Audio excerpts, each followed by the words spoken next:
And boy, do they love fucking doing that.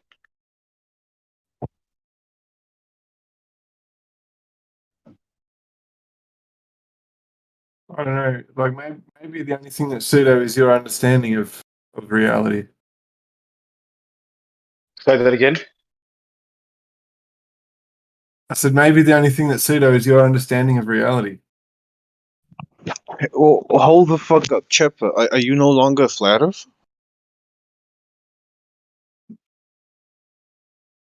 No, the Earth is I a didn't hear globe. what he said. Okay. The Earth's a globe? Oh, wow. It has to be. Why? I think he's Because still manning. the Earth is curved. The static electricity holds it all together. I mean, think about all in the sky, right? All in this vacuum of space. There's no particles out there. All the particles are here. That's why there's a big charge here, electrical static charge. So that's why everything sort of sticks here. And Is that gravity? So do all the arguments. All the arguments stick. Rotation. We can prove that with Foucault's pendulum. No, you can't. You can assume it. Well, we can. What about programmable electric gyroscopes? Welcome back to the sphere, buddy. Nice. Programmable? Yeah, electric programming. Digital gyroscopes. What? No, you don't want a digital. No, what are you talking about? The mechanical ones don't fucking show it. Why are you going to a digital one to show it? If we're turning, the mechanical one should fucking turn. Simple. Oh, it's not sensitive enough. Fair enough, mate. Yeah, there's too much friction. Oh, yeah, of course. Yeah, well, how about get your fucking electric one, spool it up, show us the 15 degrees an hour, then stop the Earth so you can show that it actually fucking is the cause, and then let it go again. And we'll go, yeah, shit, well done. You just performed some science, actual science, and proved something, or at least eliminated a lot of other things. Good luck. I can disprove flat Earth with like one observation. Please go ahead. I think you'd have to misunderstand what you're saying, but go on. The sun sets. And why wouldn't it set on a flat Earth? We do this again. There's nothing obstructing your view of it. So does light travel forever? Is there no inverse square law? Yeah, I mean, look at stars. That light travels for millions of years. No, the assumption is that they're that far away. You can't prove that. The sun, get back to the sun. So how come there's all of a sudden no inverse square law when it comes to light traveling through our atmosphere? Not space. Sorry, there is no inverse square law in the atmosphere, you're saying? No, there is. So how do you remove that? It's flat, remember, you're saying, and the sun is always above the horizon. Why wouldn't it set? Well, I mean, it's compared to the sun is 93 million miles away, right? And But forget that. Just make it a set distance, and it's just changing angle. If you're only looking over a few thousand kilometers, it should be like easy. Like you should be able to see it for ages. Based on what though? What, its size, the sun's size, or what are you basing that on? Real world observations. So you can see things several thousand kilometers away, can you? And then say, oh look, we can see that far actually, therefore the sun isn't actually there. Yep. Or are you just assuming that? Canada, for example. Like, how far away is that? You know that Mount Canada? Where? Or the yeah, let me spell it. I'm not sure how to spell it. Canada. It's like the French Alps or something. Or here we go. Canada, yeah, the mountain thing, yeah. Yeah. What about it? I wonder how far away are they able to see that from in that special time of year. Oh yeah, but that's just an optical thing, potentially. That's right. Really irrelevant. The sun apparently stays above the horizon, and we have atmosphere between us. And if we're stationary and it's like tracking, it's getting slowly but surely further and further away, so the inverse square law applies, at what point does it get to where we can't see it anymore? Or are you going to suggest that we just see it forever because the inverse square law doesn't apply? Look, I need the actual distance here. No, but then you'd need to assume intensity. So if I give you a distance, you'll go, oh, but we can still see it because the sun's fucking so big or so intense. It's like, but then you're assuming something else, which you can't verify. The light that's coming through from Canigale is the light's not particularly intense there. No, that suggests something, doesn't it? Something very important to the conversation.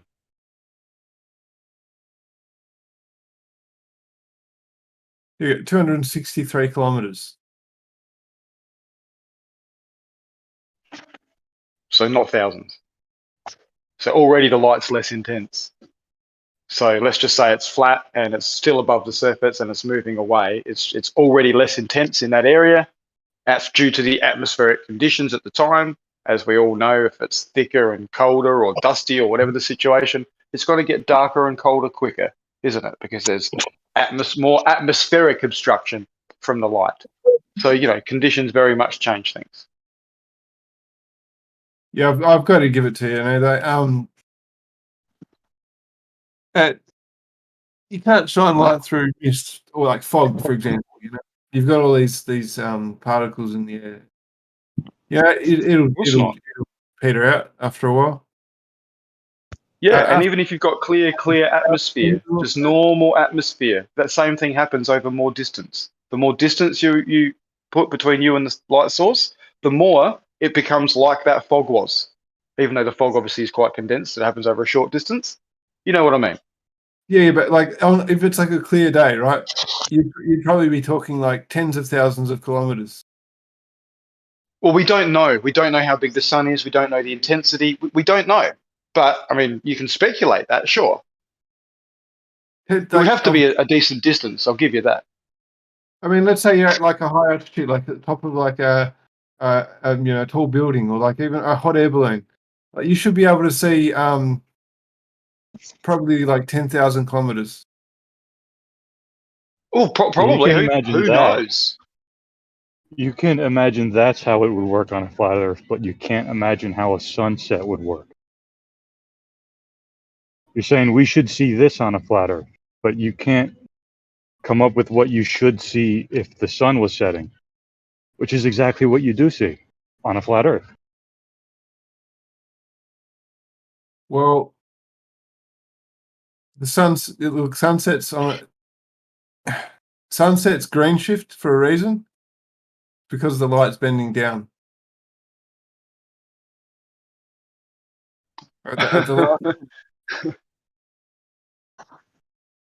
Yeah.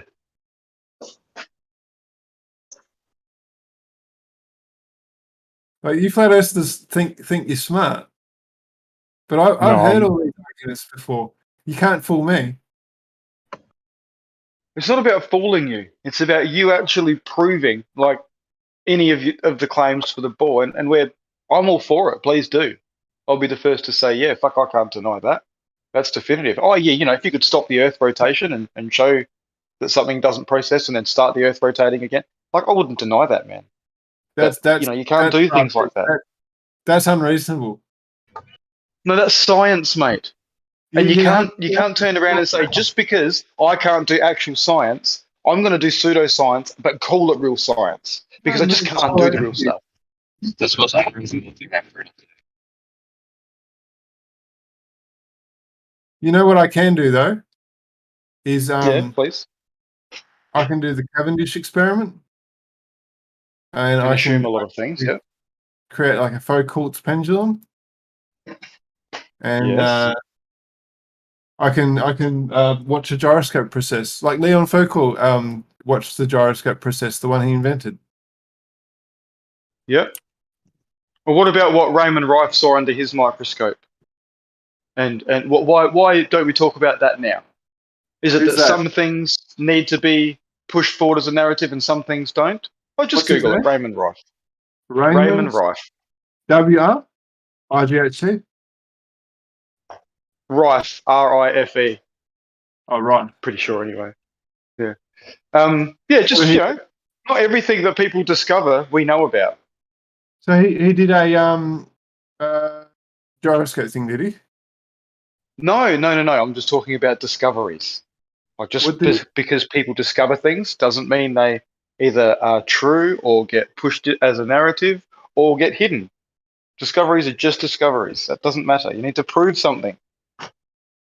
It's Royal Raymond Rife. Yeah, Raymond Rife. Royal. What, his first name was actual Royal? Who called him Royal? His mum? I don't know. Am I being stupid? Is that like a surname? I don't know. Is that a way of always calling known him him as a royal? Raymond Rife. I thought his name was Royal Raymond. I thought his middle name was Raymond. It possibly is, mate. I've just always known Raymond Rife. But you should find it with Raymond Rife anyway. So what did he He had like a 99% success rate curing cancer, supposedly. Any disease, actually. He observed viruses under a microscope way back in the day and invented frequencies to actually use resonance to break them apart. So he came up with a specific frequency for a whole number of microbes, which he could only see under his specific microscope, which is still somewhere in a museum. And these frequencies killed all of these bacteria and viruses, you know, supposedly. But we don't know about that now for some reason. radionics? That'd be quite interesting. I think a similar thing works for cancer cells. Frequency. He knew the exact Well, frequency. he postulated cancer's a virus, and by killing the virus, you take care of the cancer. That was his postulation. Well, you know, Oh, really? Well, that's kind of disappointing because virology is kind of a sham. That sucks. yeah, something really interesting about viruses, but the COVID virus in particular. The spike protein, or you know, this idea of we can look at the Careful, we're on air. He's gonna probably, is it mainstream type? Probably not talk about it, even if you're kind of touting the mainstream. Well, Because then someone else here is probably going to try to refute what you're saying, and we'll get back and forth about it. I'm not going to get into that, and we're going to have to mention the word too much. But what was the interesting thing? Now I'm curious. The interesting thing is that it's the science around it is more about the analyzing the effect of the V rather than isolating any particular organism. Or Of course. So it's all by They inference. can't. Yeah. By the way, real quick on that topic, just a quick word, white from my family. My uncle now has got a mutation in his blood. He's about almost he's like 75 years old, and it's one that makes too many red blood cells. Yeah. And it's something that comes on later. It's a genetic mutation. You know, he was all about the V. So I'm wondering if it's related at all. Do you think? Well, obviously the spike protein's depositing in so many different fucking places. If it's fucked up, you know, things with inside his bone marrow, and it's shooting out too many, then it's possible. They'd be immature though, because you can't release too many fully mature formed ones. So he must have a bunch of mature ones and a whole bunch of immature ones. Why not go ask the doctor, Dave? Well, no, the doctors diagnosed him. I'm sure that the doctors aren't allowed to say it's related to the V if it is, which actually is true. They're not allowed to. Oh, but you think it's related to the V? Well, if you're taking a mutation, if you're taking an mRNA, which is a modification to your RNA, then a mutation of some sort is possible. Yeah. It's possible. I think that actually there's a paper I can post that supports that hypothesis. They did a study in October. Where did you guys all learn this stuff? They completed a study in October last year. State University of Medicine. Huh? Did you guys go to Dave's University of like medicine and mutation? Yeah. So now all of a Here sudden we go. I'm claiming to be some kind of professional, huh? Is that what you're saying? I don't know. It sounds like you guys have your minds made up that this I asked compound him V. I asked White if he thinks that it could be related. I didn't say I think it is. I asked him if he thinks it could Have be. you asked the? He knows more have you about asked the blood work doctor? than I do. So, Have you asked the doctor? I I just think wanted that to, White's is a doctor, so yeah, I did. Is he? Oh, I didn't know. I'm not Are a you doctor, Mike? mate. Don't claim Well, that. No. He's smarter than Thanks, most fuck. doctors. He knows more about he knows more about physiology and the V than any other doctor that I've ever talked to. Okay. Okay. study though in Alright. October. Doctors know nothing about physiology. All they know is a prescribe. Okay. That's all Exactly. All right. All right, man. You never heard White getting my Real Talk? medical advice from White.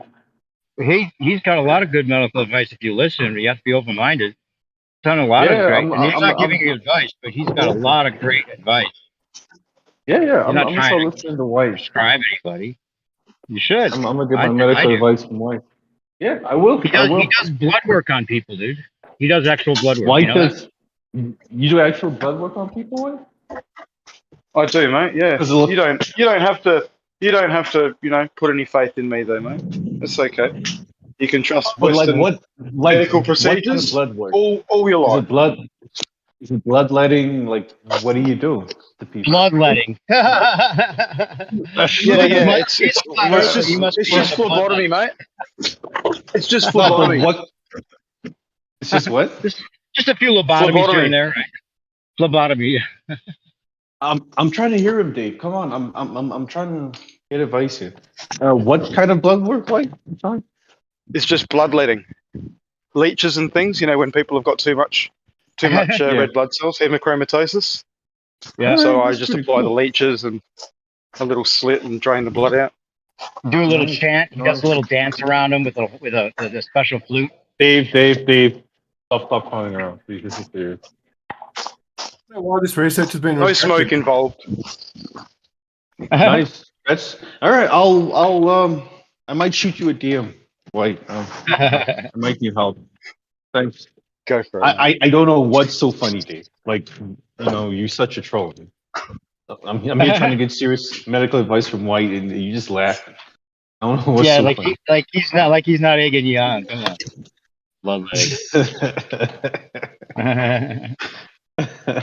Yeah, I just don't like this whole idea of getting information online from especially when it comes to health, when it comes to like your family's health. Dave, like, do you really feel secure enough to just get that sort of information from someone random online? Well, the irony in it. The irony in it is that the person I'm asking, the uncle I'm asking about, was an emergency surgeon, and he retired as the president of his hospital. So, if anyone knows, if anyone's going to take a mainstream advice, he's the guy I would go to for the mainstream advice about this kind of thing. But he was all about the V, which was very ironic because he was a hippie in the '60s, got caught bringing marijuana back from the Mexican border, and that was a big deal. He got off Yeah, but because he had his medical license at the time, and somehow that got him off. Hippies get vaccinated. Hippies get vaccinated all the time. Hippies get vaccinated all the time. No, I'm just saying that he was very open-minded. He was a bit conspiratorial. He wrote a letter to the guy that was investigating the JFK thing. He bought the story we were sold about the conspiracy, which was just a story as well. Now we know, but regardless, it's just that he's now in his older years, and he's got this disease that'll probably actually, from what he says, it'll probably something else will kill him before this because it's not something that'll. How long has he had this disease for? Well, that's the thing. It's new, and that he's had it his whole life supposedly, but it's just now raising its head, which is a little bit strange. If you've had something your whole life and you're not getting any kind of symptoms or any kind of reading, it actually has no symptoms at all. It was just blood. It was just a blood reading that told the doctor that this is what it was, and he actually knows enough to diagnose himself before they told him what it was because he's a brilliant guy. But he buys the mainstream narrative, which makes him stupid. He's so stupid. He's so bright. It's really Oh interesting. my god. You He's were the like most topping stupid- him up I went just back and to forth. tear him down. No, Wow. I love the guy. I love the guy. He was But actually he's open-minded. stupid. When this whole thing came about, well, he's stupid because he can't see that there's a bigger hand at play. He can't see. He told me this directly. He can't. I mean, the flat Earth, you know, he can't even think that would be possible. Even though he does he know? knows the Does he- reason behind does it. he- Oh, so he knows that you're a flat earther. Yes. And does he take it seriously? Like, what are his thoughts on the grouping? Well, when I tried to talk to him about the V, he said, honestly, at first I didn't take you seriously because of the whole flat Earth thing. But then he took me Yeah. seriously enough to buy that Plandemic book by that woman that put the Plandemic book out. But then she's like So- controlled op because she's all about viruses being real.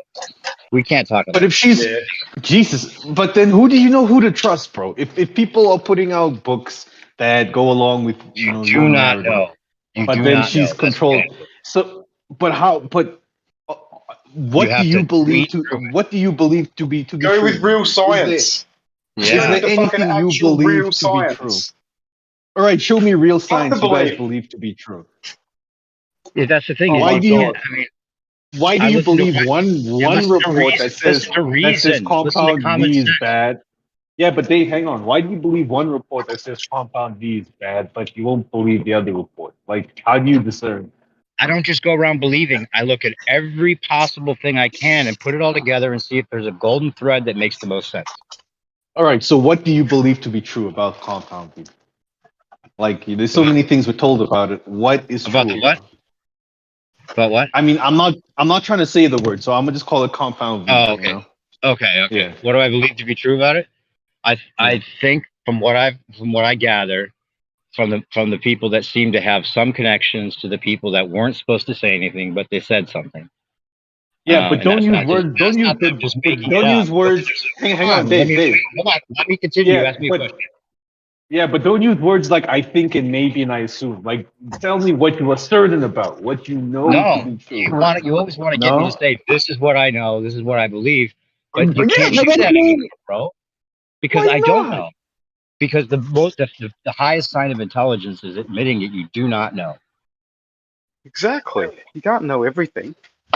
So you don't know anything to be true. Like you just walking around life not sure about nothing. You can't I trust only have nobody. yeah. Well, that's the Man. thing.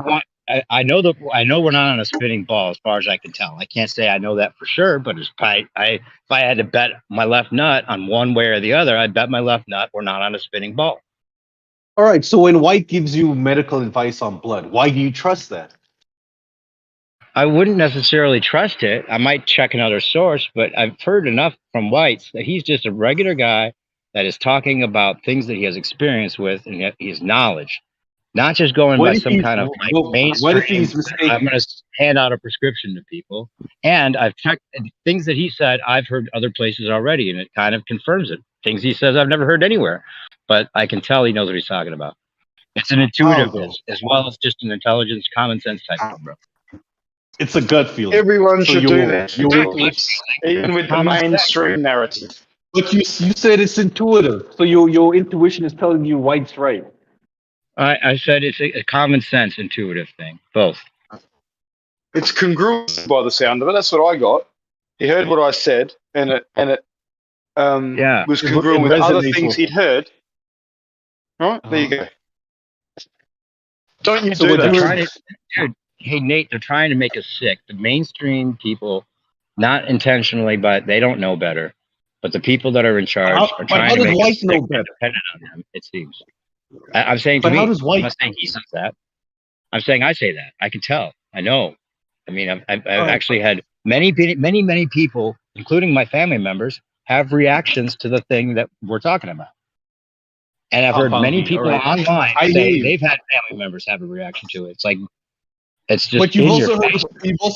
you've also heard people say that their family members haven't had a reaction to it. So why do you go along with the people that say there's been a reaction as opposed to the people that say there hasn't been a reaction? And the overwhelming let me majority finish of the people first time. say say there hasn't been a reaction. So how do you If you had let discern me that? finish when I first started talking about this, is it seems like there's a control.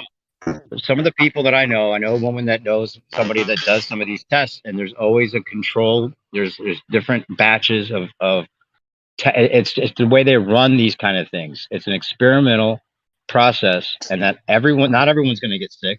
Not everyone's going to have a reaction for lots of different reasons. Partly because one of them's probably a placebo, or just distilled water or whatever. It's not anything that's going to make someone. They're not going to just across the board give it out to everybody if they're actually going to test the reaction. I think.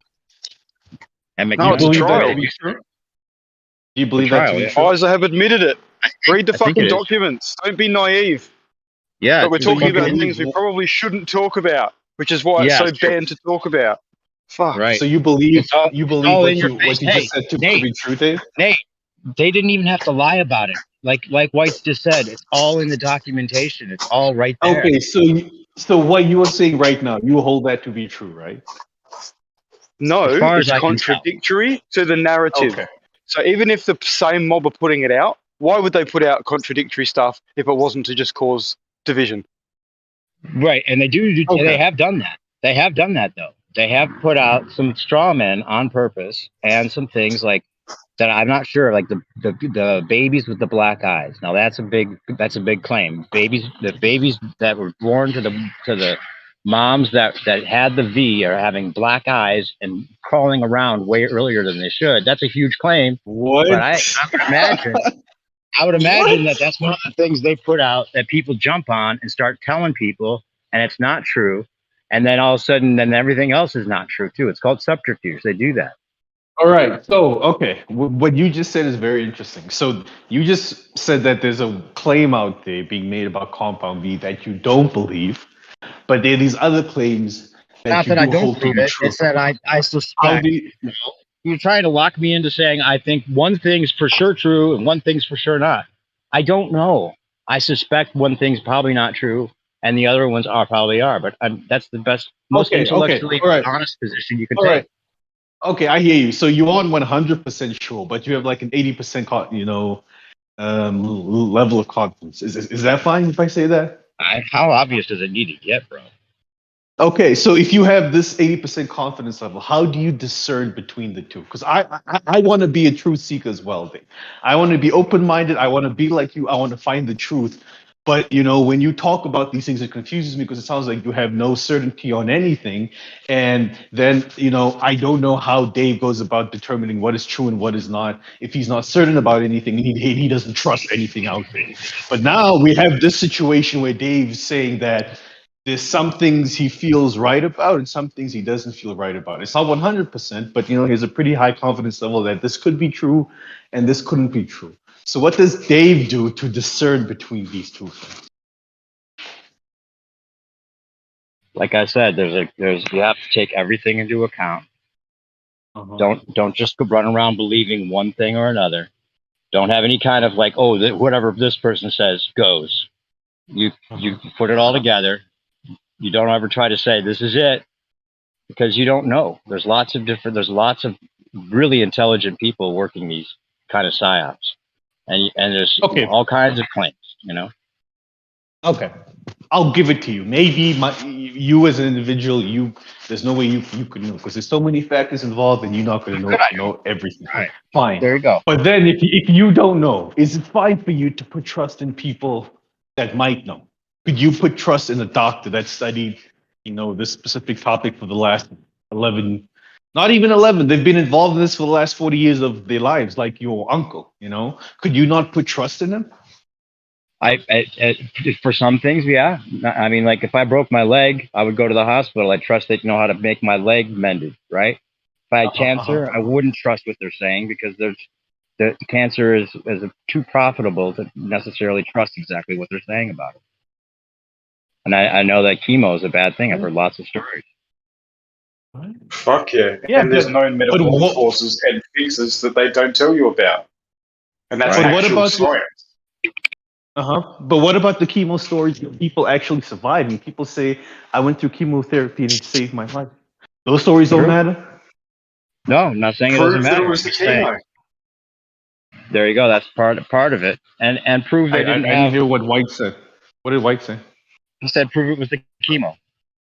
Well, prove it wasn't the chemo that saved them, because you guys are telling us that there's stories where it's Okay. chemo that makes So people what bad. about- Prove it was the chemo that made them. What about all the It people goes both that ways. survive it without chemo?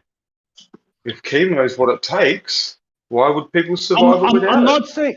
Hang on, I'm not saying chemo is what it takes. What I'm questioning is, you guys are saying that there are all of these stories where people went on chemotherapy treatments and it didn't work. You know, it made them worse, and therefore you don't trust chemo. That's what Dave just said. If his leg was broken, he would go to his uncle. But if it came to cancer, he wouldn't, because he knows chemotherapy is bad because of all of these stories he's heard.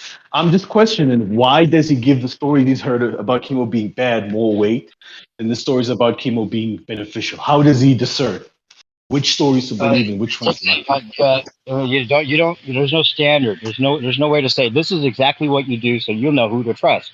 It's a nuance, dude. You have to like. You can't hold one. Like, just here's a perfect example. We just talked about Royal Raymond Rife. I used to up until maybe just a minute ago, and I heard that I forgot maybe that he was studying the virus, and there's a good claim that viruses aren't even what they're telling us. That the virology might be mostly made up for a good reason, for not a good reason, but a good reason for the people making money on it. Virology in general, viruses. You have a viral reaction to an infection. You don't have a virus that's out like a bug outside of your. As far as I can tell, this is what makes the most sense. It's not like this thing floating in the air that's just gonna get on you and be the virus that gets on you and in you. You have a viral reaction to an infection of some sort, usually bacterial. As far as I can tell, that seems to make the most sense. But then they blew this out of proportion so they could make these little boogeymen type ideas where the virus is going from person to person and all these other things. Now, you do have viral. There are. I guess there's viruses, right? Weiss, what do you think? What's your opinion on this virus thing? Isn't influenza a virus? Well, I would say the only actual science that's been done, has proven that there is in fact a bacteriophage, which is a virus that infects bacteria. And that is the only thing that has actually had real science done to show its existence. None of the other ones have ever been verified. That's a fact. Okay, so the virus comes through the bacteria. This is very. The bacteria has a virus, and the bacteria gets in you, and you get the virus from the bacteria. Is that what you're saying? No, This no. is very There's only one. Dave. There's only one virus that actually has been verified as acting as a virus on its own independently, as they suggest. What's that? Which virus is it? Is there a name to it? Bacteriophage. Bacteriophage. Okay.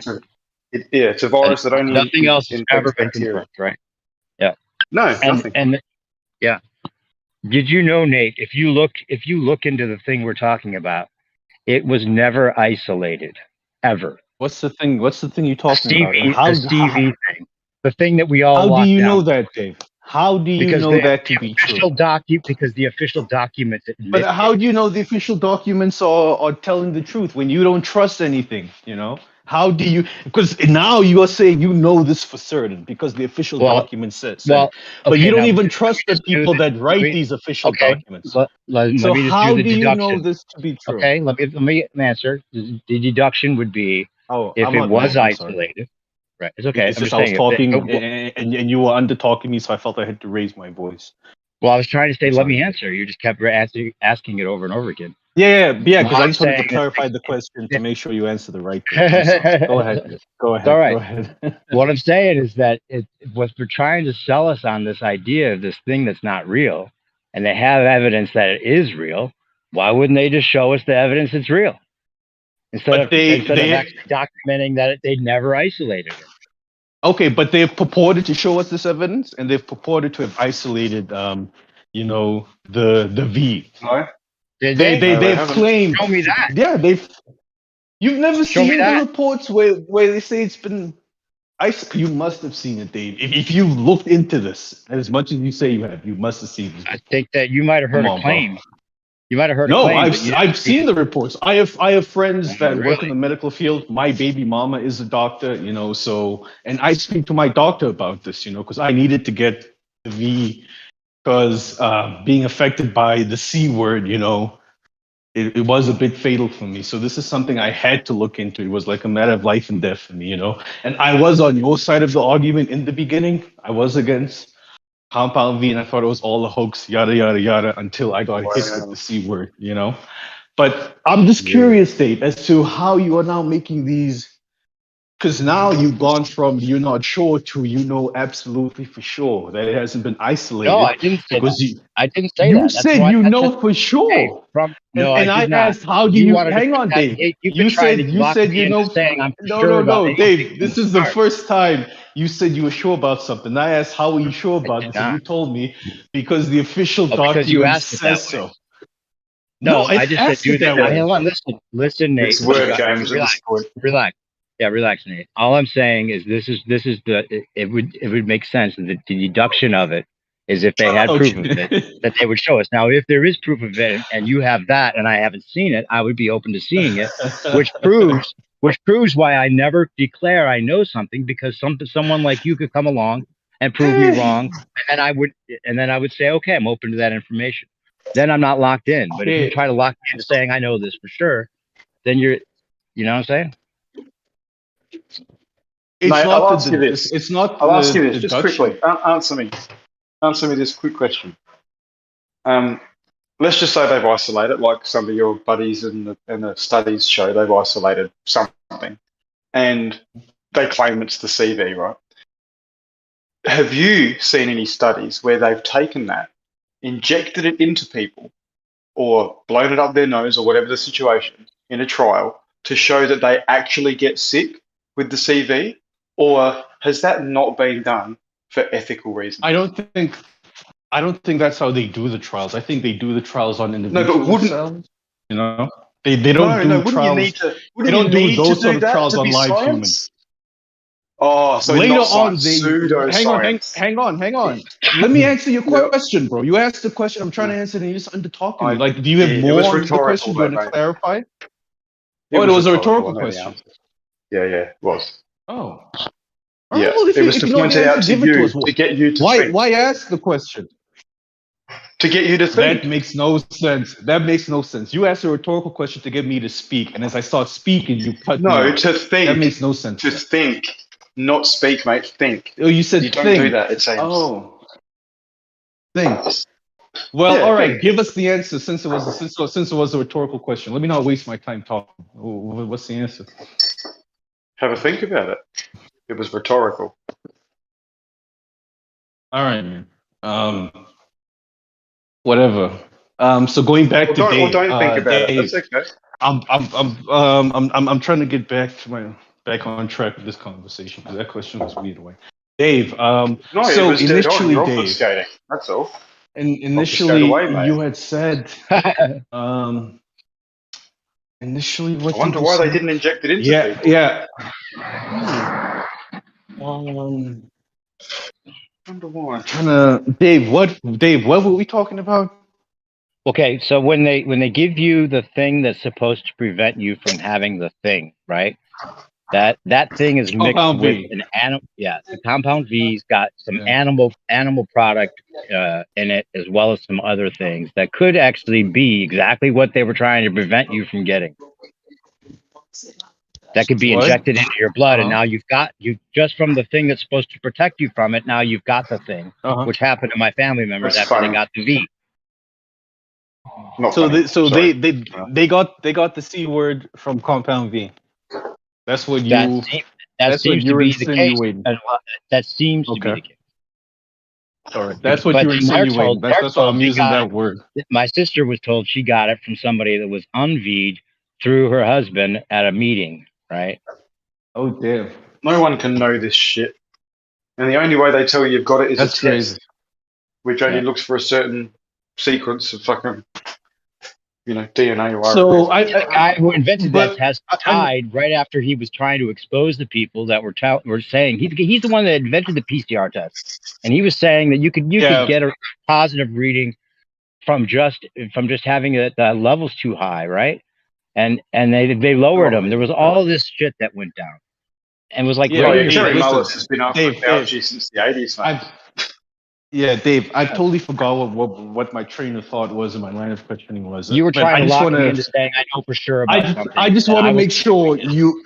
yeah, No, that's not what I'm trying to lock you into. What I'm trying to it is. understand is, Dave, if you are not locked into any idea, you are not sure about anything, and you don't trust anybody, how do you navigate through the world? How do Well, see, you? now you're trying to make it the positive. Now you're trying to That now was you're my trying to lock question the me whole into the, time. We yeah. were just using No, this as an just a example. minute, Nate. Now you're trying to lock me into the negative, right? Now you're trying to say I'm I'm not not trying to sure of lock you into anything. Those were your words, Dave. That you don't You have are. 100% You confidence are. Well, in being It's anything. retarded. Those were your words. I'm not being making stuff up, am I, there's a Dave? Those difference were your between words. there's a difference between saying I'm not sure and I'm not sure of Uh-huh. anything. I have no idea the way you made it sound. Exactly. Okay. Are there things you're Educated sure guesses, of? mate. And if there are things you aren't sure of, do you put trust in other people with regards to those things? Or how do you go about discerning between what's true and what's not, Dave? How It's do you very discern it's very between what you can difficult. put trust in It's and very what you difficult. can't? I'll tell you that. Educated I know it's guesses. difficult, but you still do it, Dave. Whether it's It's so difficult or easy, difficult. you still do it because you wake up every day, you go to work, and you interact with the world in which you don't know much. So how do you do this thing? I don't know much now.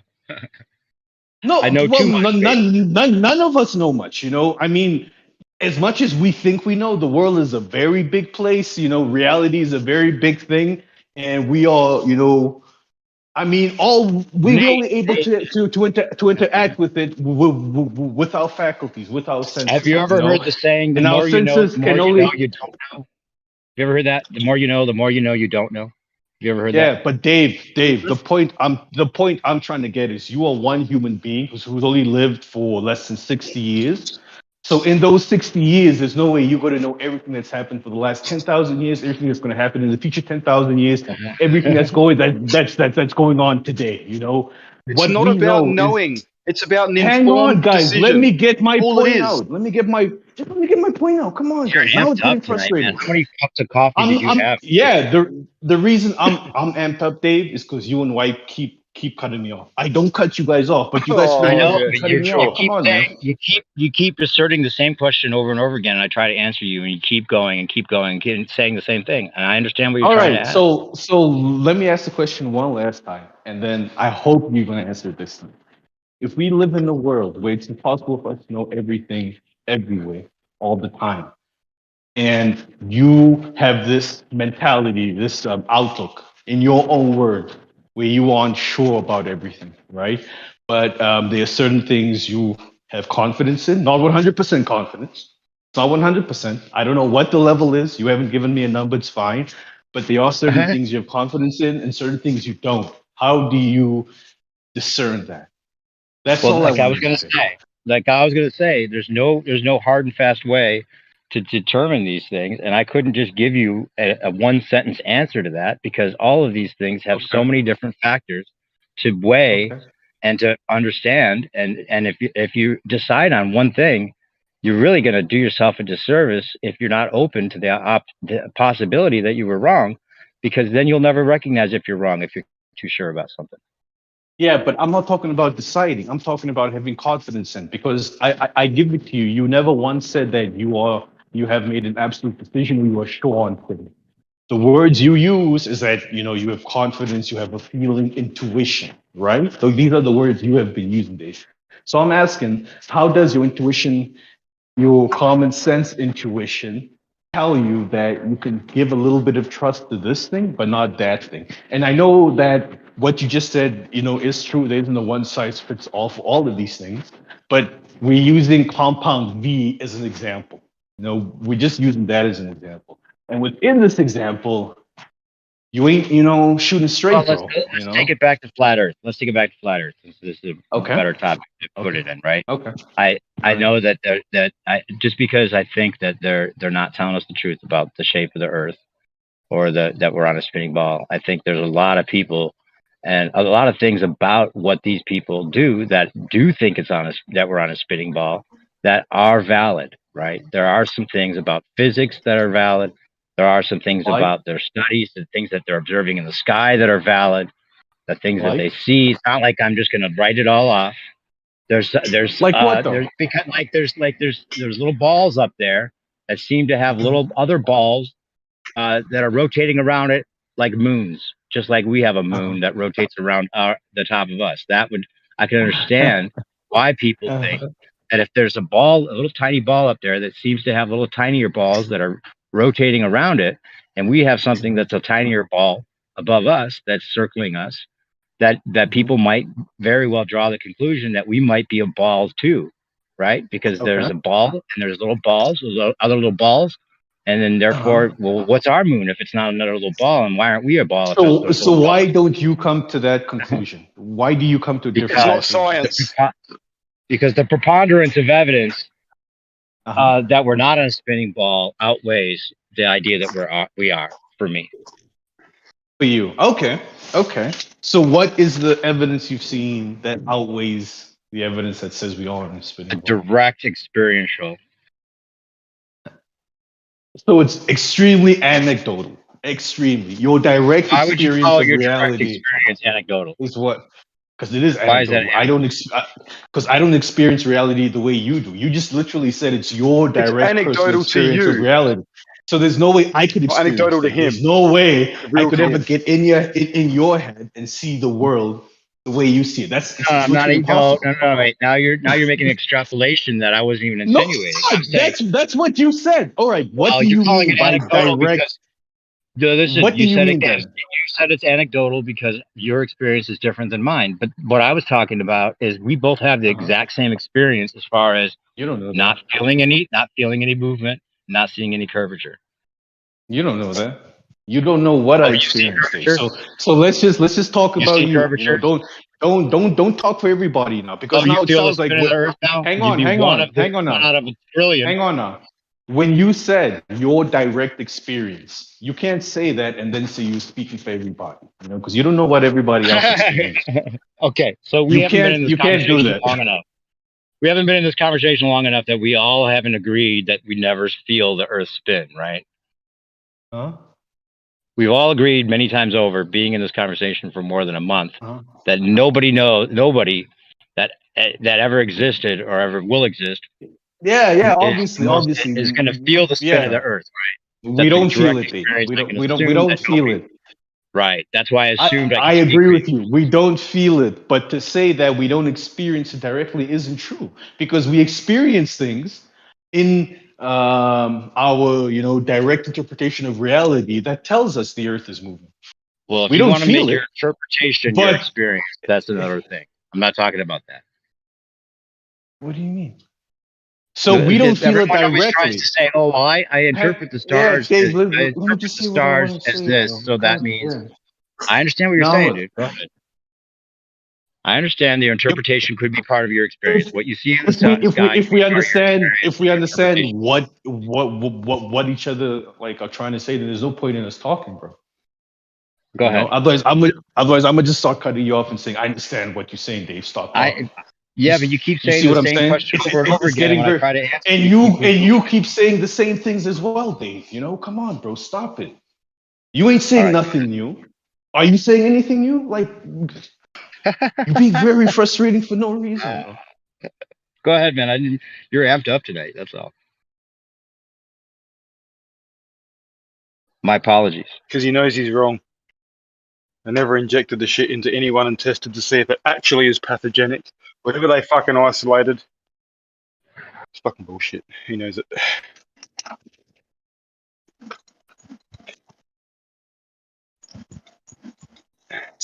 These people would just fucking admit it. It's not scientific. But they don't. Because they've chosen a certain narrative that they want to believe. And to go against that would hurt their pride. I feel bad though, because if Nate was against it, and then are you still here, Nate? I don't know if he went away.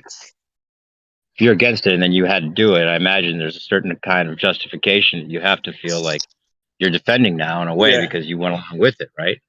And yeah, That's my I feel point. bad if it was something that you were convinced of and something that you had, go along for your child or whatever it was in the circumstances. People have been pressed into this, which I think is Dave, the I'm so biggest crime sorry. ever.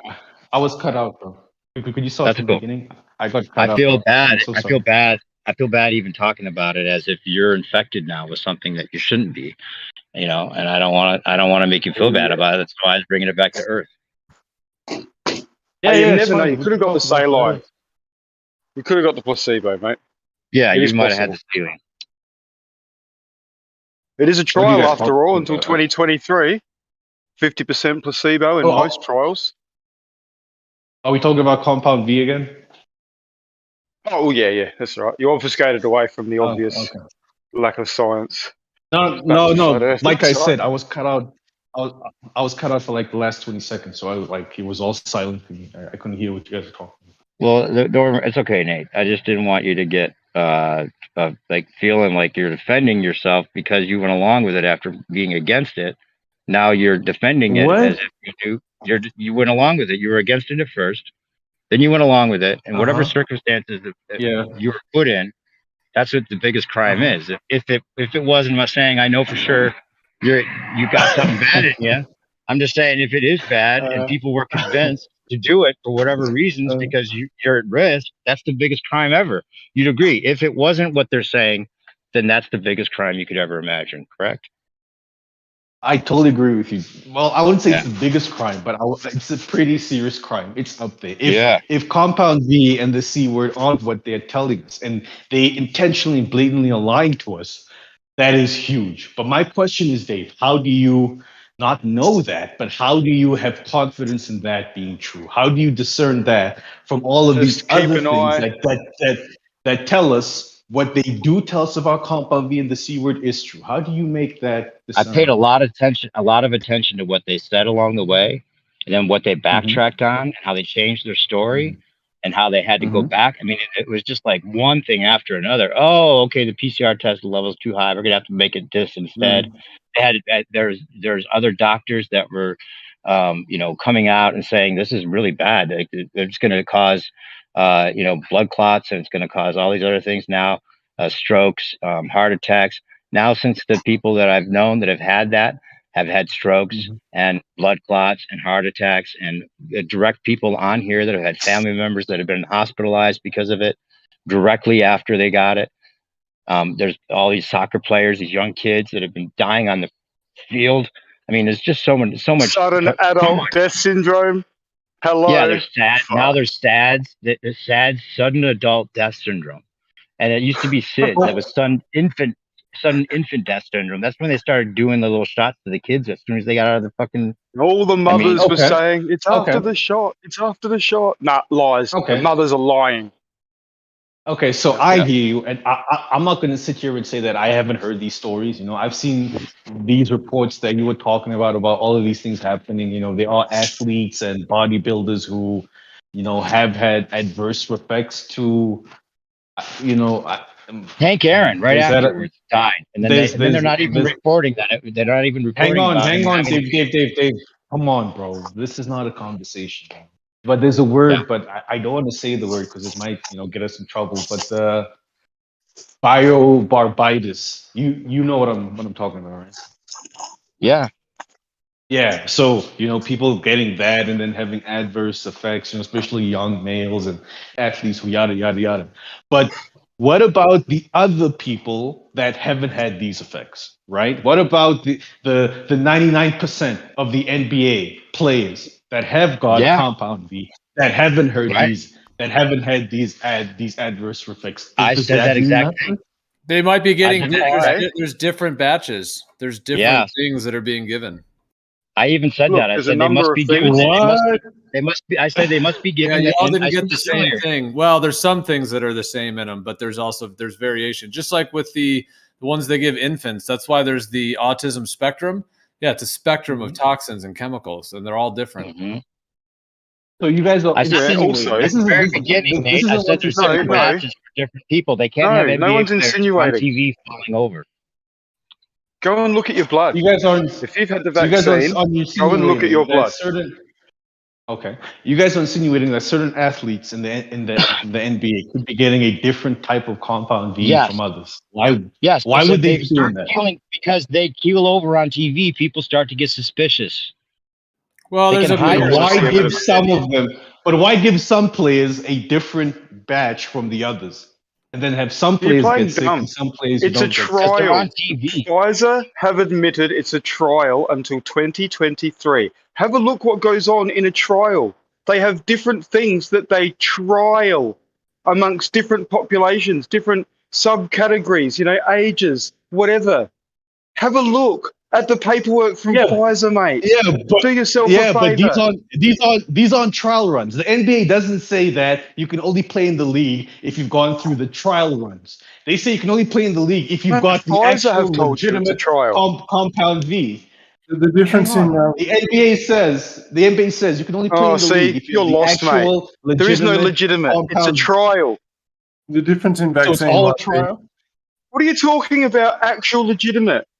What are you talking all of about? it's a Actual trial. legitimate? It's a trial until 2023. You are in a trial. You are a guinea pig, mate. Right now. Oh, That's what you are. That's what you mean. It's all a trial. Read, all yeah. Of it. Until Okay. 2023. It is a trial. mRNA. All Definitely. right. Yep. When has another? And I suggest to you, if you've been done, go and have a look at your blood. And I don't mean go and get a blood test from your girlfriend who's a doctor or your baby's mum or whatever. Mhm. Go and have a look Mhm. at your blood, like physically visualize your blood and look at your white blood cells. Right? I can guarantee if you've had the actual thing, But they I- are starting to yeah, but I would- be I- decimated. Number one, why? I'm not a blood doctor. Number two, I wouldn't even know what to look for. You if don't I'm need to looking at be. my own blood. Yeah, but what am I White looking blood at? cells. You know. And then what? Like The what white blood about cells. them You would can be- Google would- images what of about healthy, them would viable be white different? blood cells, and then you can look at yours and go, Okay. shit, they're not looking healthy So and viable, are they? So how do I know? How do I know those images I googled are the actual healthy, correct ones? Like how do I Because discern you can these? confirm that yourself. You could get someone who How? is unjibber-jabbered and then look at yours. Uh-huh. You can confirm that But the how do I healthy ones how do match I with know the the Google images. How do I know that unjibber-jabbered person is healthy? They have white blood cells. They could be unjibber-jabbered and have fucked up blood cells. Well, put it this way: what the current one is doing, other ones haven't done, so they shouldn't be. They shouldn't look anything like the fucking same. Right? You're right. The person may have an other genetic mutation or some other abnormality where they have dodgy white blood cells. Maybe get yourself 10 people that haven't been jibber-jabbered to eliminate the possibility that the one person you choose has some abnormality. Okay? Why? So actual why science. can't I just trust my? Why can't I just trust the mother of my child? You know, I don't understand. She they'll has do a way white more. blood cell count. she- They'll count them. They won't tell you the viability. There's a big fucking difference No. between the number I could and their ask her. I could functionality. ask her. Yeah, but listen, I could ask her to do exactly what it is you were doing. She would understand what it is you were asking No, and what it they is you were don't saying. look. Hang on. She would understand what it is you were asking for and what it is I should check way better than I would understand, because I don't understand what it is you were saying I should do. She would understand. So if I told a baby, listen, my homie White told me you need to She do wouldn't even step have A, the type B, of and microscope C. in their lab, mate. So what microscope should she use? You can tell us and we'll go buy it, you know. But why can't You ask, she be you the one ask, doing it? you ask. Oh yeah, okay. I could tell you that she can go and buy it. You're correct, but that would Yeah, suggest yeah. that if she had to go and buy it, then she's never even seen it in that way, and it's not available where she is, and they've never looked in that fashion, which is strange. But isn't it? yeah, but we are going along with your hypothetical. We don't know that she's never seen this type of microscope. It's not a hypothetical. Okay, yeah, no, we don't know. Then, She could be right. yeah, Very correct. yeah, we don't know. You just made that statement and there's no basis behind it. So I'm going along with it Does because I don't want does to she support the argue V? with it. Because if she supports the V, then she definitely hasn't seen it. It's sort of like How do you you know, know that? just How hand do in you hand. know Because if that? she'd seen it, she wouldn't support the V. Because What? it's decimating So- white blood so- cells. So everyone that's seen this type of microscope you've seen and worked with it, they all are against compound V? No, they've got You to see the have claim had you're making? experience. They've got to have experience. You're being a bit silly Uh-huh, here but- to say that someone could, for No, the first but- time, look through and be against it. I did not say for the first time. I said everyone that has this and has worked with it. So Yeah, in has saying experience, work with definitely. it, Yep. yeah, If they exactly. know before and So after, without a doubt, mate. Yep. they would all agree that with you on compound V being bad for us. Everybody has Yeah, experience with this. and I'm sure you'll find a large group Okay. online Could you give saying me the the same thing. name of the microscope? Oh, it's This not a is type of interesting. microscope. It's a type of light illumination. Okay, it's Okay, called could you dark type it field. out, or could you dark field? Dark field. There you go. So dark field. It's a unique way But to illuminate the subject. Okay. dark field. Okay, dark field microscope. Okay. All right, I'm gonna look into this because you are, giving me information I can actually look into now, as opposed to what Oh, Dave please was do. doing. Go and where- see someone. Go and see someone Yeah, who's got one no. and have a look at your blood. Respect for it. Yeah, because you actually giving me something I can go and do now. Dave was trying his hardest to avoid doing that. He doesn't want to make claims, or he's afraid to be pinned down. Dude, I You don't have just that sent fear. you 100. I just sent you 100 links. And I I sent you respect that. 100 links, dude. Literally, I just sent you 100 links 100. where? You haven't sent me a single Yeah, link. I Dave. just sent you 100 What, links. just now? Oh, I'm so sorry, Dave. I'm on a different account, bro. I'm so sorry. I should have told you. But That you- other why account do got you keep- taken why down. do you- Jesus. Someone You keeps can't even taking my access accounts that down. one? I'm so sorry. I can't. Like, Discord kicked me out of that. Why do account. you always keep switching? You switch all the time. Because my accounts keep getting taken down. Like, Why? I was literally talking. I don't know. Someone has it out for me. I was talking to Etsy about an experiment I had done in my personal life to help verify for me the shape of the Earth. And in the middle of our conversation, I just get a funny message from Discord saying something fishy is going on. We need to verify your account. Weird. And then the email address I tried to verify the account with, they told me it's not attached to that account, and I couldn't access All it right, anymore. I'll copy paste them all. All right, thanks, man. Sure. All right, but White, thank you. I will look into this dark field microscopes. This is dark field microscopy. All right. Don't just look into it. Find someone and have your blood looked at and verify for yourself that your white blood cells are non-functioning or at least being decimated, right? You have lots of immature ones being released because your mature ones are fucked and they can't do their job. Or you'll see that they're all perfect and you may have got saline. It's possible. But if you've had 3, the chances of all 3 being saline is fucking really, really, really long. Long odds there, mate. So if you've had 3, I'm sure you've had at least 1 dose of the juice. Is it similar to AIDS? Is that what you're finding? Well, it's in terms of the white blood cell it's hard. I've never actually seen someone's blood that's got HIV, so I can't actually say. But in the terms of the varied sort of symptomology, definitely it's an autoimmune or immune shutdown. Yeah, Right. without a doubt. Immunodeficiency. Yep. Ouch. Oh, it's scary.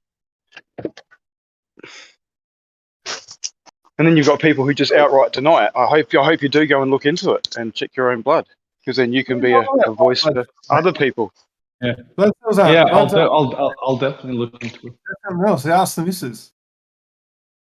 Yeah. Dave, so you sending me a bunch of videos of doctors saying that compound V is bad, yada yada yada. And fine, I will watch these videos. I will look into it. I'm not going to do all Also, that right directly now. from the but- CDC and directly from the FDA. Yeah, I hear you. But what about the other videos of doctors and people from the CDC and the FDA saying That's that what I it is just good? said. Uh-huh. I just said directly from them. They were like pretty much admitting this all the way throughout. Like they had to admit it and tell us the truth on the side. But then in the mainstream media and through regular workers like your girlfriend or whoever, they're going to assume it's not that. Okay. Seems And to it's be the nothing case. against them, hey. Nothing against them. They're just busy and they're in their lane doing their thing, man. And they follow protocols and they assume those protocols are legit. No one's having a go at anyone. All right. It's just the I science get at the what you top is guys wrong. are That's saying all. now. I get what you guys are saying now. So what the CDC gives out to these practitioners isn't what they're really saying on the side, you know?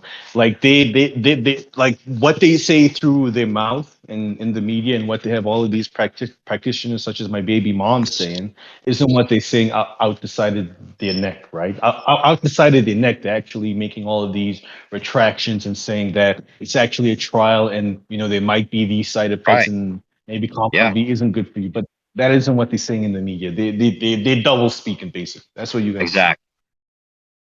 And it seems like they have to do it that way, because it's like we can't not say exactly what's going on, but we can let the media say what we want them to think is going on, and then they can volunteer for it if they're stupid enough just to listen to the media instead of actually doing their own research.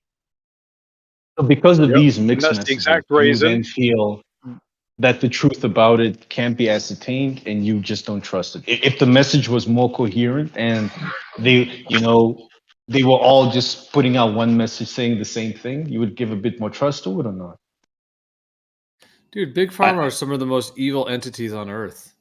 I mean, the people behind it. I'm not talking about some of the workers and stuff. Yeah, some of the workers are obviously just good people, and they went to school and they learned whatever they learned, and they're just doing their thing. But the actual forces behind it, I mean, whatever, you know, the idea of the gas chambers during World War II. I mean, we're talking the worst of the worst here, man. I mean, this is dark stuff. And I mean, what they're doing with the treatments for this thing, for the sea and all that, like the actual treatments, that's a whole nother story. I mean, they're literally killing people. They're absolutely murdering people, and the doctors don't know what they're doing, because these are like emergency use authorization. Oh, yeah. Like under the emergency use authorization, there were all these Just new like with AIDS. treatments and all these things that were released. Oh, if somebody comes in and they have the thing, and then they're sick or whatever, you know, give them this, give them that. And these doctors, they haven't tested it. They haven't even given it to people. You know, they're literally just being sent packages from pharmaceutical companies on what to give people. Yeah. So, and when people die, and then they just blame it on the, you know, the sea rather than Right. what they gave them. Or the people that never took the V. Yeah, I've got an uncle right now, unfortunately, fucking in a hospital, who was very well aware shouldn't have done it, but ended up, he's on remdesivir because he went in, he tested for COVID positive, even though he didn't go in there for that. So they put him on fucking remdesivir, and now his kidneys are shutting down. And he won't come out of hospital. And that's the same thing happened with people fucking with AIDS. They tested positive for fucking HIV or whatever, and then they put them on this drug that which they told them will prolong their life or whatever. And that drug slowly fucked them over big time. It's disgusting. Yeah, Nate, did you know that they were trying to get the results, the ingredients to be withheld?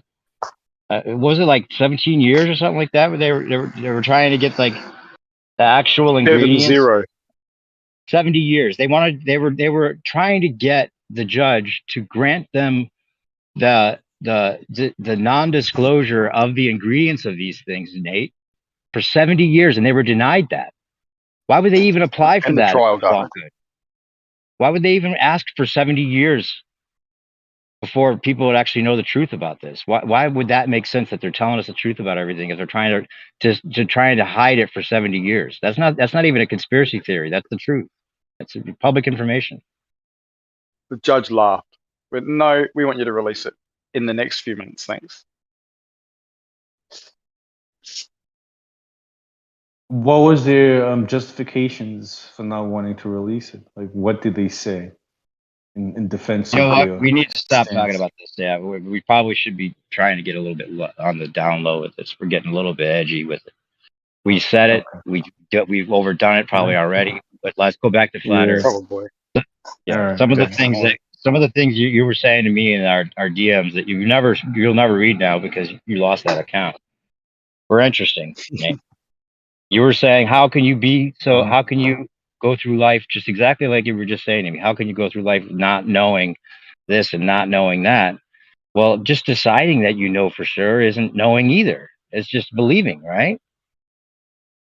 No, not. I didn't say not knowing. I said, how do you go through life not having confidence in things? And even if there are things you don't know, which is fine, because I'll give it to you. We don't know everything. Our senses work pretty well, but they are limited. We can't see forever, hear forever. We can't feel everything. Yada yada yada. So because we can't be everywhere all at once, right?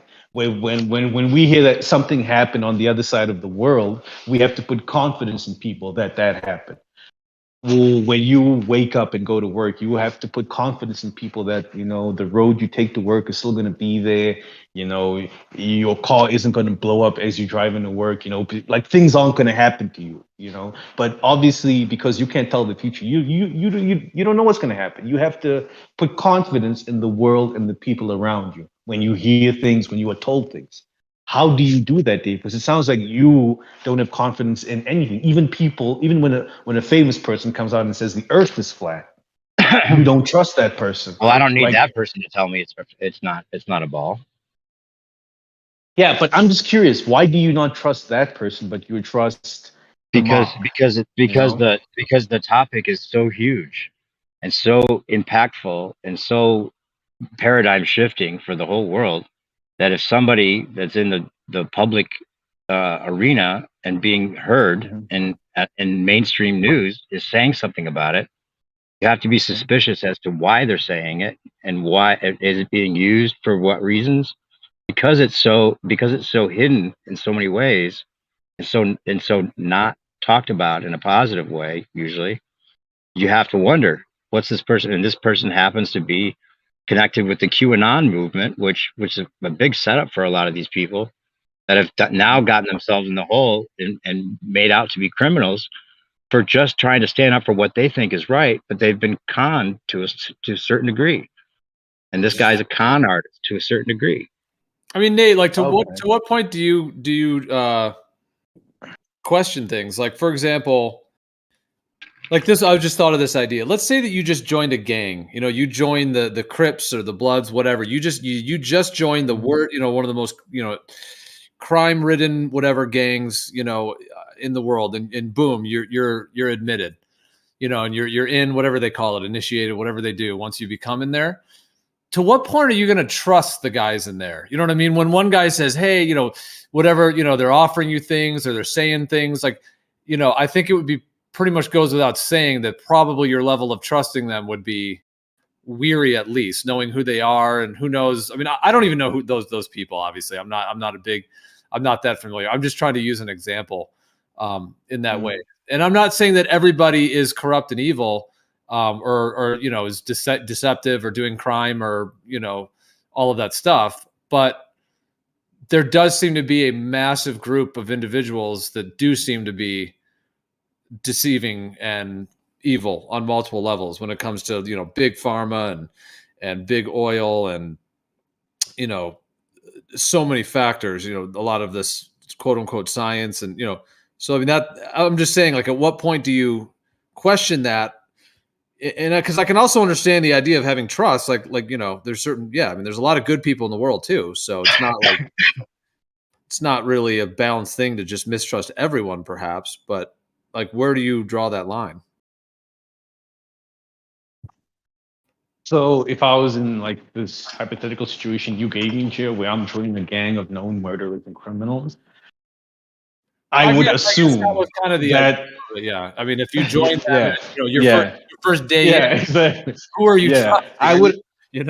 I would assume that someone would have brought me into this. So I will trust that person that brought me in, number one. Number two, I would assume that I myself am a gangster and criminal. That's why I'm going to be rocking with these guys, So I would thus have the required levels of discernment to know who to trust about what specific topic within this group, right? Because I'm not just joining blind, I'm not no Boy Scout joining the Crips and the Bloods. I'm a gangster that's joining other gangsters so we can, gang bang together, right? So wait, I would have already. I don't think that example is necessarily what he meant. I think, okay, what about this? Like, this is a good example. I don't even know if it's a good. Okay. Well, sorry, I was just gonna say I don't even know if it's a good example either. But I guess like let's say you join them and one of the guys there said, "Hey man, snort this," and gave you a drug. Like, at what point are you gonna trust that, like, oh yeah, this is gonna be a a tainted. If I saw him snort it first. Yeah. If I haven't seen anyone snort this drug and it was given to me, I would not trust anyone. But if I saw someone snort it and I watched them for 5 minutes and I saw how they reacted to it, and after they were just fine, I would have known. Then yeah, why Yeah, not? but you didn't see him take the anecdote beforehand. No, anyway, but Rick, there's a better example. What about what about fluoride? Okay, this is a perfect example, right? Fluoride in the water, right? I think that anybody that really does a deep search on fluoride, sodium fluoride, not calcium fluoride, will realize that we should not. In fact, there's been cities that have had it taken out of their water because the judge deemed it unsafe, right? And even though there's cities in America that have had it actually taken out of their drinking supply, the rest of the America is totally unaware that that is a bad thing to have. They don't know anything about fluoride, even though there's been whole cities, many of them, that have decided this is not a good thing, and they've had it supposedly taken out of their water because of court cases where people independently have done research and presented it to the council and actually won their cases and had their drinking supply changed, right? So if that's the case, and if you looked into it and you found out that fluoride is actually bad and that they're actually putting it in our water to keep us docile and cause fluorosis and all these other damaging things to our bones, well, if you found out that was the case, what would that change your? I mean, I don't know if you have. Have you looked into fluoride? I have looked into fluoride. I mean, Dave, I What's used your to be a opinion? conspiracy theorist. I used to look into all of these Okay, things. so now you So think my fluoride's opinion is that I think fluoride in small quantities is just fine. You know, I know Then these what do you cases think we're they're talking putting it in about, there for? and in most of those cases, fluorine was a byproduct within the process to filtrate and clean, water systems, and they had too much fluorine. You know, they were using too much in the process. So in your tap water, you would end up having, high traces of fluoride, which is bad for you, in large amounts. But to say that, you're gonna not use fluoride in, the water filtration cleaning process, you could do that. It's fine, but you're still going to have fluoride in your body because there's so many other sources of fluoride. We don't just get it from water. We get it from foods, fish, grapes, potatoes, so many natural sources of fluoride. And your body does need fluoride. Your body needs calcium fluoride to make your bones strong. It's just when you have it in large amounts that it becomes bad for you. That's okay. all. Now Yeah. let me clarify something, and maybe I'm wrong because from what I found when I looked into it is that calcium fluoride and sodium fluoride are two different things. Sodium fluoride is a byproduct from aluminum processing, which is a poison that they're actually putting in the water. And it's not to clean the water. That fluorine, sodium fluoride, which is actually What do they put in the water for?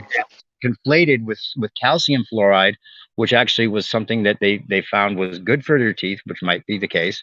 And then they just said, oh, we're just going to call it fluoride instead of calling it calcium fluoride or sodium fluoride. We're just going to make one word, and everyone thinks fluoride is just the same no matter what.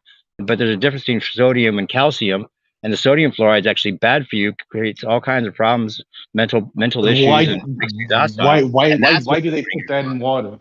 Well, But why did they put sodium fluoride in water? people think it's because it's good for your teeth. But the calcium fluoride. People think calcium fluoride is good. Yeah, for your teeth, they not made sodium it just fluoride. fluoride, and they think it's the same thing. No. Who did that? Like, how are you just deciding that, Dave? How do you know That's what that I found. these chemists? Oh my How God. do you know that these chemists and people that work with water treatment all of a sudden got sodium fluoride and calcium fluoride mixed up? Like how? Hey, No, it's not mixed up. Can Gio or White? But that's help what me out Dave's with that? saying. Hold on, That's wait a what minute. Dave is saying. Hold on. That's literally what I'm trying Dave to is clarify. saying. No, I'm trying to clarify Okay. between No. what you're It's saying and what I'm saying. naturally occurring fluoride in nature. Fluorine. Is And then different than there's the calcium toxic and sodium. byproduct. You guys both at the same Very time. different. Sorry. Is it Go on. Gio? Have you heard the idea that it's supposed to be cleaning the water, fluorine, and is that the same as sodium fluoride? Fluoride No. cleans water. I don't know about fluorine. Fluorine Fluorine's is something different from fluoride. Yeah. Okay, that's not what we're talking about. I'm talking about fluoride. Well, why'd you We've been say talking fluorine? about fluoride this whole time. No, You I said said calcium fluorine. fluoride. No one ever said fluorine. You are the first person saying fluorine. I've been talking No, about you were fluoride. saying You brought up fluoride in the beginning, and I spoke to fluoride. That's why I spoke about calcium I fluoride thought you and were how saying and how fluorine. no. Why would you think I'm saying fluorine when you're talking about Everyone fluoride? heard. If you were Why would you bring up? No one heard me say You fluoride, said it was Dave. You for liar. cleaning. I You said it never. was for cleaning the I water. What I said is fluoride is used to clean water, not fluorine. No one ever brought up fluorine except for you. You have I been think talking you must about have And fluoride they the whole don't time, use and fluoride to okay, clean the water. what are you talking about then? They What are you don't do talking about, that. Dave? Fluorine or fluoride? We're I'm not talking about I thought you fluoride, said but they fluorine. don't Maybe use you it to misspoke. clean the water. When did I say It's for fluorine? the When did I say tooth health. fluorine? It doesn't matter if you're If not I talking about it. That's fine. if I say calcium fluoride, how am I talking about fluorine? Listen, you said they put fluorine in the water to clean it. They put fluoride. I never said fluorine. I said fluoride. And after that, I said that even if you decided not to put fluoride in the water, there are other sources of fluoride, such as fish, potatoes, yada, yada, yada. And our body needs fluoride to make calcium fluoride, which makes our It bones doesn't matter. stronger. You Not misspoke. once did I say Either fluorine. I misheard you. I never or misspoke. Either I misheard you or All you right. misspoke. It doesn't matter. If that's not what you meant, that's fine. All right, cool. There's It doesn't actually matter. We're talking about fluoride. Don't bring up fluorine anymore. We're talking about fluoride. in Now, you made the claim, Dave, that these people that clean the water Just Google it. got Is it for calcium cleaning the fluoride water? That's the and claim? sodium fluoride. Yes, that was my claim, that they use it to clean the water. That's why we find Is it in that what water. they say? Dave, They it's like put- you didn't listen Oh, to for me. fuck's It's sake. like you didn't listen to me. They don't clean the Mike, go water ahead. with it. Can you hear me or not? Yes, Am they I on do. fucking mute? Go ahead, White. They don't- Sorry, man. It's just Dave's They being don't clean the frustrated. water with it. They use it purely for the benefit of tooth health. Right? Yeah. They that's clean what the we're water talking- with chlorine. Yeah. Chlorine is what they clean the water with. Right. Right? But they add fluoride in the form of sodium fluoride or fluorosilicic acid to help with tooth decay. Right? Now, they use that specific type, because it's an industrial waste and they have to get rid of it. Right? It's not like the It was organic put in the ones water that to. It was make put that in the at all. water to clean teeth. That is a fact. It was put Yeah. in the water here in Florida for teeth, for fucking teeth. Okay, Calcium- okay. that's Yeah, calcium. you guys Here was the argument guys- here was like for guys- babies. But it's You real. guys are right. Originally, It's a it was real calcium purpose. fluoride. Listen, it was It's to originally make calcium. you Like I said, originally it was can't hear any calcium of you. fluoride. Originally it was calcium fluoride, and they used it for the teeth. This is exactly what I just said a minute ago. Now they're putting sodium fluoride, which is not calcium fluoride. It's not good for your teeth, but people think it's the same thing. Let me make So a I stand corrected. White, you are right. The fluoride was put in for the teeth, not to clean the water. I was wrong about that. They didn't put fluoride in to keep the water clean. It is fluorine that was used. So White, you are right about Wait, that. you said But, fluorine you know, again. there- You just said fluorine again. I if you said look at- chlorine, chlorine, because White is right. Chlorine is what they use to clean water, Okay, not so fluoride. that's why you were saying fluorine as if that would clean water. I never said fluorine. I never said fluorine. I think you did. What the fuck, Dave? When did I say mixing up fluorine? the two. White. You were mixing up I fluoride never and said fluorine. 'cause you fluorine. said- Well, obviously you were mixing them never up either said way. fluorine. I Okay, never well, you said were mixing fluorine. them up. You were mixing them up. I either did way. not mix them up. I was wrong. Yeah, I was just water. wrong. Fluoride doesn't. You were mixing them up. Yo, So- Dave, yeah, Dave, listen to me. Dave, listen to me. I was wrong. What All I right, was wrong that's about fine. was saying that fluoride Okay, it's all right. was used Just let it go. to clean water. Let it go. It's- Let it go. I am letting it go because I'm admitting I was wrong, but you want to take us You were back to me also saying wrong. fluorine. I never said fluorine. Yeah, you were also I'm wrong right. about the It's all type good. Man. It's of all good. fluoride. Just clarify your You position. said it was before. calcium. Doesn't really matter. I'm trying to, Sodium. Gio. I'm trying to. So I'm admitting that I was wrong in saying fluoride is what's used to clean water. White is right.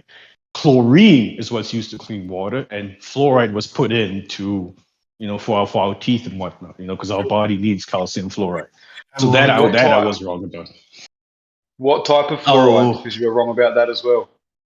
It's What type of fluoride? is not put in? calcium.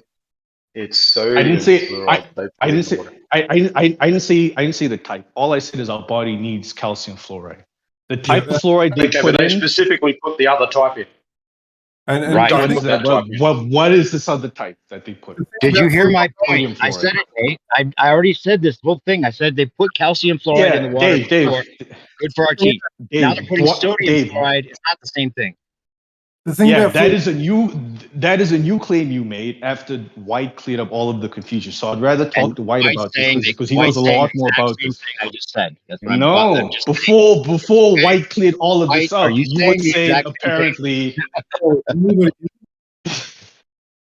you were not saying the same thing White is saying now. Now you Yes, are. I am. You've clarified Yes, I am. yourself White.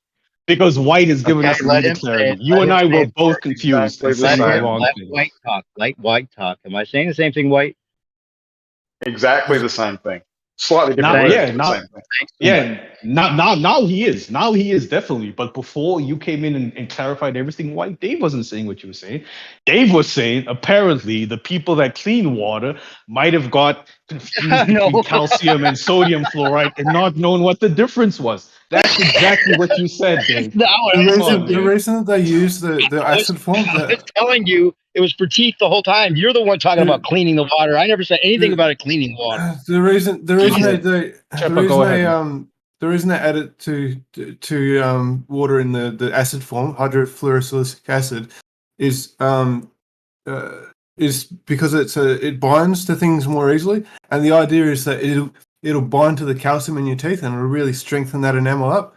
But if you look at, there's a dental condition called dental fluorosis, and there's also a thing called skeletal fluorosis. Now, if you've got too much of that in the water, and it's not hard to put too much in it, America puts too much in, 4 milligrams per liter or something like that. That's fucking way too much. You shouldn't go over 1.5. And even still, I don't think you should put any of it in there because if you've got it in natural form, it's binded to something. It's in a mineralized form and it's chemically attached to something else, and your body can process that and it can deal with it. But when you've got it in an acid form, it's the most reactive fluoride, the actual element, is the most reactive element that is that's not nuclear, and it basically it binds to your bones. It causes degenerative disorders like arthritis and similar sort of things, bunions, and for you to say that it's for anybody to claim that it's good to put in the water, I mean, why not just put ascorbic acid or like you have to put lemon juice on your teeth and it feels really weird. That's the only you can get that from anything. You don't have to put a cytotoxic. Oh, that's right, cytotoxic, right? So the idea of it actually cleaning water, there might be something to that, right? Because fluoride is heavily very cytotoxic. It'll kill living cells. Right. Hey, Zeppa, are you familiar with the idea we were just talking about, though? That it wasn't a matter of just putting too much calcium fluoride in the water. They actually started putting sodium fluoride in the water as if it were the same as calcium fluoride, but it's not. Yeah, no. And your body will separate the sodium, and then the fluoride is then going to be seeking out the calcium in your body, and it builds up. And the things your body cannot remove that fluoride. It'll bind to parts of your body that can't be cleaned. Yeah, but the sodium fluoride is not good for your teeth at all. It's not like having too much sodium, like having just the right amount of sodium fluoride is good for your teeth. It's like it's not good for anything. But the calcium fluoride was good for your teeth, and maybe too much of that would have been bad too. I don't know, but now it's just a totally different type of fluoride, and they're just calling it fluoride. They're not calling it calcium or sodium. They're just calling it fluoride as if it were the same thing, and it's obvious. Well, it was used in the Nazi concentration That's the point camps. you made earlier. That's the point you made earlier, Dave. That they don't know the difference between sodium and calcium fluoride. No, that they're making it seem like they don't, but they do, obviously, because why would they use sodium fluoride if it's not good for you? How do you know they're using sodium fluoride? That's what I'm curious about. How do we know it's like how? I haven't read that it's sodium fluoride. You have to do the research. You have to do the research. I've done the research. I've looked. All right, yeah. Please send me a link where it says it's sodium fluoride. In the Nazi concentration camps, they used fluoride to make prisoners less likely to try to escape and be more docile. So everyone was pretty dumbed down, but at least they had a nice smile. Well, of course, that's what they actually put it in there for. It's got nothing to do with fucking teeth. Those experiments were not even scientific in the slightest. Jesus Christ. retarded people smile too. It doesn't make it any better, you know.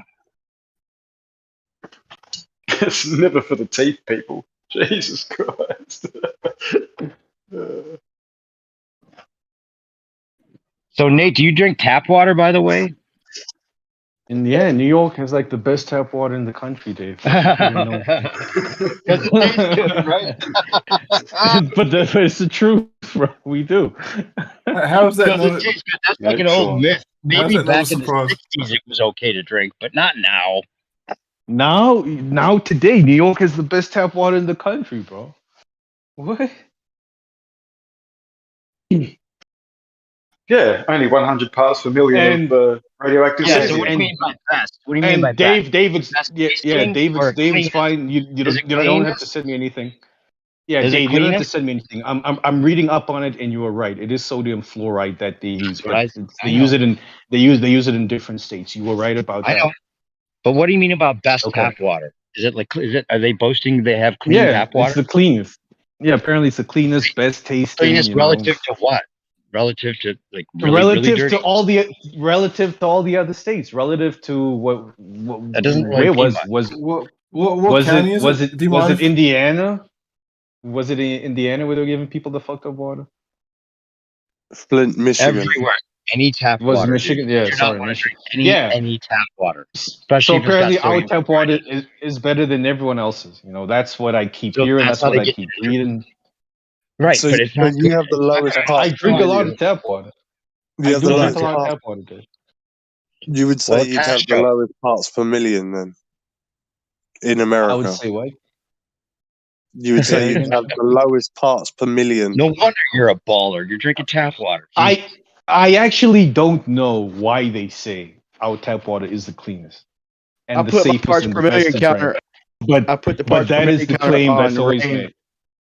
I tried. I put my parts per million counter on spring water. On I got a What state water are you distiller. from? I put it in that, and I put it in tap water, and I put it in rainwater. And Where are you from? the cleanest was the distilled, but not by much. The spring water and the rainwater were right close behind, just a few parts per million. But the tap water was like, I think it was like fucking 180. Where Yeah, are this you? is like total dissolved Florida. solids, right? What Florida. state? Sorry, Florida. Yeah, but the rainwater was fucking almost pure, man. I could almost blame the little tiny bit on the container that I caught it in. Nate, you really drink tap water for real? Dude, I mean, Gio, we're told every day that the tap water in our city and state is especially the city, is the best in the whole entire world. Like people drink tap water in New York, you know, it's a thing here. Yeah, They tap water told is you safe you're and on you can spinning drink it. ball too, though. So Well, I mean, dude, it's not pure at all. It's DM me a PO box, Nate. And I'm not saying I'll it's mail- pure. What I'll I'm mail you my saying parts is, per million counter, bro, if you mail it back. yeah. What I'm saying is, among all of the water that goes through the water filtration tap system within the whole country, New York's water is said to be the cleanest and safest. well, I'm you're not saying getting it's 100% pure, any but tap that's water, what I've been told. but any and every tap water in the United States you're drinking, you're getting well. Some actually don't have fluoride now, but only very few don't. Most of them do. So you're basically consuming fluoride. You're drinking Yeah, I chlorine. know we do. About as We much do for chlorine as they put in a swimming pool. So you're drinking that every day, which is very toxic. You're getting pharmaceutical drugs. You know, the tap water is also retreated wastewater. They literally Yeah, take, and you could they literally take smell the fucking wastewater. bleach or the chlorine. You could smell it in our water, and Yeah.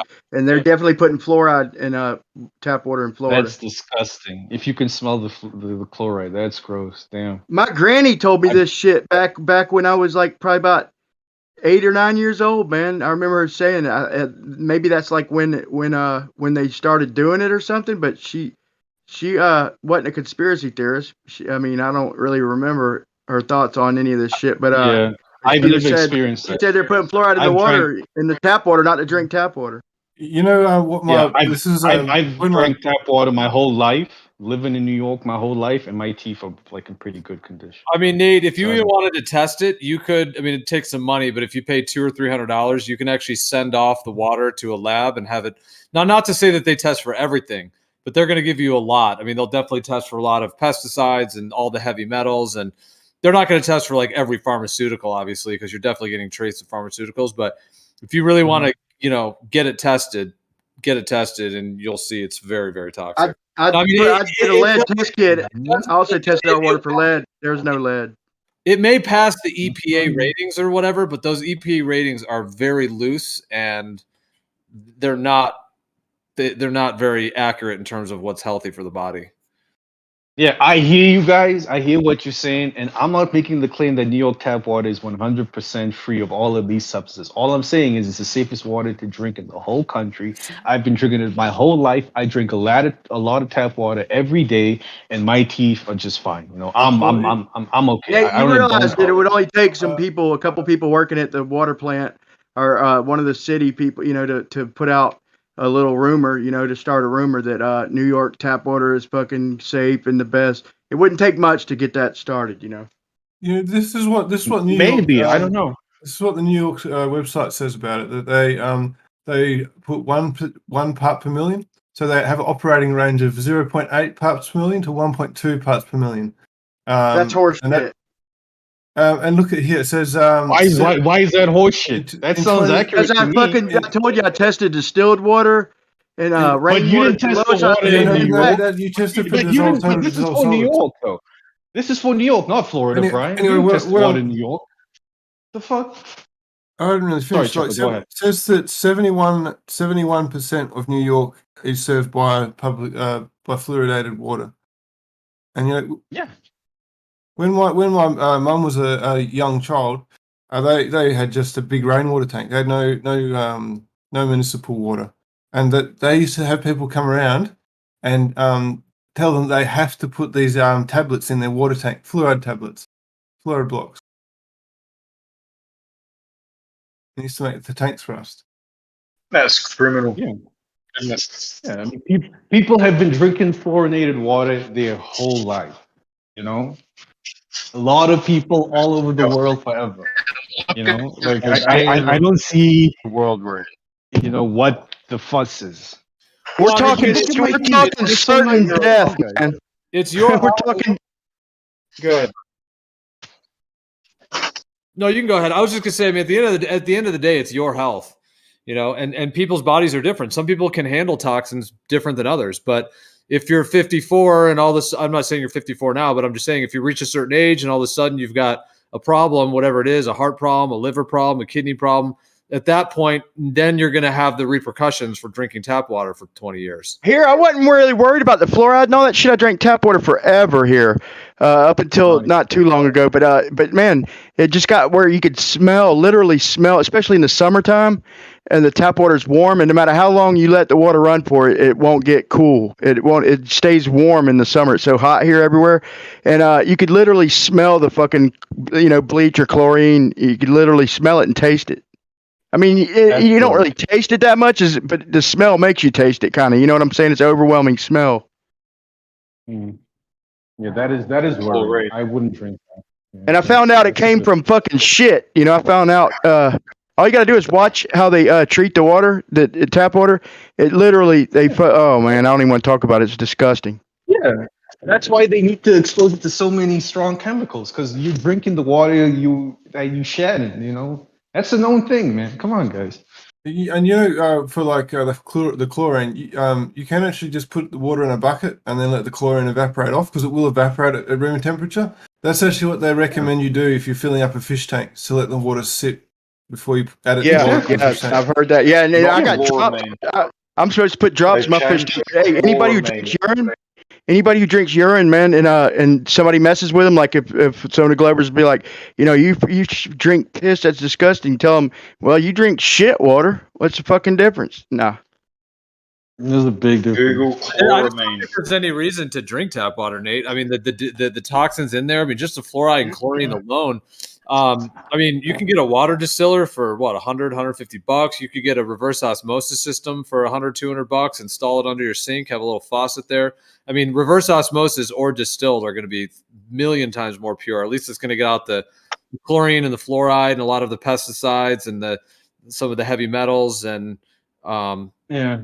And I when you hear you, see Joe. I hear you. results from But that I don't with the feel the need distiller, to do any of that because I've been drinking tap have you water my whole life. I'm just fine, bro. have you seen any But of the results I though? hear what it is you're saying. Nate, have you seen any of the results though of people that have got water distillers and like after a month of using it, what's left over in the distiller? Have you seen from Doesn't even the? take a month, bro. Doesn't even take a month, man. There's fucking white buildup that's so hard to clean, dude. Yeah. And on the filters, Yeah, I've man, seen that. you got that calcium shit building up. That's probably the calcium fluoride shit, dude. It's fucking nasty.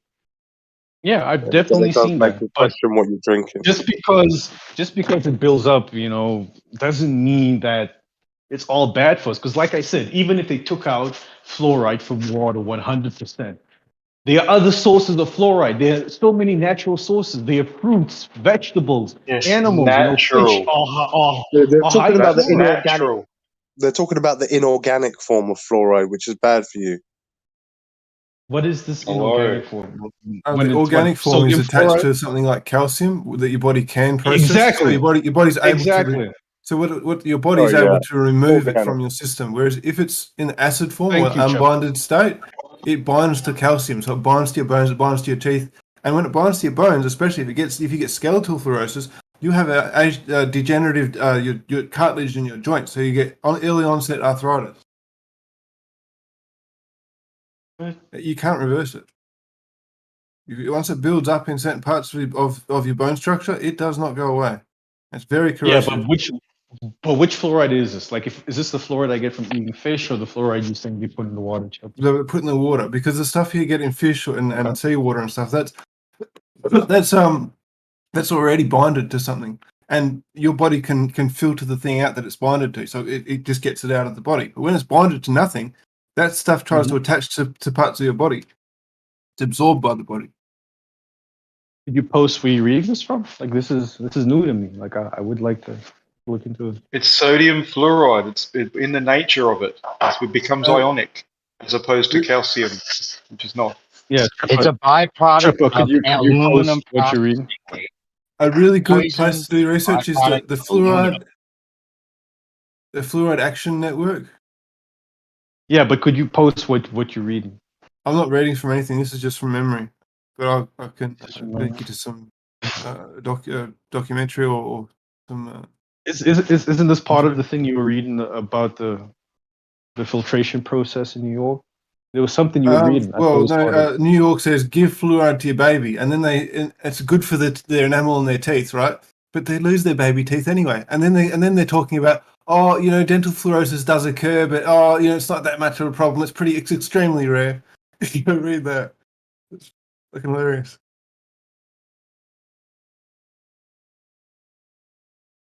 Yeah, I'll try and get you some info that I was referencing. Thanks, bro. Yeah, I mean, and I hear you guys, and I hear the concerns, yada yada yada. But I mean, are you guys trying to say none of you drink tap water? Like, you guys all buy bottled water, or you all have filters, or what? I haven't drank tap All of water. you? Would it like I the have not. plague? I haven't drank a sip of tap water in probably 25 years. Where do you The get best your water is- from? Jim? Probably since I was a teenager. The Where do best you get your filter water? to get would be like a Berkey filter. They filter out fluoride. I've got just like a cheaper sort of version with sort of like a ceramic membrane that has fine filters to fine enough detail. It's slower to Gio. filter, but it gets the fluoride out. Gio, where do you get your water from? Well, I mean, over the years, I've done different things. I've had times where I've done distilled, times where I've done reverse osmosis. Currently, I'm getting a spring water from Mount Shasta, so it comes in Okay. glass. It comes in glass bottles, and it's a real spring though. 'Cause a lot of spring waters are not real springs. They're basically like wells or they're runoff. I mean, there's a lot of strange waters that are called spring water, but this one is actually a legitimate, like a real spring that's actually coming from very deep in the earth and comes from Mount Shasta. So that's what I'm currently drinking. I think spring water is by far the best because it has the pH is correct. it's like a whole food essentially. Spring water, it contains trace minerals that are needed for the body, and there's even like certain like long chain sugars, believe it or not, that are in spring water. Like if you take spring water, if you kind of jiggle it, it's almost a little bit like gelatin. I mean, not really gelatin, but you know, it has a little bit of that kind of soupiness. Because there's like spring water is very mysterious in a sense in terms of what how it really forms deep within the earth. And it does contain these specific, it's not sugar, like it's not the type of sugar that you're gonna, it's not sugar that's gonna, it's not it's not like sucrose or fructose type of sugar, but it is a type of like a long chain type of a sugar that binds it. But anyways, so spring water is ideal for the body in those ways. So I think spring water is always the best if it's a real spring that's actually coming from deep within the earth, in that sense, because there's problems with distilled water, the pH, it actually strips minerals from the body. And I know people have different ideas on that as well. And reverse osmosis is somewhat synthetic. So I think a real spring water is the best. It's really what we're designed to drink. We're either designed to drink a spring water or really like water from a river or moving water like that. But obviously in today's day and age, it's way too toxic to just drink out of a river.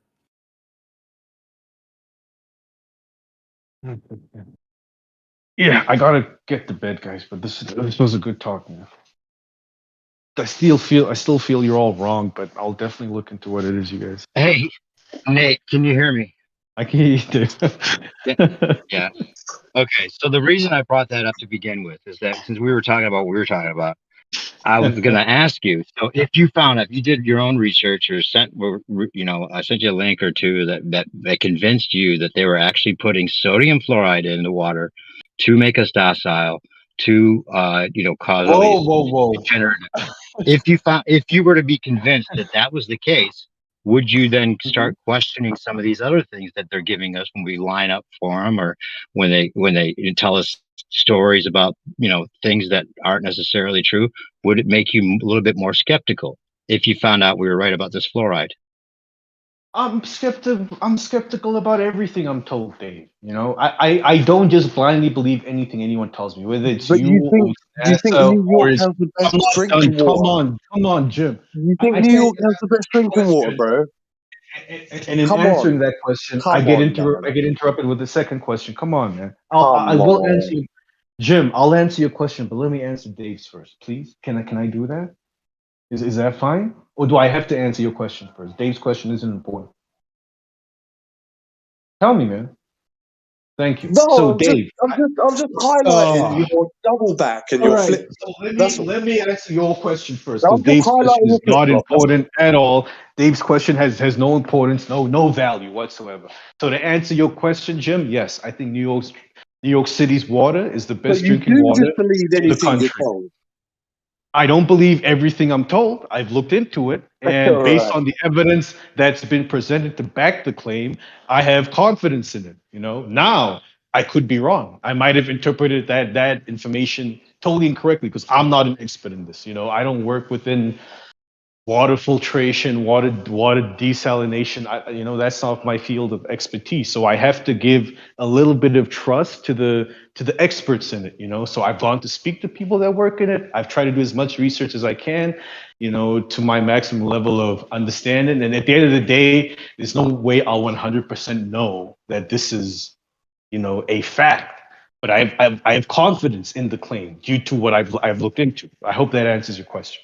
Now to answer your question, Dave, no, I'm skeptical about everything I'm told, and yeah, I give it to you. If I found out this was dodgy, I would start thinking other things that these people say are dodgy. But I inherently believe everything in the world is dodgy. I don't believe NASA more than I believe you. I don't believe the government more than I believe you. I'm skeptical of everything, but everything that I have confidence in. Even though there's still a little bit of skepticism behind it, the things I have confidence in are things I've looked into myself. But I can't look into everything, right? I don't have the time. You don't believe NASA? Hang on. No, I don't believe NASA more than you. When NASA makes a claim, I look at the evidence behind the claim. I don't believe their claim over Dave's claim.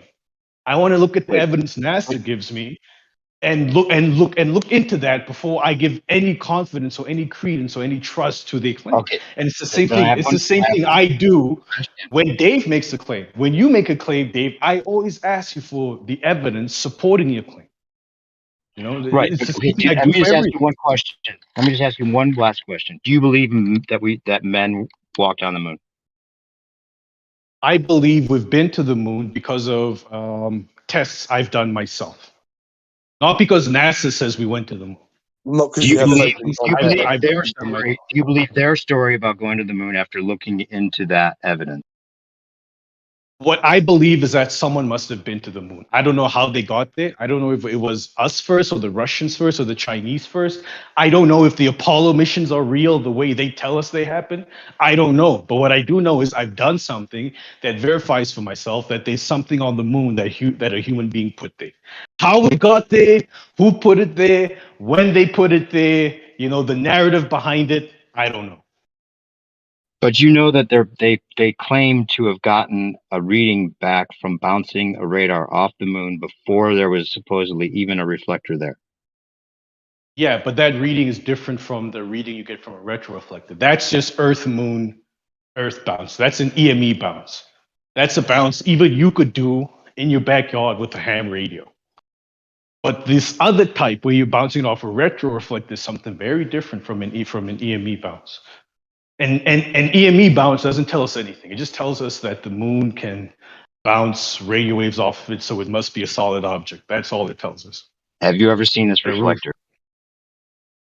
Have I seen it? No, it's too far away to see. But I've, with the assistance of a group of friends, we've bounced something off of the retroreflector and got the signal back, and that gives me confidence that man has gone to the moon and put something there. How man got there, when man got there, was it NASA? Was it the European Space Agency? Was it Japan?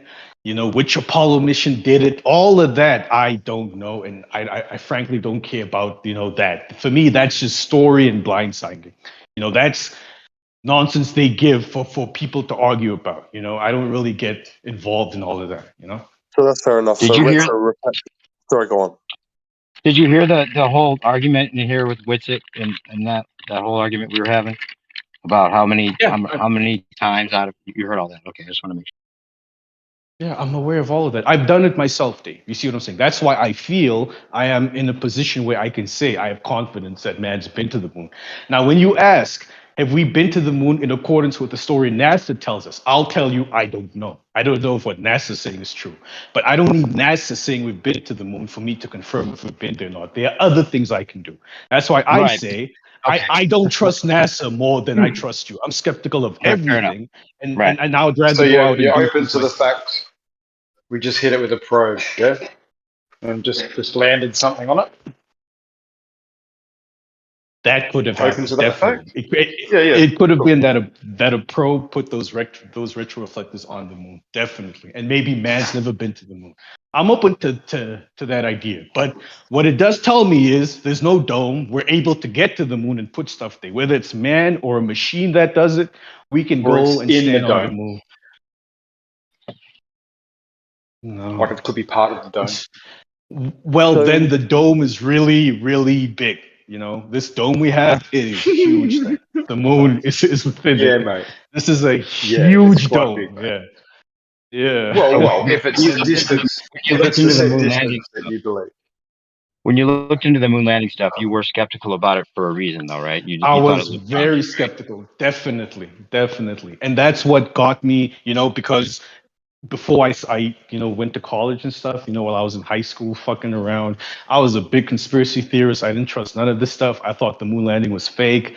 And then I went to high school, studied these things, and there was a field trip we had to Texas to the McDonald Observatory, and I made friends there. And then a few years later, I decided, I'm still a bit skeptical about this moon thing.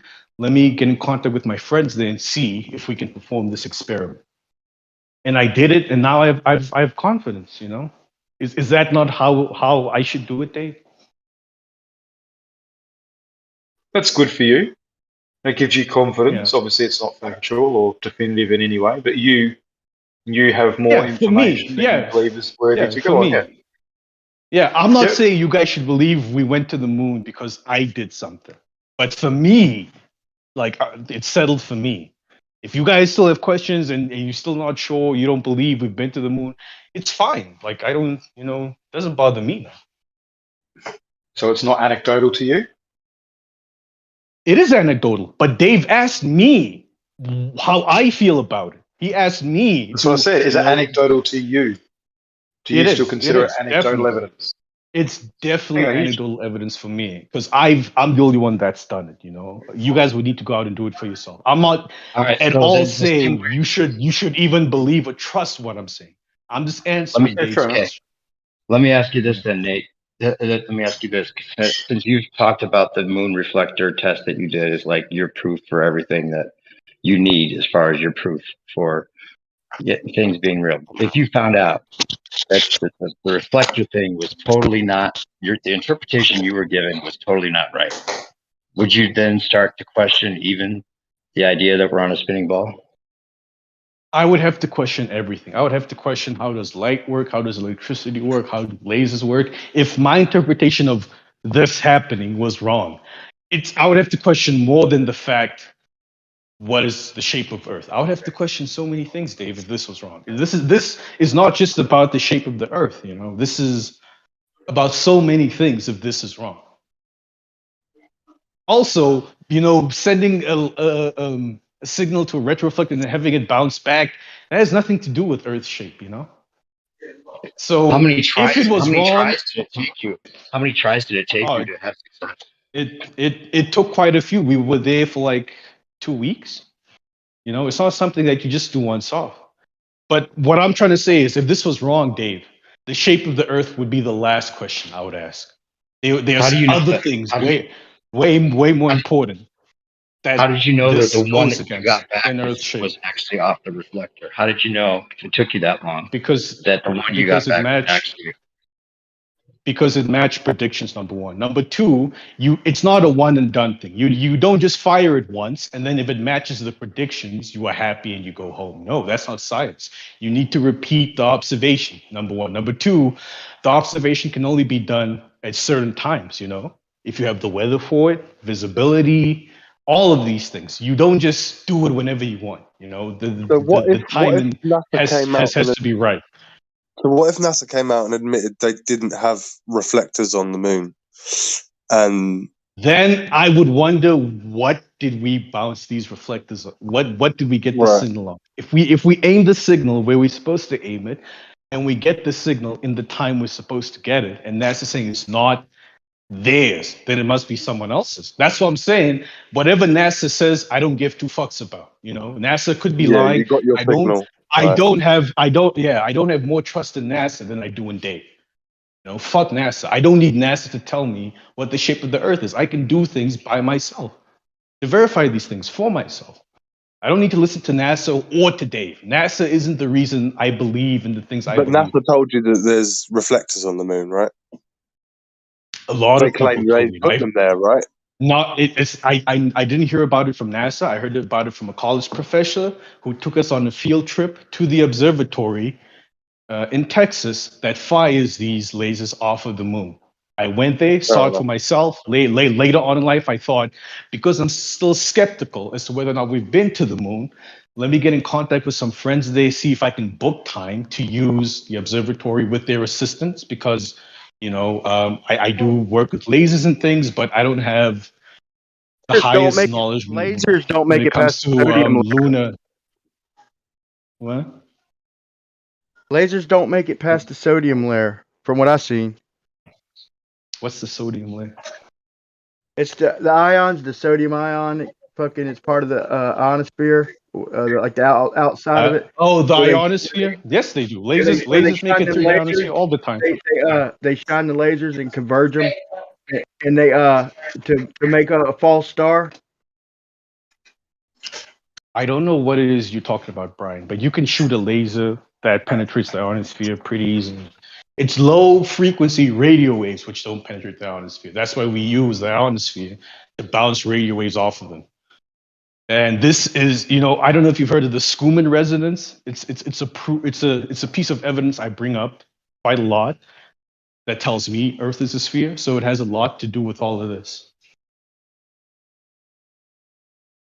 But yeah, I was just trying to answer Dave's question and to just let you guys know that, you know, NASA doesn't tell me nothing about the shape of the Earth. I don't listen to NASA. I don't need to listen to them. And no one does. We don't need NASA to confirm these things for ourselves. Did you ever try aiming that thing a little bit like not at the moon, but just like, you know, somewhere just in the sky and see if you get the same bounce or what? Did you ever try that? While we were there for the 2 weeks? Yeah. No, we never tried that shit. So how do you know Why that? should I try How that? do you know that it's not just bouncing off of? I'm just going to call it the ceiling, and that it would have done that if you had aimed it anywhere. Bouncing off? How do I know it's not bouncing off of the dome? Yeah, call it the dome, the ceiling, whatever you want to call it. Yeah, just whatever's. Yeah, the layer up there. Yeah. Because I've shot lasers that pierce this dome of yours before. Well, I don't have a dome. I don't know what you mean the dome of yours. I'm just saying, how do you know that? Okay, the ceiling. Because I've done other experiments where we've, you know, shot lasers at things further away than the moon. That, you know, we got And the you got the signal result back they from. told you were going to get. Yeah.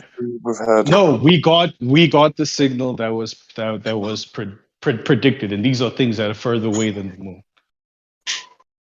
So, also, Geo, it's pretty expensive to turn these lasers on and fire them. So we're not going to turn them on and fire them to aim at something else that's not the moon. You know, that costs a lot of money and effort, and I had to pay to rent the facility for those 2 weeks. You know. So I couldn't How just much go there and tap do water whatever I did you wanted. drink while you were there? Just aim the laser like whatever I wanted. You know, doesn't work that way.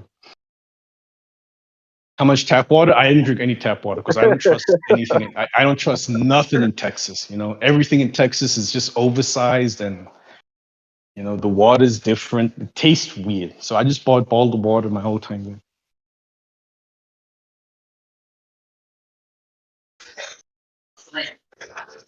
All right. Can I go now, guys? Because I want to get to bed. No more questions, right? Good night. Good night. It's okay. Hold on Look at your tight. blood.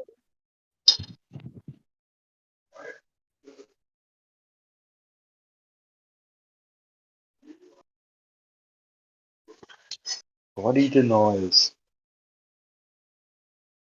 Cog Dis is strong with that one.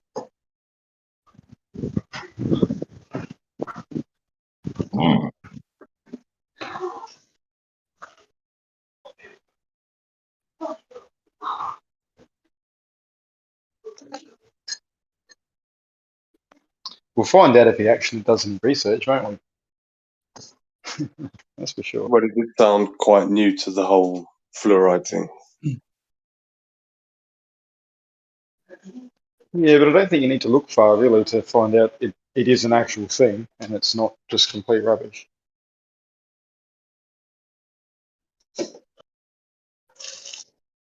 The fact that several places have removed it due to expert opinion should be enough, unless you're going to claim all of those expert opinions to be quacks and, you know, false info.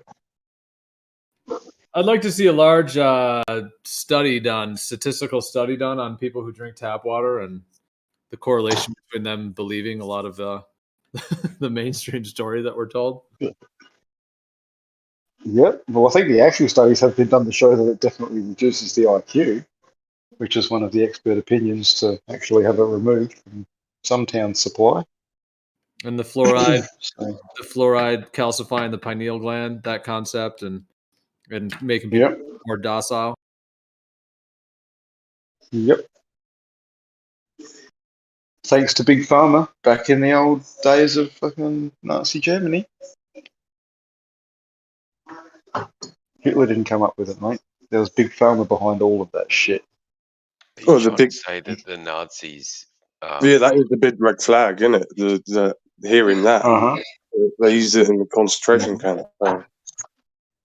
Huge red flag. Flame off, mate. So according to you, the Nazis fluoridated or calcified their people's pineal gland. Is that true? Because I've never heard that before. to make them more docile. Yeah, they add it to the drinking water. They really also- do. Is there proof for that? There were also certain pesticides that they were using in the gas chambers that are now sprayed on our foods. Oh, okay, so it was to the gas chambers. Yeah. Not to the actual German people. They weren't doing it to them.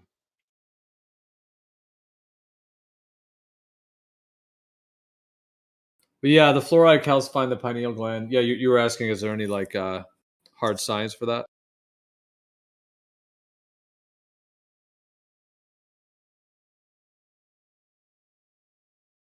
I reckon it's proven. They've already like shown pineal glands completely calcified. Like the average person, if they do a dissection of the brain, and they'll show you the pineal gland, it's always calcified if you drink in tap water, or just the average person.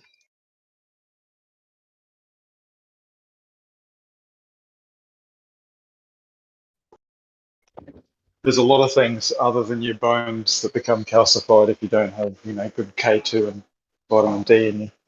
So it's not just the pineal gland. You're probably right.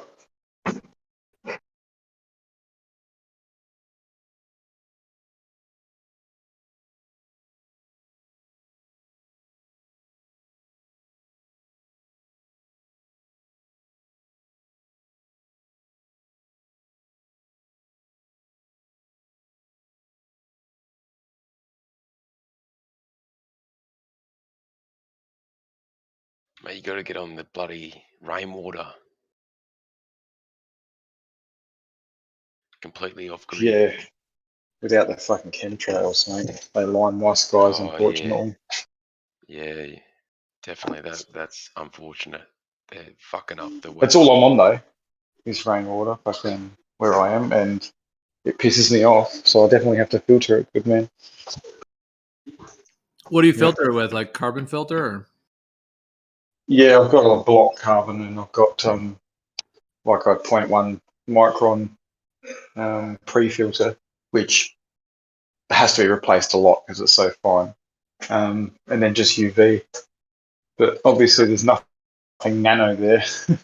And I don't distill it, so I am susceptible to nanotech if they've got that in the fucking clouds, that's for sure. Which I don't think they have personally. I think they've just got different chemicals up there to manipulate the weather, which the filters would definitely be removed.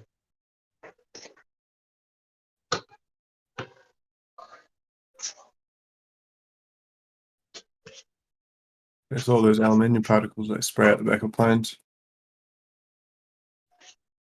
Yeah, strontium, fucking lithium, all sorts of stuff, man. Fucking pesticide too, mate. They put it on all our food.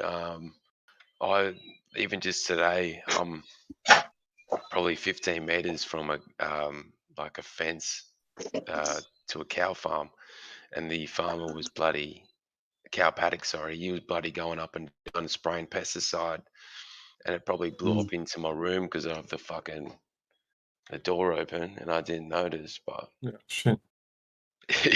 that's the thing. But these farmers just spray so much pesticide and don't give a fuck, along with landscapers too, like the people I work with.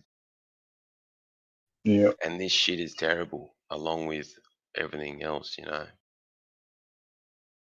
It's very ubiquitous, though. I mean, they reckon they can find glyphosate in pretty much fucking everybody, in everyone's blood, Yeah. which is a pretty scary, a bit like Teflon, fucking, which is a scary fucking thought. And that shit's fucked. Yeah. Buy a bloody cast iron pan for the stove. No, Yeah, like but it's them just so crap. ubiquitous in nature. I think it's just permeated fucking everything. Like there's certain molds that have done the same thing, in everything. Even us.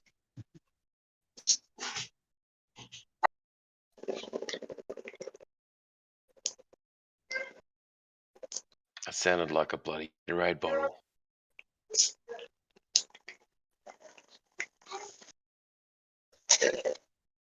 What do you think of distilled water, White?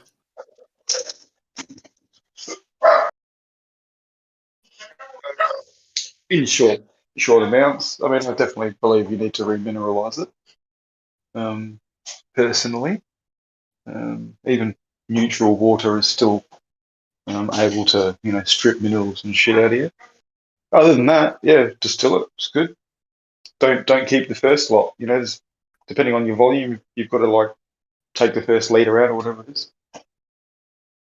Dump that.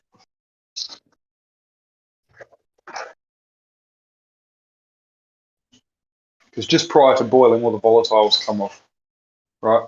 And they will recondense back into your reservoir if you don't tap that stuff off or discard it quickly.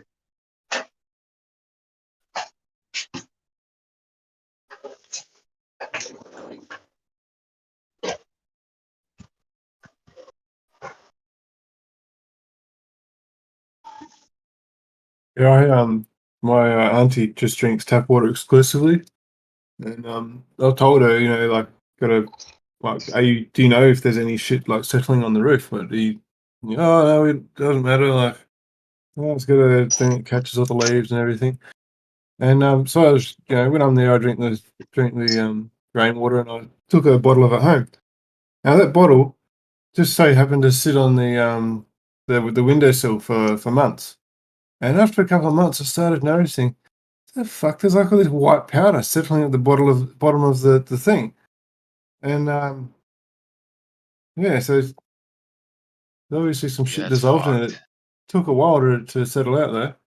That's what they say the chemtrails are. So they're fucking with our fucking rainwater. That's also what No, that's more. It's possible, but I would quickly go to, there was some organic matter in that water, which took that some makes while sense, to break down with the UV light on the windowsill. Maybe. Yeah, mold does tend to grow in water after a while. Yeah, all sorts of Yeah, stuff. Yeah. Aquatic life. It's amazing. But but they do spray a lot of aluminium powder from those planes.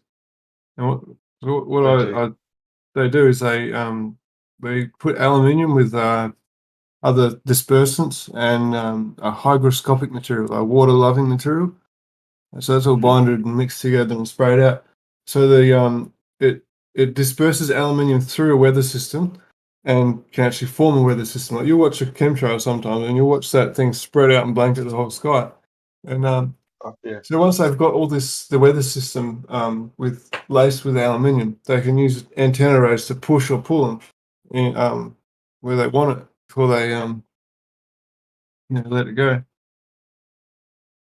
They can, but that also benefits us because that means there's a good charge to that particle, and it's easily removable from the water.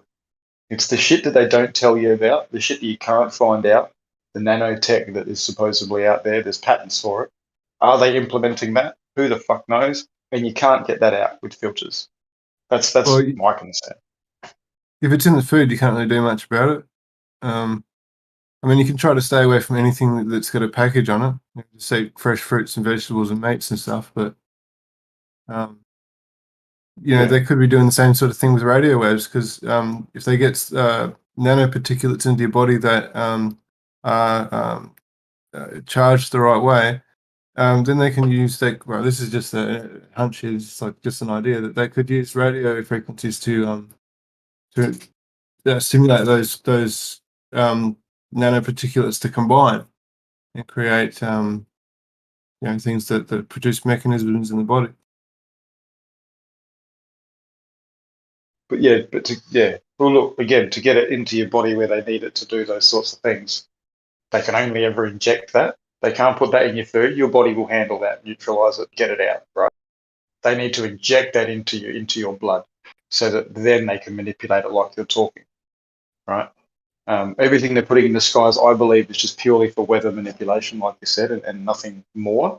I believe the aluminium has definitely contributed to the intensity of bushfires because the soil levels have just incrementally gone up year after year after year after year. And that means it would be in the leaves of the trees and in the bushes. And we all know what fucking powdered aluminium does in a fire. Hello, thermite. It certainly adds to the intensity. Obviously, we are eating more, but we do We process that. If it goes through our digestive tract, we process that out mostly.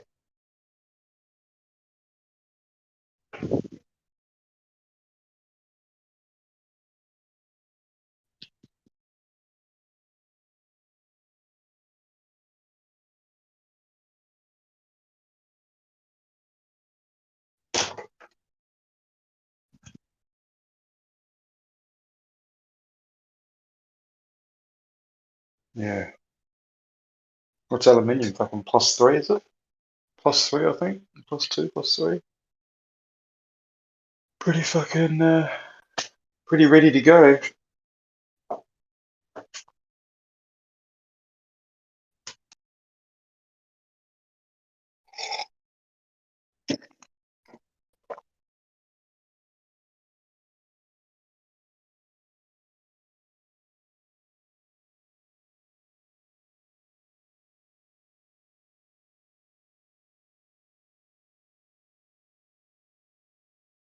You nailed it too before, champ. Gatorade. You nailed it. That's a good ear. That's a connoisseur Yeah, bro, it's right a there. Gatorade bottle. I could tell straight away. Connoisseur. Glassy, mate. Yeah, bro. I've got one. It's just in the other room. I'm just in a different room. Handy. That's funny.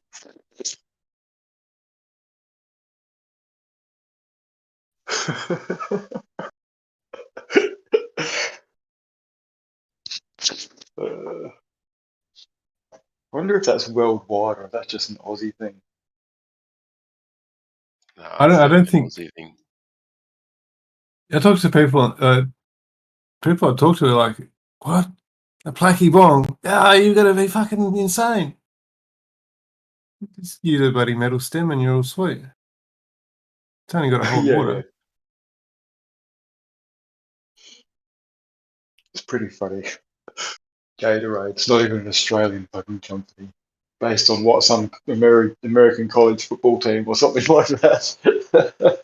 And here we are sucking through it. Love it.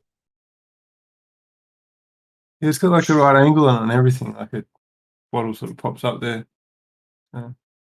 Yeah, nice wide mouth. Yeah, does the job.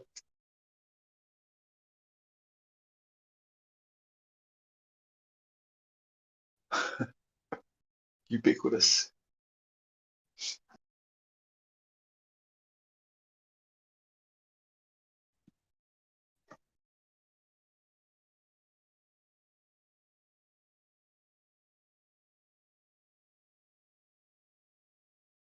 So yeah, there's a reason they put it in the vaccines and why it's been controversial, along with mercury, the old fucking aluminium, is because of its flocculant capabilities.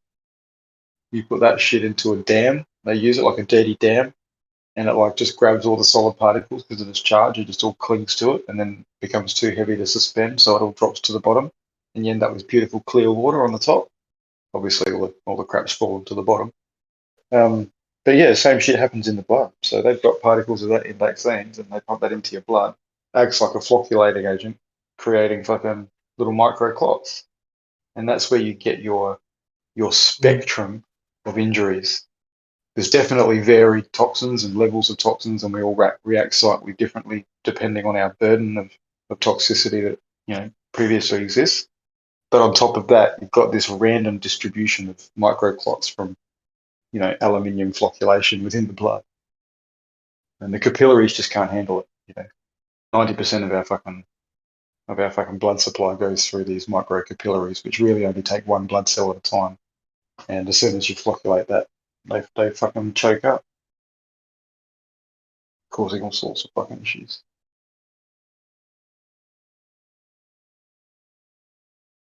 Do you think Oh, it's just a do you preservative. think it has an effect like that in the sky as well, like in the reason they use it for weather modification in some similar way?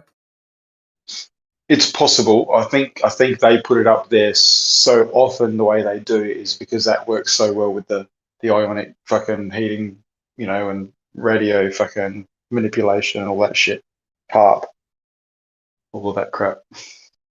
I think they use silver nitrate or silver iodide or something for the nucleating properties to actually, create the droplets and create rain, if I'm not mistaken.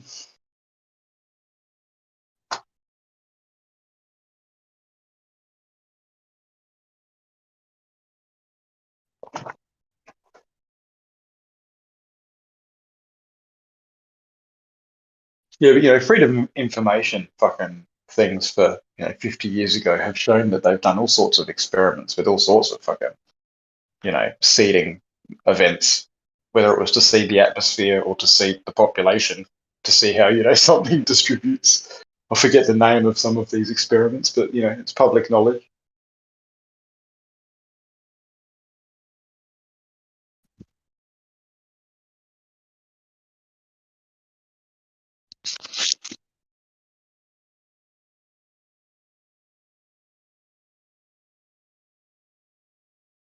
It's a terrible fucking thought, really, with just the technology of drones and how they can just be anywhere, anytime, and if they were putting dispersants or had dispersants, it's so targeted now. They could literally drop a dispersant over a single family home or a fucking office, or it's fucking crazy. Drone technology is scary.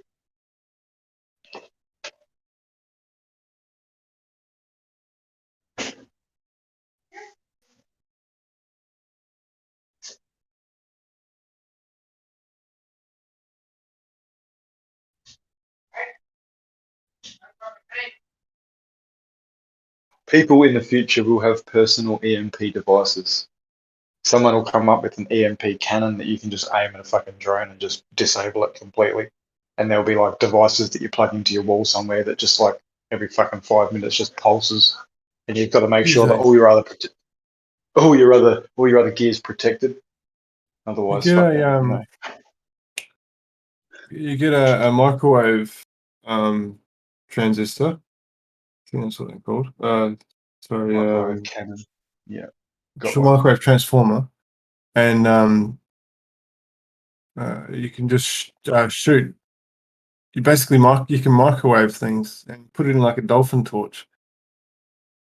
Yeah, a parabolic dish. Yeah, definitely.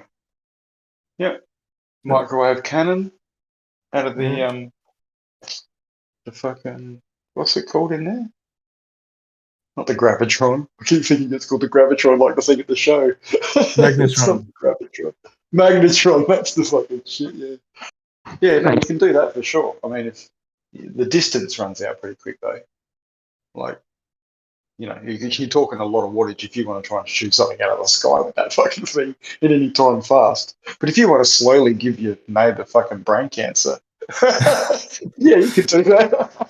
Every time he's out the pub, just target him. That's not very nice. No, it's not, but it's been done. I assure you. Horrible thoughts.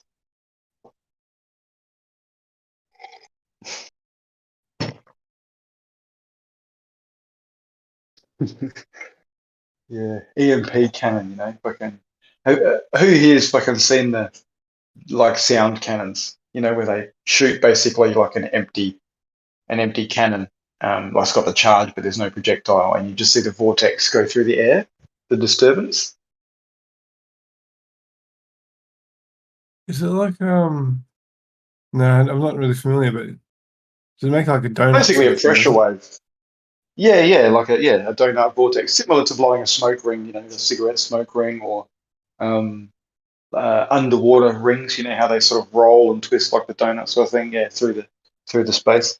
I remember MythBusters did something one time, quite a big one, where they made quite a large cannon, and they ended up knocking over a shed with the pressure wave at quite some distance. So there's a lot of force there at the end of the day. So there is potential to actually even create a more targeted, focused sound cannon or pressure cannon to disable some of these things, because a lot of the components are quite fragile. Break the blades off, whatever. Just Google that if you're interested. MythBusters and sound cannon or sound vortex or something like that. It's quite visually spectacular. The way it just knocks over a shed, like a garden shed, across a paddock. It could actually be pretty big, wouldn't it? Yeah, the cannon was quite big for that. Yeah, but you know, obviously, a drone isn't a gun shit either. So I'm thinking of something smaller and more targeted. Yeah. But you could use them to get rid of pigeons. Like some people use them in like a, you know, it might be the dairy, for instance. They've got lots of pigeons up in the roof, and they'll just shoot the sound cannon up, and it just ruptures all the lungs of the pigeons, so they just all drop, all dead, instantly dead. It's a nasty sort of way to go, but you can imagine it would happen the same to a human if they were in a similar environment that was disruptive enough, a big enough pressure wave.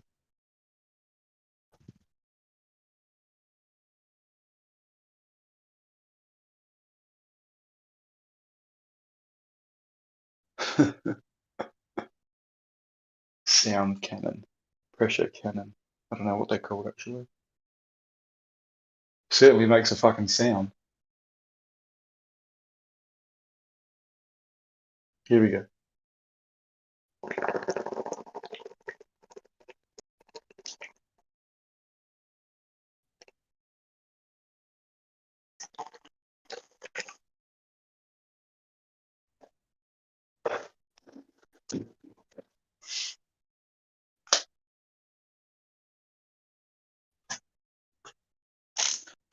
There you do it.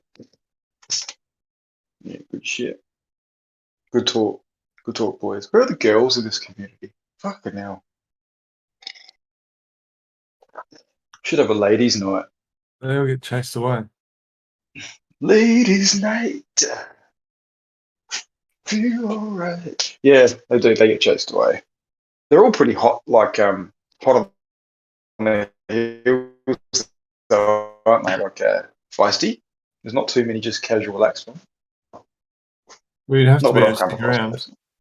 This, no, but no. You know, if they're not keen for a fight, they're wouldn't be very interested in this place, or just photos in general, I suppose. Come on, I'm interested in I just mean, the this place is a truth, bit better not a actually. fight. Not as petty. This place is mellow.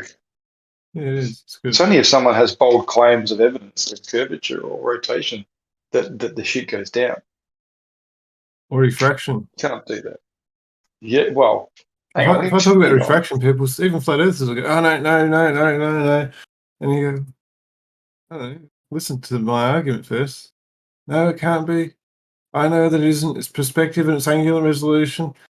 And I just sort of cringe at that point. Because you've got people claiming on the other server that, I mean, it's sort of something I put in their mouth, but like, you know, I said, oh, so are you telling me that you could watch a ship go over the horizon with binoculars and then get a telescope out and bring it back? And they go, yeah, of course, because of angular resolution.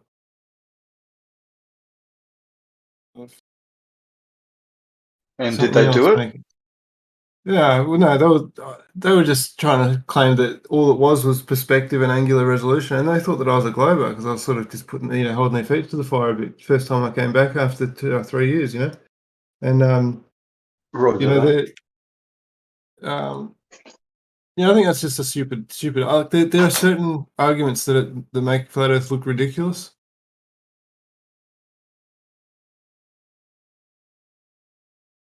A bit like the globe, though. You've got to admit, like black holes and, you know, fucking space foam and dark matter and like those things, just because they're put out by people in white coats and fuzzy hair and shit, they're still fucking ridiculous. Like, come on. Like, you know, there's a dome over a flat Earth. That's just as ridiculous as there's a black hole that's got all this mass and it's sucking in all the light. That's why, like, fuck, man. I like to be very, very open about it, and not let. I like to just be quite broad and like open about it, and then just let the questions come. So like it'll be like, oh yeah, so like I just try to simplify things as much as possible. Like they go, okay, so flat Earth, what the hell do you actually believe with that? And I just say, the Earth beneath your feet is the floor of the universe. End of. Oh, well, how does that work? Where's the end of it? Is it a disc? I just told you, it's the floor of the universe. The universe is infinite. It's sort of just trying to equal because if the universe is infinite, then why can't the floor of the universe be infinite? Is there any difference? Oh, exactly. Yeah. Yep. No, they very quickly either acknowledge that some of the things that they choose to believe in are just as ludicrous, or they don't acknowledge that and they say, oh, but shoulders of giants and people have done stuff and pseudoscience and that sort of stuff. Like when you look up there, when you look up, I mean, when I searched for every high altitude balloon footage I could find everywhere and studied it, like fine tooth combed it. And it's strange, like up there when you get past the blue into the black, it is like a void, an eerie fucking void is about the best way I could describe it. That makes me think that them guys went up there like maybe like Picard or something and in some kind of craft or vessel. You know, I heard that the SR-71, you know, cruised at 90,000 feet. That was its record height. That's high enough right there. That puts you in the black. But you know, that makes me think that they went up there some height anyway, you know, 20 miles, something like that, maybe 15, 10 miles somewhere. But it is eerie up there, man. That was the point I was making. It's like, it's just nothing, man. You see the sun, which looks like a elongated spotlight or some shit. You see a little speck of a moon way off in the distance.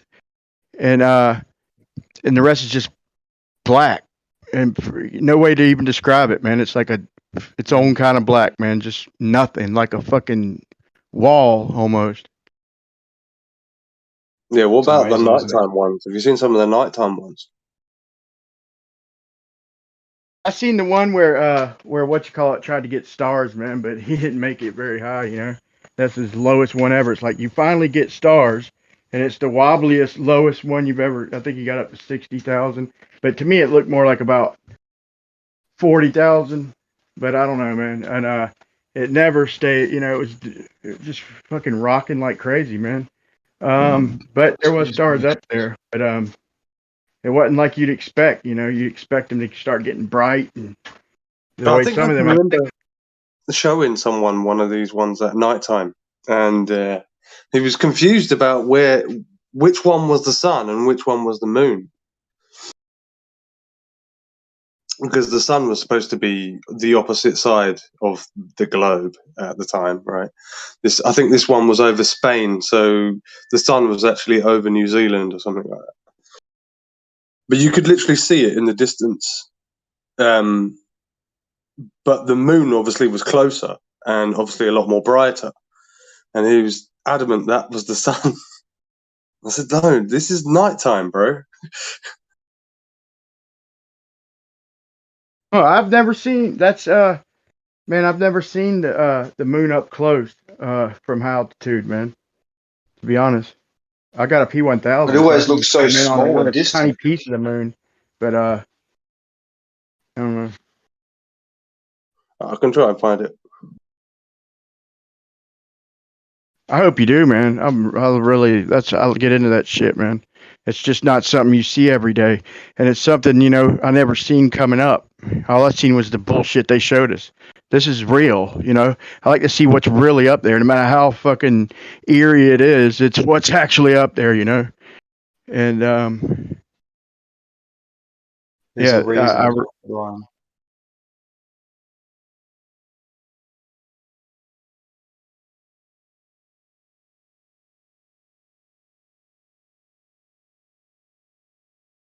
but you can tell the astronauts nowadays, like the older ones, it makes me think that they went up there and did things, you know. Because like the ones nowadays talk about, oh, and yeah, you could see stars. Like they have to look at each other before they even answer, and fucking talking about they all give different answers. Like the stars are the brightest thing ever. It's just specks everywhere. It's like you could tell they're full of shit. But it just seems like the older astronauts, man, they're describing it more what we see up there, and that was even before we even, you know, general population got to see what was up there with high altitude balloon footage. Not many anyway. And the way they described it's what we see now, and the way they describe it now, We don't see that shit. That's not what we see up there. Makes me think they're full of shit, but they probably do got some cool shit up there. Whatever it like, if the ISS what they show us seems to be bullshit. Okay, but whether they have something up there like that or not, with without people on it, I guarantee you they got some cool shit up. You know, like platforms, hanging on balloons, like when Picard went up there. I know they have some permanent shit up there. Whether it's, you know, I've heard claims about it being tied into the firmament. I don't necessarily believe that, but if we went up there in a pressure chamber in the early 1900s, and we got shit up there, you know, big ass chambers joined together and shit, just out of sight of airplanes and shit. Probably about, I don't know, probably about 20 miles up there, where right past all the wind and all that, and so. I don't know. They probably got some cool shit up there that a few lucky people, astronauts, get to visit, I would think. Anyway, I could be wrong. I hear you. Do we know if Picard is actually real? Did he actually, like, is this a known, verified event? Well, I seen the footage of him, you know, the balloon on the ground and the capsule. And there's the footage, man. There's footage. It's old as fuck, but okay. He's a tall, lanky motherfucker, dude. And him and Kipper, I think his name is, Kipper and Picard. Yeah, they fucking went up there in that little ass tube, man. I mean, there was a team of motherfuckers to greet them when they landed. Unless they, I mean, I guess it's possible. No, it showed them going up too, man. It showed them fucking launching. Yeah, cool. It was. Yeah, I wasn't sure. I'm gonna post a song. I'm gonna post a video with a song that it's a badass song too. But it's got the footage of Picard. You gotta watch it, man. It's a fucking great song, Okay, great video. awesome. Yeah, I wonder why they deliberately sabotaged the blimp industry. Like, they scared people big time with the Zeppelin, you know, fucking crash, fucking, you know, Hindenburg, whatever it was called. Yeah, I reckon there's reason for that. Same as Concorde, you know, the Concorde industry. I think there was something about how fast they went, which fucked with the system.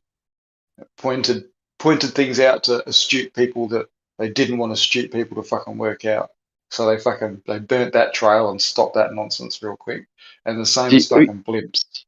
Have you seen how small the Concorde windows were? I reckon there's a reason for that. They didn't want people to see shit out of those windows. Like the size of your hand. Like, it's probably more an engineering excuse they'll have to try and keep pressure or something at the certain speeds or integrity. There'll be some other reason they'll have. But yeah, you're going to have limited vision. That's funny.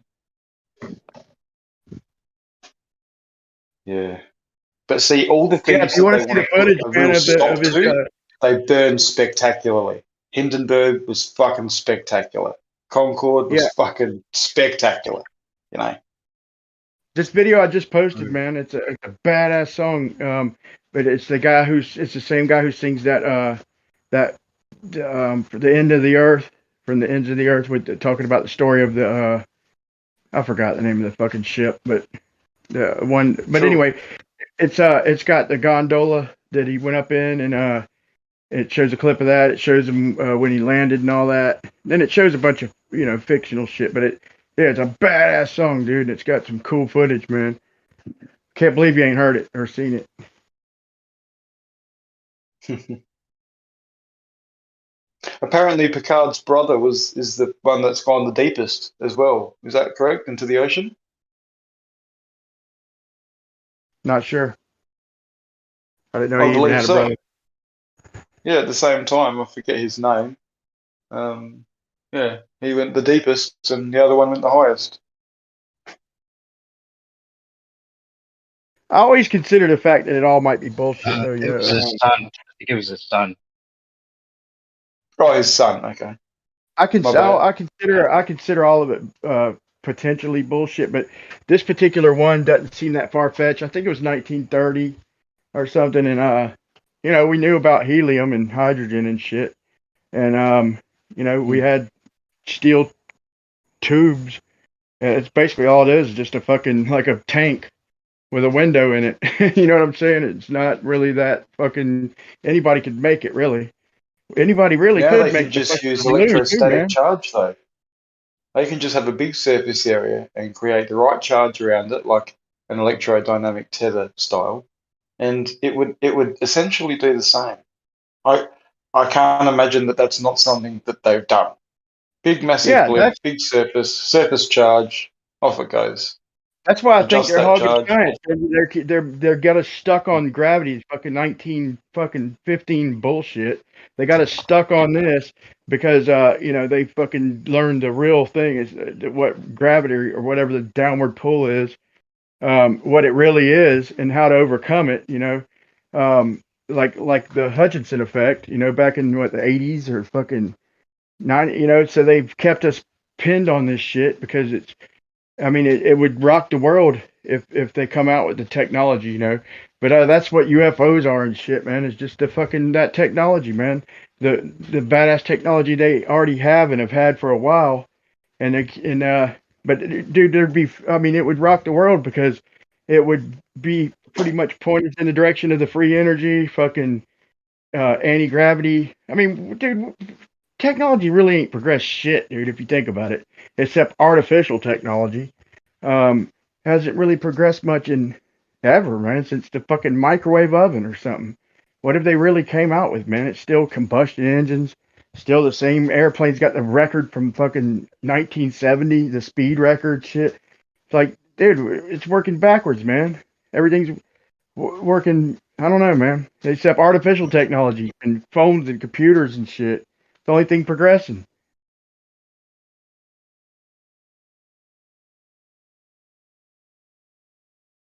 So, like charges repel, don't they? And if the atmosphere is full of what, positive, it's a gradient getting stronger and stronger with positive. So if you chose a specific point within that positive gradient and you happen to match it in terms of, surface charge strength, wouldn't that sort of cause you to be repelled away from that particular area towards an area where you're sort of less equal to? And then couldn't you manipulate that and have things actually move around within that gradient? Given that the There's a few ways gradient they've is so done it, man. fucking With sound, consistent. you see that fish tank they fucking turn upside down and fucking. It's not that big, but it's like probably about 4 inches wide, about 10 inches long, and probably about a foot tall. And they fucking got a little boat in there, and they turn the water upside down and fucking shake it at a certain frequency. It almost like hooking a sawzall up to that bitch. That doesn't go that far though. It shakes about that speed, just and then they pump air in there, and the fucking air stays down low, and the water stays. And they got the little boat, and they turn it upside down and put it on the bottom of the water, which is not the bottom because the air is the bottom. So literally everything flips upside down just from the frequency. The boat, they pull it down from the water into the air pocket, and it falls back up. It literally falls back up to the water to float on the fucking water upside down. It's like it's the fucking weirdest thing. So yeah, so what you're saying about the charge and shit, along with the fucking types of frequency and shit, man. They know all about that, man. If we're onto it and we got ideas and shit like that, I mean, the fucking where the money's at. They're all over that shit. I hope I hope they would be all over that shit. Well, that whole spider ballooning or tethering, that whole paper that was done and the research that was done on that was fucking, that's incredible. Whoever discovered that first, whether they've known about it for 100 years or not, I don't fucking know. But whoever discovered that, and when the military or whatever got hold of it, they would have fucking, like, that would have just been groundbreaking to what they could do with it. Like, that's just fucking phenomenal.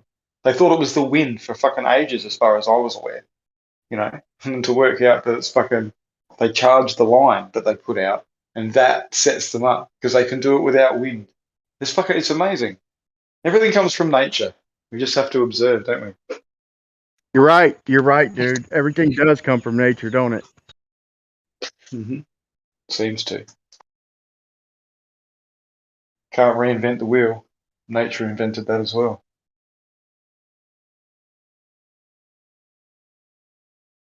Nothing new under the sun. That's why when I first seen all the NASA shit, I was like, oh my god, dude, they fucking are cold busted, dude. Look at this bullshit. Like these glitching out and shit, and fucking. I mean, I don't even know where to start. There's so much crap, and I thought everybody was gonna see it and naturally fucking call bullshit. Like, I mean, it's so obvious that no matter what you believe about the shape or Earth or whatever, look at what they're fucking showing us. This is crap, dude. And I went and looked at the actual footage, you know, the what they call events up there, and I mean, it ain't, because I thought, no, they're fucking editing this shit, but no, they weren't editing this shit. Dudes were literally getting stuck up fucking side down for like a period of time, and their face getting red and shit, and it's like, what the fuck? I was like, and then there's people defending it, and it's these idiots defending it. Is why we could, you know, if everybody would have seen that and used their common sense and called bullshit, you know, we could have got a little disclosure just from pressure. You know, I ain't talking about getting full disclosure or something like that, but could have got some disclosure from putting pressure on them, you know, and but now we're stuck fucking watching more and more bullshit because people are fucking defending it to the death, dude. Just normal people defending bullshit that I know they see with their eyes and their brain won't let them fucking. That's the magic of it, though. That's the magic of it. They're showing us that shit on purpose. They're not just letting this shit leak. They're showing us how fake it is on purpose. Why? That's how much it's a litmus test. I don't believe that. Just for division. Just for division, just for distraction. You worry about this and argue over that and do that, and meanwhile in the background they're doing all that other shit. No way, man, because dude, why would they have Don Pettit be their spokesman? Come on.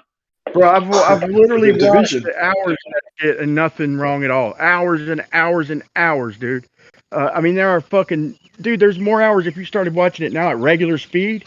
You'd fucking probably be dead before you finish watching it all. I mean, there's that many hours of shit over all these years. And then just every now and then, you'll find one fucking thing. I mean, it takes forever to find the flaws, man. I mean, forever. Dude, it's not purpose, dude. It's just every now and then, dude, something would glitch, man. And or something would fuck up. You can't keep it perfect all the time. It's gonna get past the people, the editors, you know. You're gonna have certain shit get past because you got to really fine tooth comb that shit to find the problem. So I don't think for 1 second that shit's on purpose, if you ask me, man. Because there's too much of it that's not flawed whatsoever. Fucking slow motion. It's never perfect. No, you got to remember too. They know the psychology of people. They know that there's enough people who are invested in the industry and the belief that space is doing this and doing that. They could put Don Pettit out there. He can talk and look like a fucking idiot, and they will back him 100% because they're so invested in the narrative. Right? They know the psychology of people, and there's 95% like that. That's the issue. Yeah, they're lowering the standard. I mean, they could be doing it on purpose for a lot of different reasons, but they're lowering people's expectations and causing the conflict. They're baiting us. They're baiting us. Well, just here's a good example. Man. I don't believe for 1 second if people watch the NASA bullshit clips, like my sister and shit, she ain't flattered, but she knows what I showed her the top 10 NASA blunders. She knows that they're full of shit now. And you don't got to be a flat earther, but they suppress it. They suppress that shit worse than flat earth, dude. All that NASA shit. They don't want everybody seeing that because it's not going to be no 95%. If everybody's seen that shit, then most people would know it's bullshit, except the people invested, like you're saying.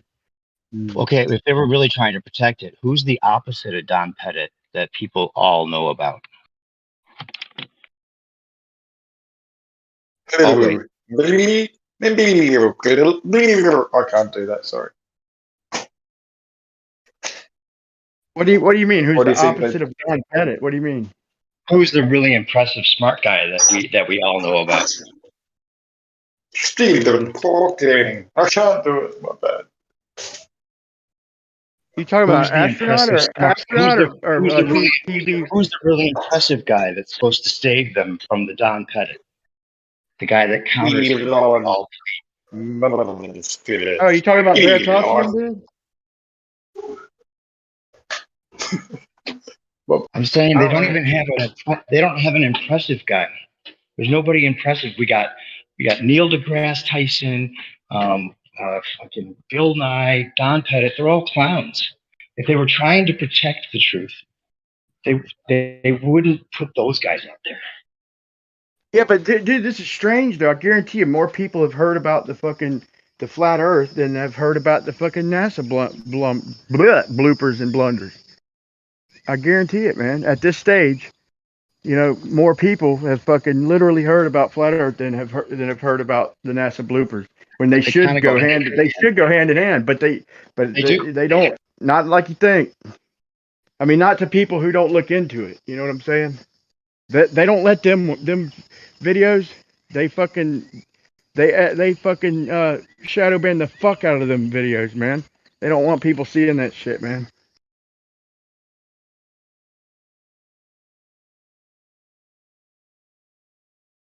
That shit should be everywhere because there's videos that aren't even flat Earth that just show NASA bullshit.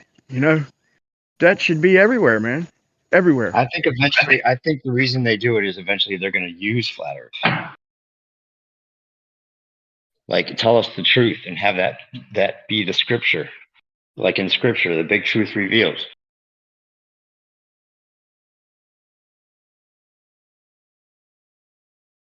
I think they already tried to come out with the truth. Like I said before, you know, they tried to tell us that the moon landing was fake by saying, you know, we can't leave low Earth orbit, and every astronaut and the president saying that. Yeah. And Aldrin coming out telling that girl we didn't go because we didn't go, you know, and Armstrong giving his speech. Then they come out with the flat Earth. They tried to tell the truth, and the anti-flat Earthers fucking won't have it. It doesn't matter. That's slow, 1 foot on the brake, 1 foot on the pedal. They're slowly leading up to it.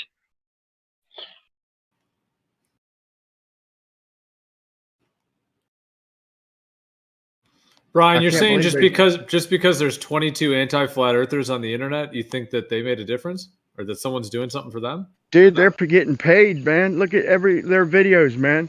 Look at I watch them all the time. Listen, I watch them all the time. They make hundreds of dollars for livecast, dude. Hundreds, man. Maybe over 1,000 a fucking show. Look at Fight the Flat Earth, McToon, and fucking all these people. I mean, just to name a couple, man. But all these they have live streams, and there's a bunch up there. They got a big following, but they got people who are paying fucking jack, dude. They're making fucking loot.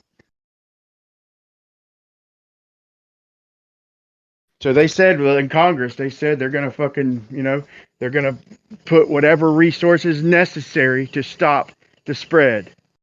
In other words, she basically said they're gonna spend whatever money it takes to stop the spread of misinformation like flat Earth. You said the other day that they mentioned the false medical shit. I still yet to hear about that, but you know, it might be in there. But they pretty much pointed the finger at flat Earth as disinformation, and they're going to do whatever it takes, whatever necessary, to stop the spread of misinformation. You know. But why would they tell us that? Why don't they just do it? That's what they're doing, man. Dude, I couldn't even find my own fucking channel. Literally. From another person's phone. Couldn't find it. Typed in the exact name. And fucking my exact name exactly spaced out. And fucking scrolled all the way to the bottom, and it just wasn't there. What do you think that is? I mean, my phone, yeah, I've got saved shit and all that. But grab another person's phone and try and find something if you don't believe me. You might find it, but it's going to be difficult.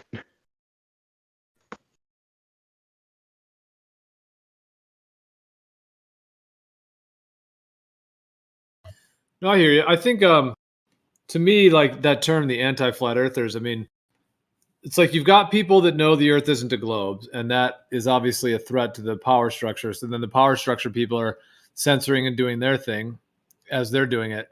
Well, like the anti-flat earther people, I mean, they're just like the background to it all, you know. I mean, they are the ones trying to like debate it and trying to make channels, but at the end of the day, they've already got, you know, when you do a Google search or Wikipedia, they've already got all that information out there. So Yeah, they've scrubbed it. They've scrubbed all the fucking information. They're redefining terms. They're scrubbing all the fucking information, like the Picard thing. Like literally, they fucking took his quote out.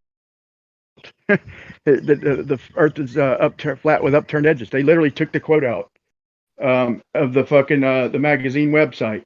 You know, if you're lucky enough to have one of the magazines, they're worth a fortune now. But there's only a few of them around, and but the website, if you look up the magazine, the whole rest of the magazine article that for that month will be intact, except that one quote. They took it out. They're scrubbing the fucking internet crystal clear of anything.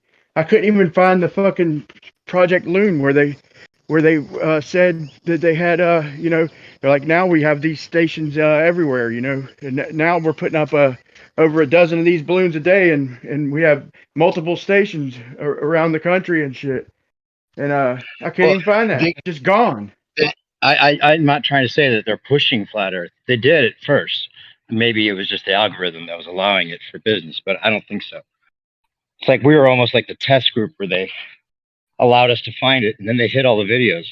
But maybe they've changed their mind. Maybe they were thinking they could use it, and then they realized that the people that caught on are too smart to even buy the bullshit they were going to try to sell us along with it. But they could still use it. They just don't want it to be like all at once. They're holding back, and by hiding it, they make it more valid. You know, who's they, bro? When I say they, I'm talking about the anti-flat earthers that are scrubbing the internet, that are changing Wikipedia, I'm talking about literally the anti-flat earthers, the guy where the people were fighting, you know, the 10 or 20,000 dudes. No, I think that there's a when you say they, you think these anti-flat earthers are fucking, they're fucking regular dumbass people, man. Beyond that. No, I think there's a they beyond them that know the Earth is flat, and they're controlling things that are way above the anti-flat earthers. I don't believe that. I'll consider it, but no, they think. I mean, well, it's used for division for sure. I mean, do you think there's anybody in flat Earth that's controlled opposition at all? Do you have any idea? Do you think everyone's just honest? Why would they? I'm not trying to get you. That makes sense to me, man. Controlled opposition, yeah. I would say like people who fucking cause division. That I would. My initial answer would be no, because I fucking have talked to so many people. But then, yeah, the people causing division, yeah, they're fucking like Rand and the people who it's not like they're lying. It's not like anybody that's an agent is lying necessarily. It's just that they're part of the rollout, if there is a rollout. But let me tell you this: if they change their mind, or if they're not going to use it, or if they're totally against it, they could kill it at any time. They could just have a fake shooting by a prominent flat earther or some guy that claims to be a prominent flat earther, have it all over the news, and anything associated with flat Earth would be demonized. No, they couldn't, bro. No, they could not, bro. If they did that, then every motherfucker in the world would look into flat Earth, bro. You are dead wrong. They can't fucking announce to the world anything about flat Earth, bro. The only thing keeping their shit together is the fact that so many people haven't heard of it. Fair enough. I said that about Obama saying we don't have time for a flat Earth society as an actual promotion for flat Earth. I wasn't trying to same kind of psychology, right? Negative is positive just because it's mentioned. So they rolled it out then, if that's the case. Obama didn't say that on accident. Yeah, that was like propaganda to try and fucking shut it down before it started, but it had nobody would have known about it. If he hadn't mentioned it, nobody would have known about it. Just like you're saying about the guy that would shoot people, and maybe everyone would know about flat Earth. No, nobody would. A lot of people. Nobody. A lot of people. You answered your own question though. Negative. I mean, any publicity is good publicity. Like Obama shit backfired. He's trying to make a joke like they've been founding members of Flat Earth Society, but look what happened. It backfired, bro. It led people to Flat Earth. Maybe I'm not trying to say I know. Behind the curve or whatever. These people are crazy. The hippies. It literally led more people to Flat Earth than anything yet. I'm just saying they could use it against us, Brian. That's all. Maybe it's because too many people found out and it's gotten out of control. Now they have to absorb it and use it. Tell us we're inside a dome. Tell us the air is contaminated. Tell us that God's looking on us and they can talk to God and they know what God's saying. And now it's biblical flat Earth and people are being Bible bashed again. They could use it. They could say outer ponders are the aliens. They could do all kinds of stuff. They do all that. They try to. They could. They didn't try to yet. Not with the outer ponders. Yeah, not on the main stage, but if you go looking into it, that's what you'll find. Is Really? fucking. I couldn't believe when I couldn't find my own channel when I typed it in for verbatim. Yeah, and I know. literally, it wouldn't even come up. I couldn't fucking. That's why believe I it. send people a list of links that you can't find anymore. I send newcomers a list of links of all the old good videos that you can't find anymore. Because you type in Eric Debate 200 proofs, it doesn't come up right away. Or you have ODD, any of these like old school ones, litmus test by what's his name, Marty Leeds, and some of these. Well, this shit come up on my phone, dude. You have to scroll down before you even find it. Newcomers would never be able to find it. Everything come up from my phone, bro. But when I fucking grabbed my sister's phone and tried to show her this shit, I tried to look it up. I couldn't. It wouldn't come up, and none of that other shit would come up.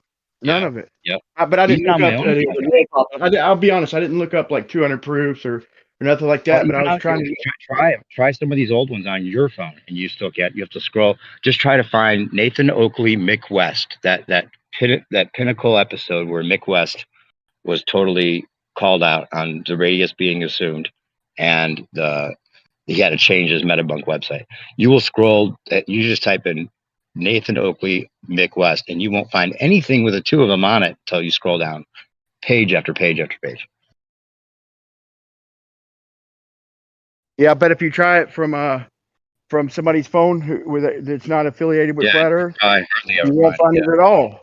I would guess. Maybe, probably not. Yeah, they're definitely hiding it. I don't know if they're hiding it because they want to wait, or if they're hiding. I think it's too late anyway. It's too late. Exponential growth. It is too late, dude. I think it is too late. But they're not gonna, they're gonna fight it to the bitter end. I don't think they're gonna. Yeah, and eventually they're gonna have to try and use it, I guess, when they realize. Well, that Lynn Wood coming out with it, that QAnon guy, Lynn Wood coming out and saying the Earth is flat. That's not good for us. Maybe. You know who he is, right? No. Lynn Wood? Look up Lynn Wood Flat Earth. He just went full Flat Earth the other day, supposedly. Talks about the Bible and the Flat Earth and how you connect the dots and stuff. And he's like a big QAnon guy. Like he's the guy, the spokesman for that whole movement in a way. In the public arena.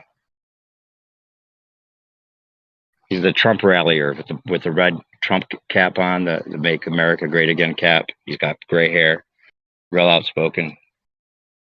He was talking about the people that cheated on the election should be lynched and that kind of shit. Yeah, they should be fucking lynched. But he's criminalizing himself publicly and then saying flat Earth. So that's a step. I don't think it would have made a difference whoever's president. At that stage, it's the best bullshit artist wins. The best team. No, I know. The best, I'm saying associating with the guy that's being criminalized in the public eye.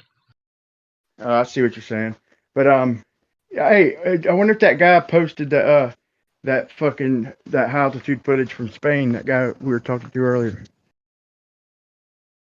I'd really like to see that. I was off for a little bit. I don't know. I would hate to see them make flat Earth, like, what are we really trying to do here? Are we trying to make it so everybody knows?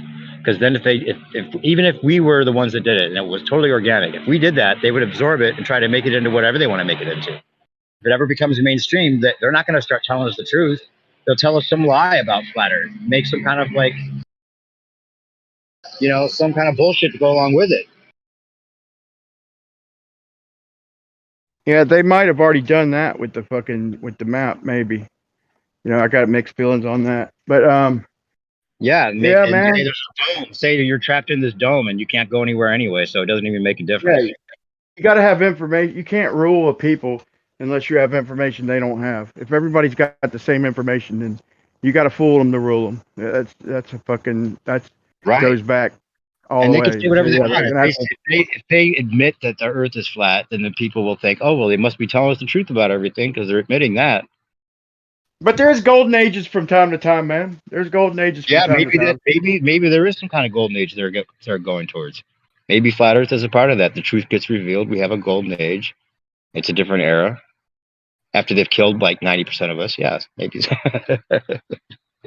I don't know. You know, who knows? But yeah, I'd like to think it's a good thing. Maybe if they're going to use it, but I don't know. I wouldn't think so. Not the people that are in control now.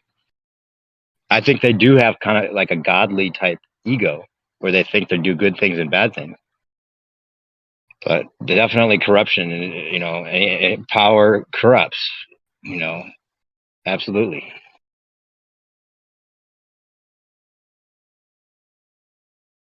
So I don't know. It's just strange because I don't think it's if you ask any flat earther, we don't really know what the goal is necessarily because who knows what'll happen if everyone did find out. You know, what will they do with that information? What will they say flat Earth is? What will there be people acting a fool and acting out and not being able to handle it? Will it have a negative effect just naturally? No, but we get a lot of closure on like with NASA and shit. We get to find out. You know, they fucking rush that place. They'd rush that place, and we already know it's to know. What else do we find out? Yeah, I know, but I want to know what the. I know they got some badass cool shit up there, dude. Like on fucking balloons. Like I said, man, they probably got a city of fucking. Why would they up have there. to tell us the truth about that? Why would they have to? Even if they said the Earth is flat, they would. It's not like they have to tell us the truth about it. If we took over, well, if you take over, like a fucking. Why would flat Earth take over? We're the most peaceful people you'll ever meet. Everybody found out. Nobody's I don't going to think take there'd over. be war. I don't think people would freak out. They would just. Huh? It would take combat to take over.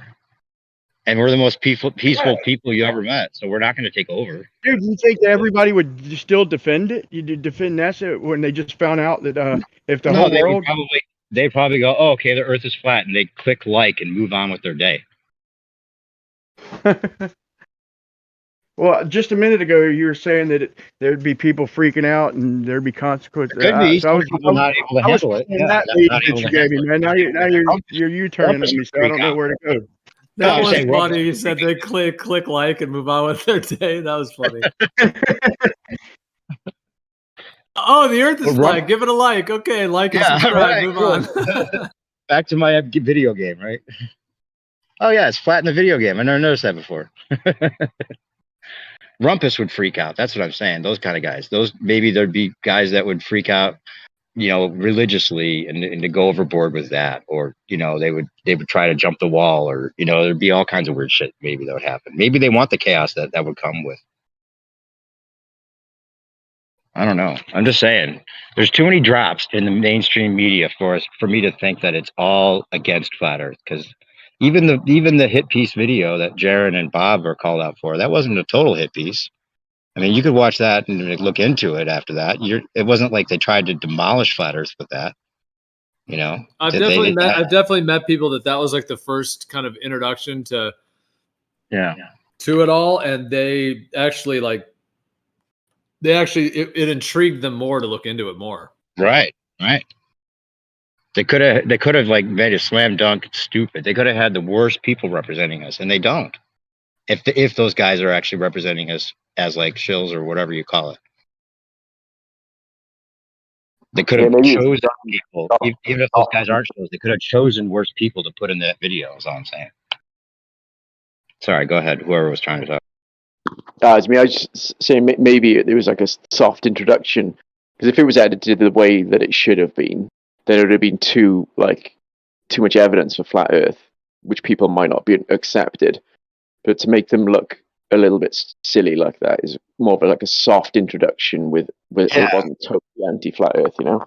Yeah, it gets people comfortable with it. You can laugh at it before you accept it or look into it.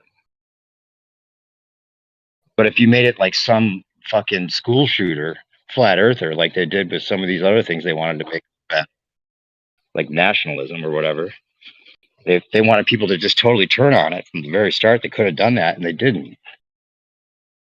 Yeah, but that documentary was done by a fairly normal like dude. You know, I mean, I guess you could get into some story that he's some big CIA agent, but I mean, I met him in person, and he's just a guy. He's like a filmmaker, and then the woman he does it with, like, she had done some other videos on, or another documentary thing on Sandy Hook. Yeah, that's what I'm saying. All these people aren't agents; they're just people, man. Oh, there might be a couple. The Sandy Hook connection makes me curious, because that they were trying to support the Sandy Hook narrative. Yeah, but there's people out there like that just want to do that stuff. So I'm just saying, like, that documentary film was made by, like, even though it's on Netflix, I guess it would be easy to maybe just think like, oh yeah, that's totally, you know, some big agent thing. But I mean, I don't really get the vibe of the filmmaker, that guy. I think they were just found the topic, were probably triggered by it like a lot of people are, and just wanted to see if they could cash in a little bit. So they went around, did the filming, got a little bit interested in it, and then obviously kind of did the editing to make it fit their narrative, which is what they wanted, which is to make it look like it's I guess whatever. Could have been their narrative, but to do that's pretty criminal. To take somebody out of context. But think about it, man. They were filming that shit right before the fucking Congress meeting and shit. Then all that shit happened, you know, the Congress, where they said they're gonna fucking do whatever it takes and spend whatever money necessary or whatever resources. And I don't know. You got Obama, and then the movie comes out, right? You got moon landing fake stuff going on. You got Hillary Clinton talking about the glass ceiling. You got the Simpsons putting it. You got so many flat Earth drops that I just can't think that it's an accident. I just can't think of it that way. I think it's too big a deal, if the paradigm did shift, for them to just let that happen on accident. No, but those documentary makers could have had a visit, you know, during the editing process, a visit from the Men in Black or whatever, you know. Sure, that's true. But I also think that that's how they would do it as it is. Like, even if they wanted to suppress it to the maximum level, they can't just not put it in the news and stuff, because then people are going to be like, wait, this is actually, I'm hearing about this. Why is it not covered on my trusty news stations, on the trusty mainstream? You know, so they have to address it somehow. They can't just literally pretend like it's just an, you know, elephant in the room that's not there. So they have to address it somehow. So they kind of ran through it. I mean, obviously they did massive censorship online, especially YouTube and places where there's a lot of information coming out. So they did that to try to cover that side. But then they also needed to cover it in the mainstream and, of course, ridicule it, make it seem like it's, you know, oh, it's just these, you know, sort of goofy people, whatever it is, all the narratives that they tried to create. So it's like they had to address it, and then they addressed it in a way that people were like, oh, okay, that's what it is. It's just kind of a bullshit thing. And then they just went back to doing whatever they were doing. So that's my sense of it. I mean, I know that you think, like, Dave, I know you think that they like purposefully are doing it, but I just, maybe. I don't think so. I think they just had to, I think they just had to address it because it was getting so popular. I'm saying that's what I suspect. I don't know either way. I'm not saying I know that you're wrong or I'm right or any of that. I'm just saying it seems like they do things very sneakily, and it's too big a deal, and it's too obvious. Like, it's almost like, you know, you're really playing with fire if you let that kind of shit get out, because it's so obvious, at least in my opinion. Once you look into it, like, for a day, you're like very curious, and after a little while after that, you're pretty much convinced if you're using your common sense. My opinion. What do you feel about the way the world is? The way the world is, you walk outside. Like, I'm standing outside right now, and it looks like a sphere around me. It literally does. And you go out in an open field or whatever, where you can see a good long way, especially. And like I said, just perspective. You see the airplane I spoke about that looked like a space shuttle, way the fuck off in the distance, coming right at me. Looked like it's going straight up, and looked like a fucking tiny. I mean, I swear to God on my life, I thought it was space shuttles my whole life. Or it looks like every now and then. Looks like a hemisphere. Yeah, no, every now and then I'd see a plane coming right at me, right when it becomes visible, the smoke stream, before you could even see the fucking plane, you know, about just 20 degrees above the horizon. You can't even see the plane yet, hardly. And you just see a stream of smoke, and it's so far away, so it's tiny, but it looks like it's going straight up. I thought they were space shuttles. I'd see one every now and then, every few years or so, and I just would stop and watch the space shuttle, right, dude? And come to find out, dude, now that I've got into it and learned about perspective, it's literally a fucking airplane. And I've been thinking it's space shuttles my whole entire life because it looks just like a fucking space shuttle. And that's Well, see, perspective. And so all it around could us be. is a dome, right? It just looks like a dome. But if you think about it, there's no way it could be a dome fucking in the 10, 20 miles you see in every direction. It's fucking, just thinking about it, it's just the way shit looks. It's the way our eyes work, the way perspective It works. could be. It could be like because like I said before, some of us have said like it's scientism. They make it unbelievable, so you'll have to have faith in it. So it'll be a true religion. It won't be something that you can common sense on your own come to that conclusion and test it for yourself and all those things that would make it like scientific. And then it would just be what people find out on their own rather than something they were told to believe. That's why it works that way. It works best that way. And maybe like you've heard Operation Trust be mentioned before, like they back in the 20s, they did this in Germany or in Russia, the Bolshevik. Operation Trust, they baited people into speaking out against the government so that they could figure out who was against the government, and then it was like a massacre. I'm not saying they're going to do that to us, but if you think about it in the same way, Operation Trust could be the opposite in a way, like where they're seeing who trusts the government, and Well, that's enough what to protests just are for, isn't it? So that the government know who's against them, right? maybe that's it. And singled out people. QAnon is a perfect example of that. They even had Trump and Petoskey, or what's his name? Petraeus, General, or not Petraeus, because whoever that guy was, his right hand man, the big dude, they were all playing into the QAnon stuff with their tweets and their stuff, like saying things that QAnon was predicting. They were totally baiting everybody to get on board with it because they thought, oh, the president's in on it. Obviously, he said what QAnon said he was going to say. And they're baiting us to get on board with that, whether it's for the long run Trump presidency and truth being revealed, or if it's just to bait these people to make them look like criminals and cause the separation. They have their hands in everything, and they're so brilliant. I mean, they convinced the whole world that it's fucking on a spinning. They convinced everybody in the world we're on a spinning ball. Why would they? Would you say there's some sort of threshold though? There's too many people they can't manage. There's got to be a threshold. Like with my protest thing, they can go, oh right, okay, all these people, we've now done facial record, what jobs they have and all that. We've got them on the blacklist, right? But what if it was like 30, 50 million people protesting? They can't deal with all of that. There's a threshold, surely. Yeah, but how's it everybody going to get on the same page? I know. I'm just saying, though, there's an amount they can't handle. Yeah, but how would everybody know? How would 30 million people be on the same page? They would just like go and saturate it and disrupt it and send in agents and rocketeurs. If it hits critical mass, bro, then we are the they. If it hits critical mass with like that many people, we're the they then. Right. And what are we going to do? What are we going to do? Pick up a gun and put down our cell phone? We ain't gonna do nothing, man. We're gonna live our fucking lives and knowing the truth. Probably get some disclosure on some of this shit. There you go. And we're putting technology moving in the right direction, man.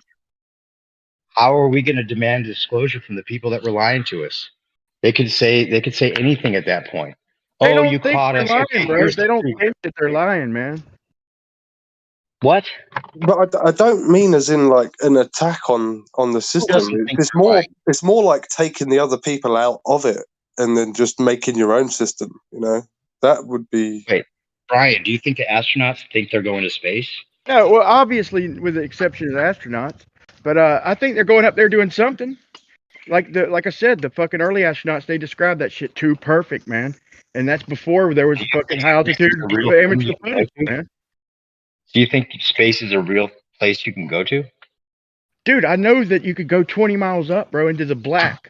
That's different. Right? That's different. No, it ain't. That's cool as shit to me, dude. I'd love to fucking see the fucking city they have up there. I'm saying it's not cool. I'm saying it's not space. Yeah, I know, but it's fucking. High altitude, it's up there. space. I know, but to me, that's 20 miles. To me, that's cool shit, dude. If they got a fucking whole city of fucking connected chambers and shit, dude, above the weather, 20 up in miles the up to Black 100, Creek. 105,000 And they feet. still wouldn't tell us. They still wouldn't tell us that if they're in control. Anything they want to keep secret, they'll keep secret.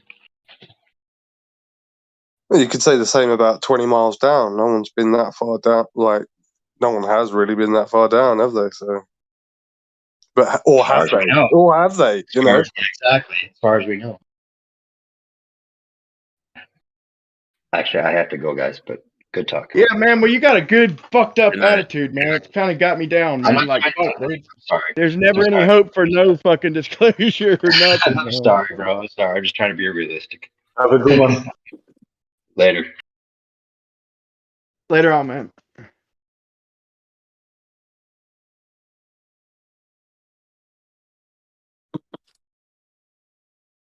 If these controllers are human, they're going to eventually die. So then the next generation will take over. Maybe they'll be better. I don't know.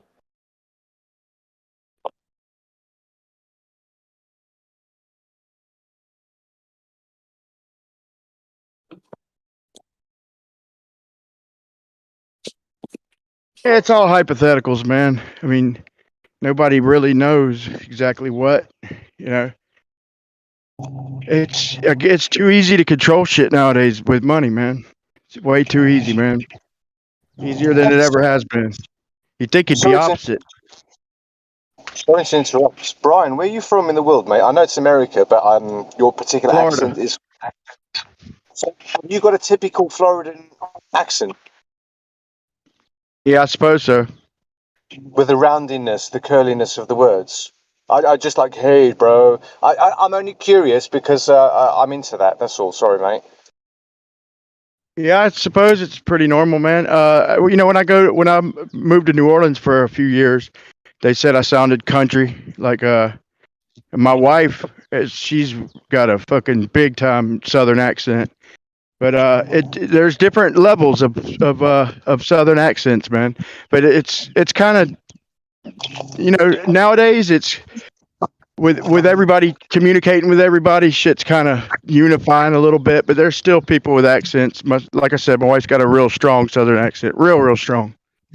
Yeah, you like I would relate you to like a surfer in South Africa. He'd be like, "Yo, bro, going down the beach, yo."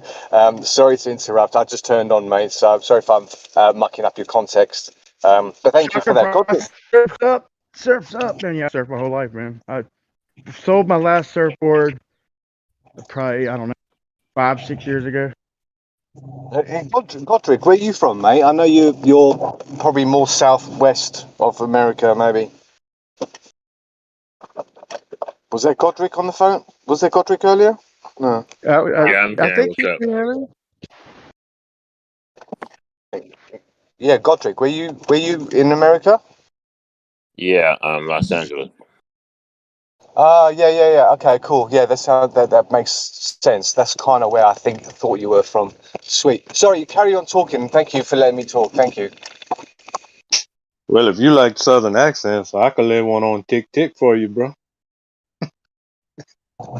Yeah, it is. So the accents are funny because, like, you've got Texas or over to the right and stuff, and you know, is there altitude? I know accents come from such and such, and from groups meeting with each other, etc., etc. No, just interesting because I don't really hear that Floridan accent in that way. I guess I don't watch enough TV.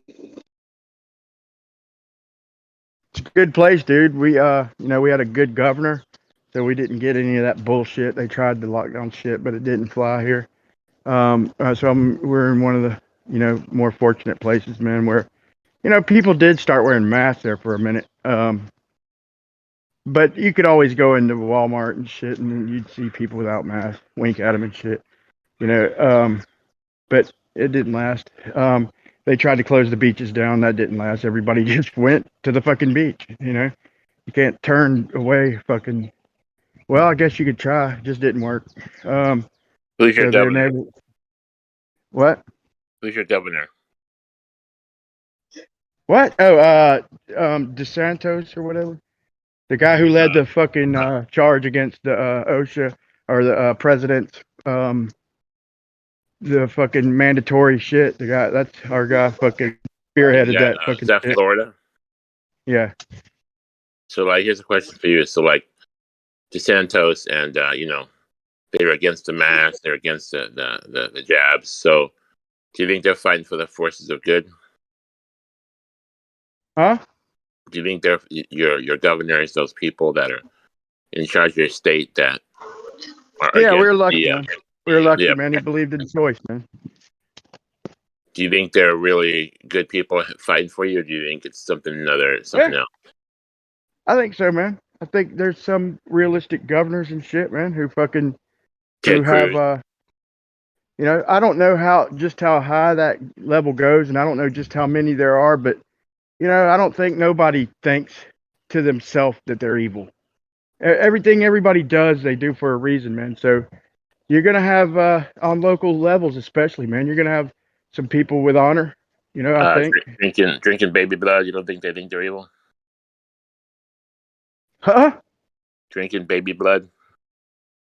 Man, I don't believe that bullshit, dude. I think they might be doing transfusions like some of the fucking idiot, filthy rich idiots, But I don't think that's very popular, I mean, I don't know, man. That's just You don't go for the who conspiracy, the fuck the would drink baby Illuminati, blood, dude? the Illuminati conspiracies about adrenochrome.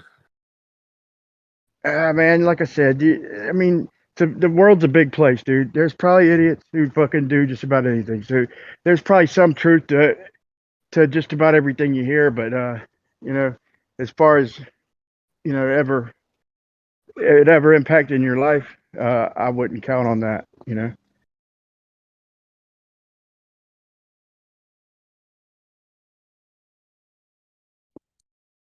A couple of our group, some flat earthers, say they saw Hillary Clinton I seen that. eat the skin off of a child. Is that a real thing, or is No. I've seen her getting a blood transfusion from like a, I don't know, 15-year-old, 16-year-old, real healthy looking teenage girl. But that shit could have been fake. But I don't know. Might not have been. That's possible that they try that shit to live longer. I mean, and if you think about it, you'd probably have the best luck using baby fucking blood with all the new cells and stem cells, all that. It might help, man. But I mean, just the thought of that though, man, is you got to be a fucking nut to even do something like that, whether it works or not. Maybe if they're like not killing the babies or something, but like just getting some of their blood. I don't know, but it's even still, it just doesn't seem right. It seems like a fucked up, sick, twisted thing to do. You don't think the world's ruled by psychopaths? Yeah, and I don't think it's by design. I think it's like that's how they feel, man. Like people, if you notice, man, when you hear these rich motherfuckers speak, and you hear about shit, you can tell that when you get to be super rich, you feel responsible for something. They all have this complex, this God complex or something, or this big brother complex, where they think they're responsible for everybody when they're not. You know what I'm saying? And they get addicted to money, so they want all of our money. They want every bit of everything. They don't want, it's a disease. And then they feel responsible because it's their guilt. To get that rich, you got to do dirty shit. It's easy.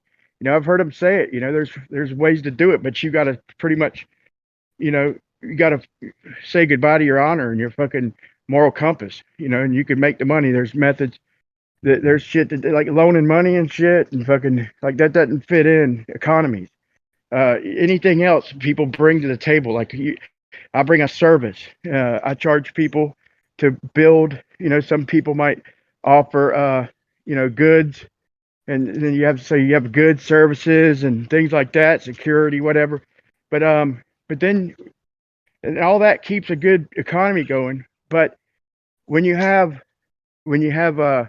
people just loaning money and making more money off that, that doesn't fit into an economy. that's gradual death to an economy because they're not providing nothing. All they're doing is creating debt, and that's where the spiral starts, man. That's where all the filthy rich motherfuckers are, the bankers and all that. So that's my opinion on that, man. I don't know, man. You got to. What do you You think? got to keep. You got to keep Okay. the ball. Go ahead. Who's talking? Sorry, mate. You got to keep the ball rolling. I think they sort of started this idea, probably the Holy Roman Empire, when the Spanish started taxing people and stuff. It's kind of a way to get people out their houses and doing fucking stuff because nobody had a job. People were late.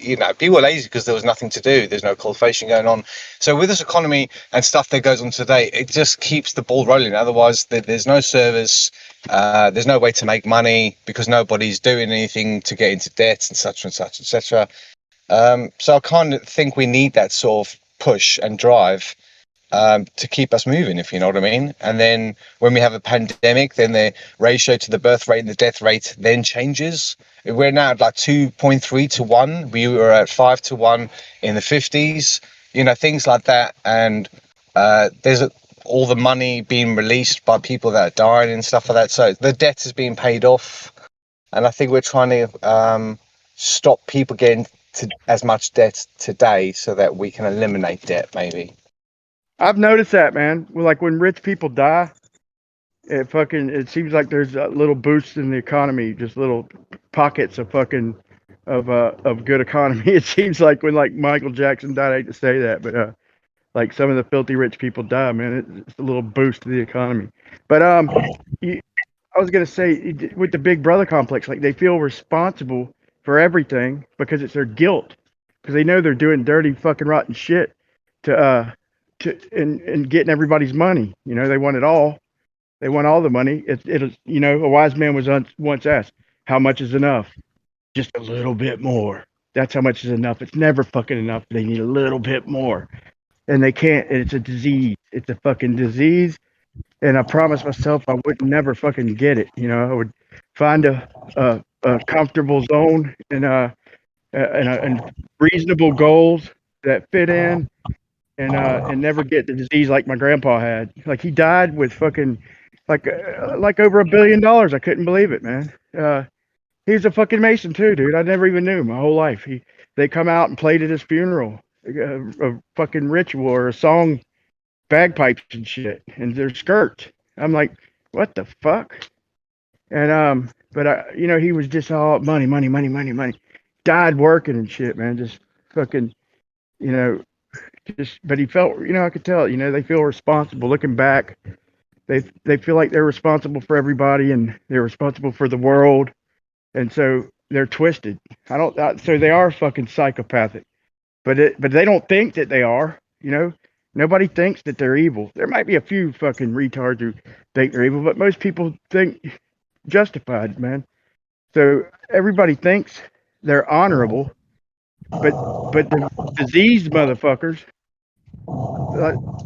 That's what I'm describing, man. They are psychopaths, but they don't think that they're psychopaths, right? How about like a Dr. Evil character in real life? Is that a thing? But maybe Like they say, here's a perfect example, real quick, and then I'll pass it. Here's a perfect example of like somebody who thinks they need to make the tough decision, right? I'm the person who makes the tough decision. That type of fucking mentality. You don't need to we don't need some fucking body to make tough decisions. You just do what the fuck is Well, right. you got to kill people to get the economy going like that. No, I'm saying like if make there's the 50 pandemic so people, people do shit. if a boat's sinking, dude, you can only save fucking 30 people. The person who decides who dies and shit. I mean, that's a stupid fucking example, but that's what they have in their mind. Like they make the tough decisions, like who's got to die. Like they think, okay, this place is getting overpopulated. We got to make a tough decision, right?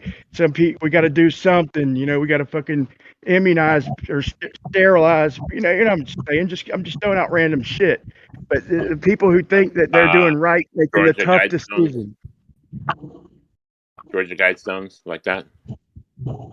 Yeah, eugenics. Ryan, you are attempting to talk about real things here. Well done. What's that? I like it when you attempt to talk about real things. It makes me happy. What other than the globe? No, Oh, I mean, come on. Let's get back to it. Come on. right, The I evil agree. There's evil people all over the world, and most of them feel justified, as in they've got an excuse to do what they do, and they don't care if other people think it's evil. What about the Georgia Guidestones? Is that a real thing? Yes, it's a real thing. It says let's poll most of humanity, and you best I mean, believe they are. the people that we've got in the world that have got more money than the people in power, government, like that. Those are the people that help control the market. If we took away the stock market and we took away this ability to invest money into stuff, stocks and shares and all that, if you took all that away, it pretty much even everybody out, because nobody would be worth more than anybody else. And also the other thing is we don't have an infinite amount of commodity, so the value goes up and inflation goes up. We've only got so much commodity, like in gold and stuff like that. We can actually balance against that. So I think we've inflated, and we've got so much debt in the world that it can't relate to anything else. It doesn't. Anyway, so the evil guys, yeah, I mean, you see in the stock market, when you play the stock market, everyone jumps onto one bandwagon, and the person with the biggest shareholder, in the thing only has to make a little decision to control the whole stock market. So whoever's got the most amount of money in the stock, then pretty much has a lot of control and a lot of decisions. Thank you.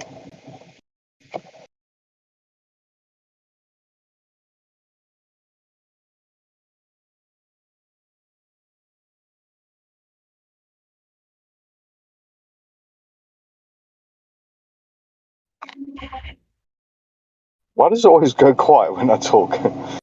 How about for the controllers? How about Satanism and black magic? That thing.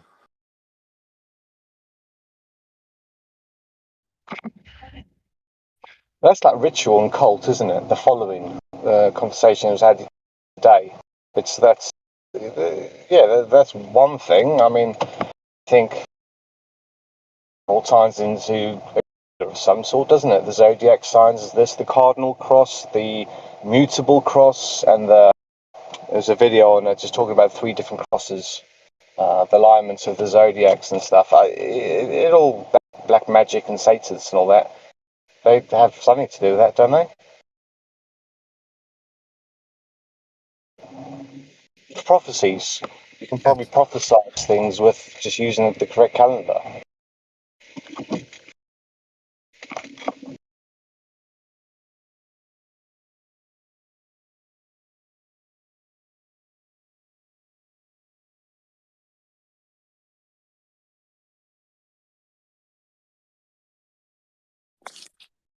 Well, if they're psychopaths, I think there's a good chance of doing these rituals and black magic and these sacrifices, and they tap into some kind of power source by doing that. God and Satan. And nature, if you want to call it that. Nature.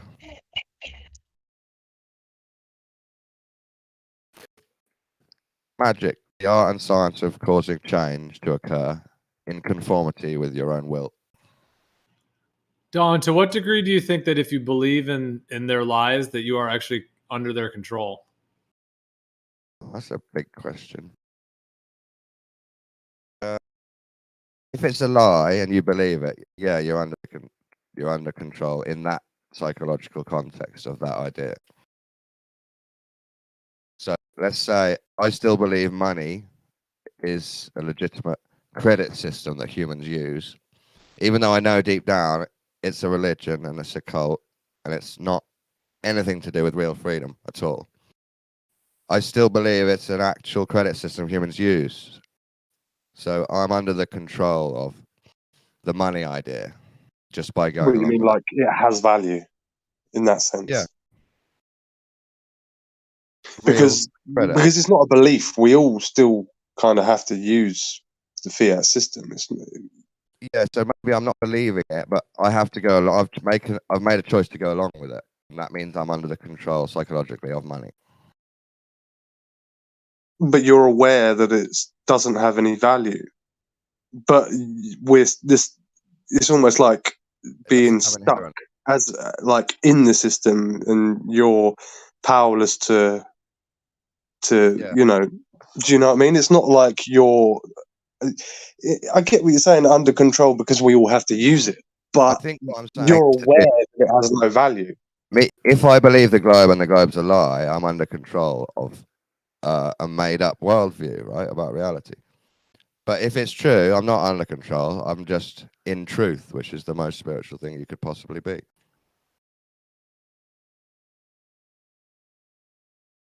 So yes, I agree, Jeff. If it's a lie, that makes you under control of that lie.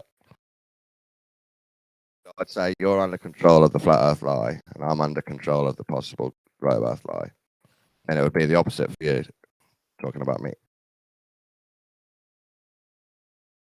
Well, I don't know. I think if you're truly skeptical, like, how can you say what it is in its entirety? Like, I just like to say, I'd like to think I know what it isn't.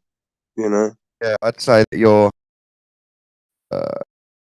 not as confident, Gio, and that means you're not going to be wrong about it in the same way. But it means you'll be safe. You'll be more confused about it, so you won't be able to give an explanation to your kids, kind of thing. You'll have to say, "Well, we're not quite sure." Right. Whereas Gio can tell them with confidence what he thinks Earth is. Yeah. Yeah, Gio, I guess the big example would be if you're a Christian, me, and you follow the Bible literally and the church too much. To me, that would be you're under the control of the lie. I don't, but I do obviously lean towards a creator. I just don't see. Yeah. I mean, I'm mad. I see. I know it's Christian. intelligent design. That's what I'm saying. And it happens all the time. But I couldn't tell you about the Bible. I don't follow that. You know what I mean? Like, I could watch law. one of my favorite YouTubers on a conspiracy video, and there might be a tiny part of it that's not true, and maybe he's not lying, but he accidentally theorized the wrong idea. And I could finish that video and think, yeah, that's the truth now. I believe that's probably right. And then I'm under control of some weird conspiracies, weird theory. So what you're saying, even with being aware of, like, noticing maybe a flaw in logic or something like that, but still giving it the time of day, or you're saying you're not aware of it and you've been now taken under a spell or something? I'm saying it can happen to everyone, that they can take in something they think is true, and in reality it's not true, and now they're under control of this tiny little idea that they've taken on as truth. So all humans do it all the time. Put themselves under control of an idea.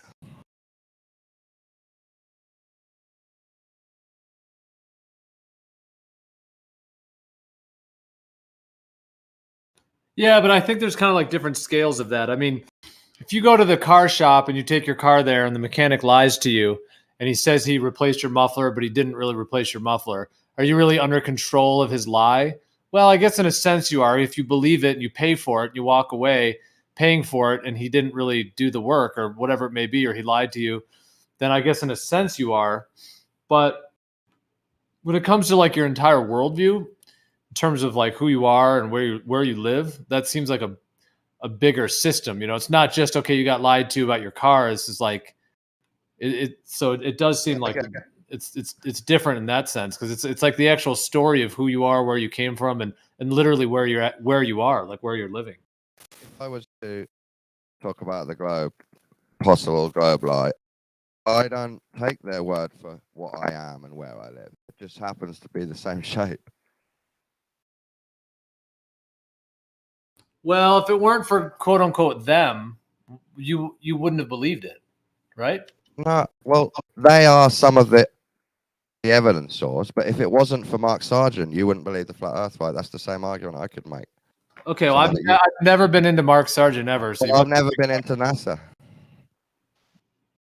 Well, okay, you were saying before, like the lie of the flat Earth. So, if you think somebody believes a flat Earth or whatever it is, and then who lied to them? You're saying it's Mark Sargent? Well, Or here's the Tell thing. Who you watched first. Where did you hear about flat Earth? And I'll name them a lie. I'm happy to. Well, here's the difference with that, though, Dawn, is that the NASA paradigm is taught in school, whereas Mark Sargent doesn't teach people in school. No, you what know? I'm doing is turning Geo's points back on him. That's all I'm doing. It's not really like a big Well, that's point. kind of what I was doing to you. Yeah. I'm saying it applies to everyone. We're all guilty of following an idea, and it might not be being true.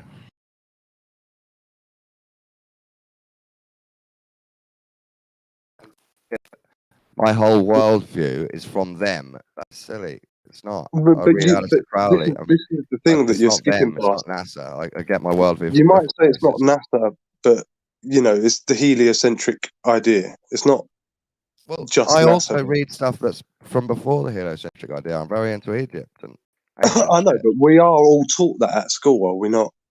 The heliocentric idea. I believe We're not it 'cause I all was taught it in taught school. Mark I'll give you that. Sargent's opinion at school, are we? So it's not the same. No, but you know? watched Mark Sargent at home, and you were very excited by Yeah, but we the all had prospect, to go weren't through you? school. Like we all were when we watched. We Mark all had to go through school, though. Not everyone's been exposed to, you say, Mark Sargent. Just like Gio said, he wasn't even on my. I didn't even know about him until like 3 years into it. I'm not saying Mark Sargent is in the schools. I'm I know, saying I know, once you you're watch confusing. it, that's you getting into an idea that could be a lie, the same as school. I have to say Mark But Sargent it's is a the one who choice, got me though. into flat Earth. One's a choice, and one your parents can get in trouble for you not doing. Yes, that's true. I'll give you that. Well, Don, I guess it comes It's down to. more pushed on people. I mean, I was just asking the question, but I wasn't making assumptions about you. So I guess you would have to say why you believe the Earth is a globe, because you did say. I mean, I'm not saying you have to do that now. I'm just saying that because you said, okay, if you're believing a lie, then you would admit that you're under the control of that lie, at least to some degree. Now, that would then imply that somebody lied to you, and at least part of your worldview is built upon believing that person.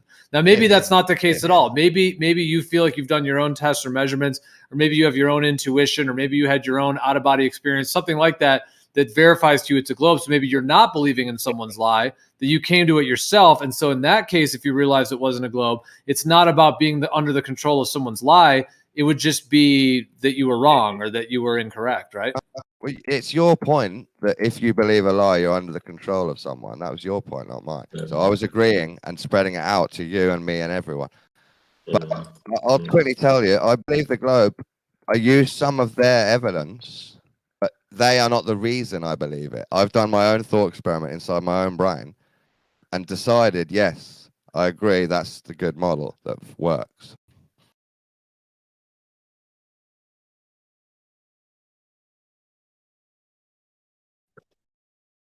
Okay, so it's kind of 50-50. It's not that you just, because somebody who just completely believes the globe because quote unquote they said it in school, NASA, pictures, whatever it is, there are people in this world, I'm not putting the label on anyone or anything. I'm just saying there are people that pretty much have never really looked into cosmology at all. They don't really know much about, but they just believe it.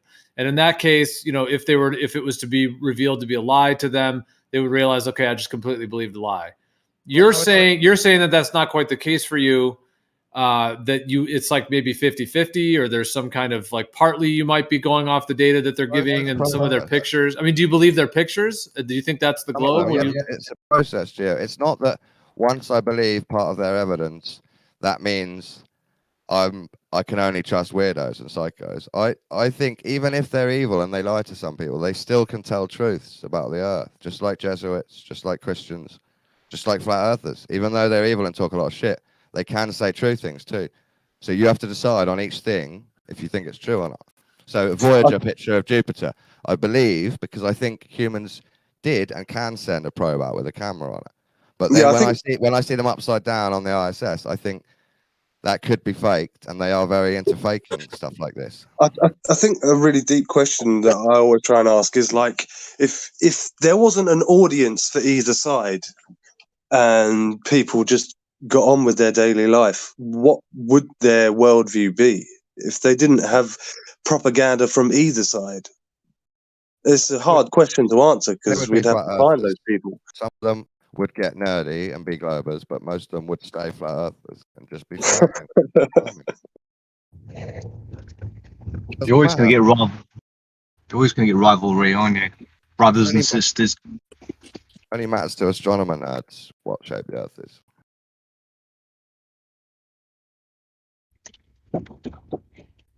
You know, Dawn, do you remember the conversation was talking about moon back and forward and stuff, yeah? Yeah.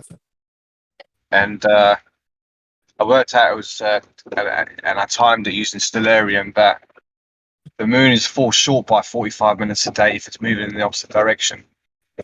And from there, I could work out that the moon would have to be like 1/32, that's 32, more than the radius of the Earth. And it came up to something like 32 kilometers high, just based on the different speeds. Thing is big now, bigger than Earth. Sorry, say again. Well, its orbit would be bigger than Earth, wouldn't it? Oh, okay. But because we're assuming, oh no, we're timing it going from east to west, but when it physically, our assumption, and we say physically because we can prove it, that it goes from west to east.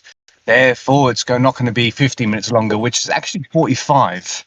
It's a matter of perspective, but if you just time it at the equator or close to, they'll be more accurate than trying to time it anywhere else. And it's 24 hours and 45 minutes. If you take the 45 minutes off because it's actually fall short, if that's the right word, by 45 minutes, then naturally a moon day physically is only 23 hours and 15 minutes. And that difference there is 1/32. And then you add 1/32, at a 32nd on top of the radius of the Earth. And that's how high, logically, the moon is. Yeah, I don't know about all the math because I'm not an expert and I can't be bothered to do astronomy myself. But I think that points to if the cults in the old days that had a moon clock must have had a different length day. So their whole cycle is slightly different to ours.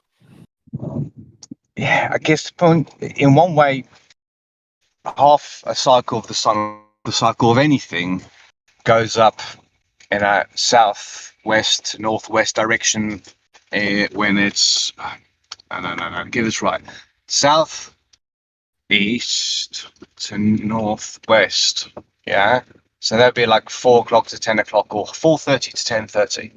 That's its direction when it goes north, and when it's coming south, it's going from like 1:30 to like 7:30, So it's changed its trajectory and almost flipped it. So it's almost like it's going round a pointed object, of which naturally, because the radius has got smaller, then naturally its speed, I don't know, but anyway, sorry. I think it's basic, man. The moon's very fascinating. You could pretend to believe in the heliocentric model and learn about what they say the moon does, and that will help your studies, because then you can branch off from there into thinking about it. Yeah, I mean, in some ways, if you had enough imagination, you could possibly imagine that the stars are going east to west, and everything else, pretty much, is going from west to east. Because as long as it's shorter, or as long as it falls behind the stars, there's no saying which direction it's actually going.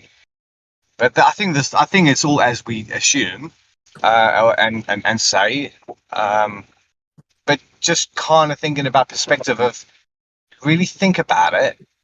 It could be the opposite, and it's just because it's a matter of reference, relevance. Well, no, it would be a reference, wouldn't it? What is your reference frame? If you eliminate the reference frame, what are you actually seeing? And then you physically get told that, well, at least one of those things there, like the moon, is going from west to east. So why can't everything else be going from west to east? It's counterintuitive, But maybe that's the essence, that everybody's stuck on the wrong page. You know what I'm saying?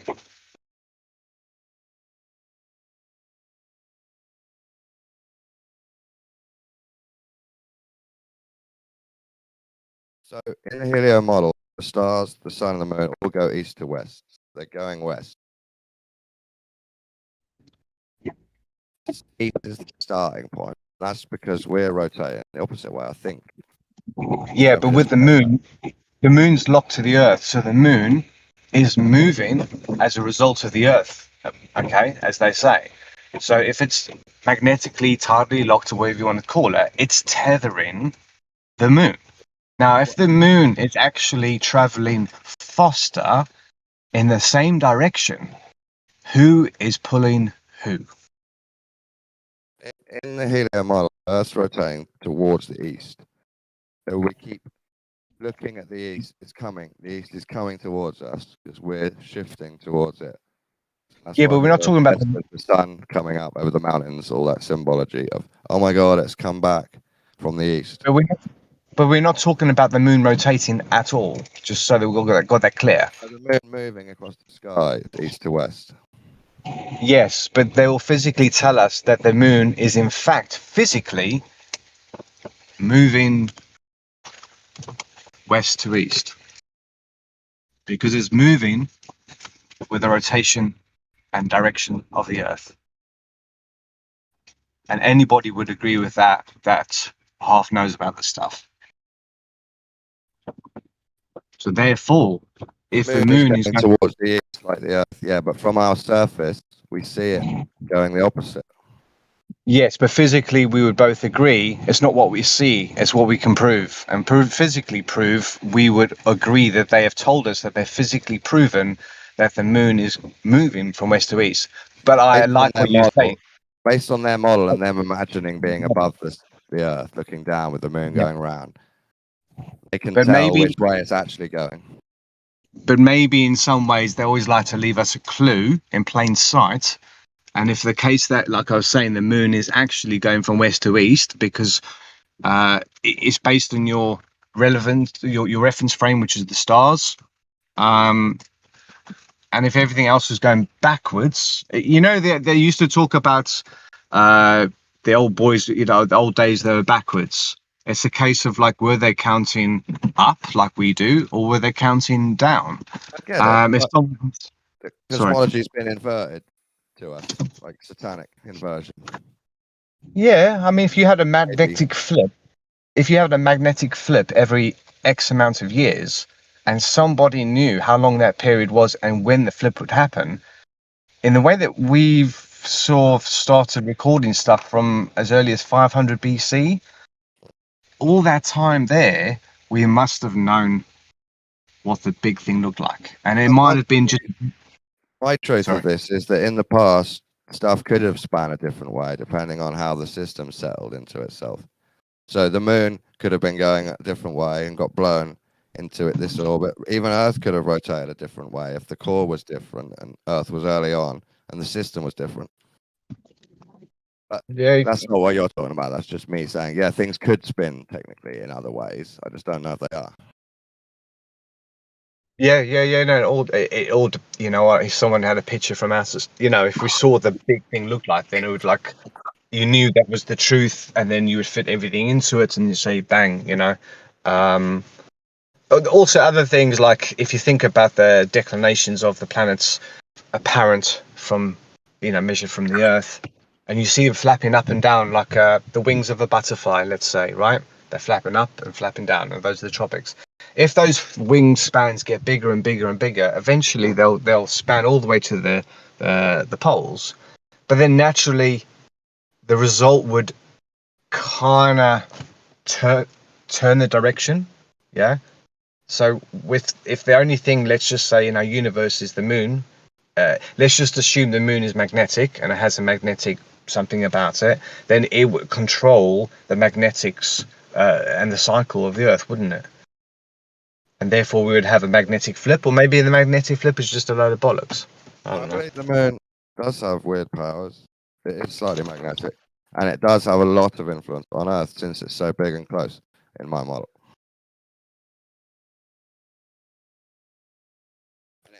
it would have been involved in Earth changing if the moon's position changed as well. Yes, and I was saying if we were to send anything to the moon, even a fly doing a fart on the moon would have a butterfly effect.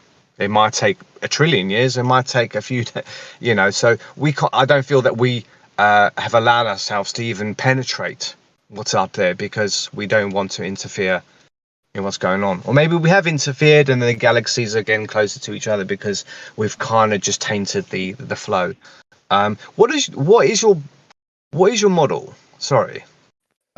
Heliocentricity, but with God and occultism on top. But that's just heliocentric, isn't it? End off. Yeah. There's nothing structurally different about that to that. For the Earth and the universe, I believe in most of what they say. This is what I've got so far, is a marble and a tube, okay? And if you think about that GIF or moving picture where you see the sun in the middle and you see everything wrapping around it whilst it's going in a certain direction. You know what I'm talking about? So the sun is in a tube and everything else is moving in the tube around the sun, yeah? I can imagine it. There's a lot of, like, if you type in, like, solar system, it'll show you a moving picture of the sun going through infinite space and everything else. Yeah, the system is spinning around itself, flying along in a line.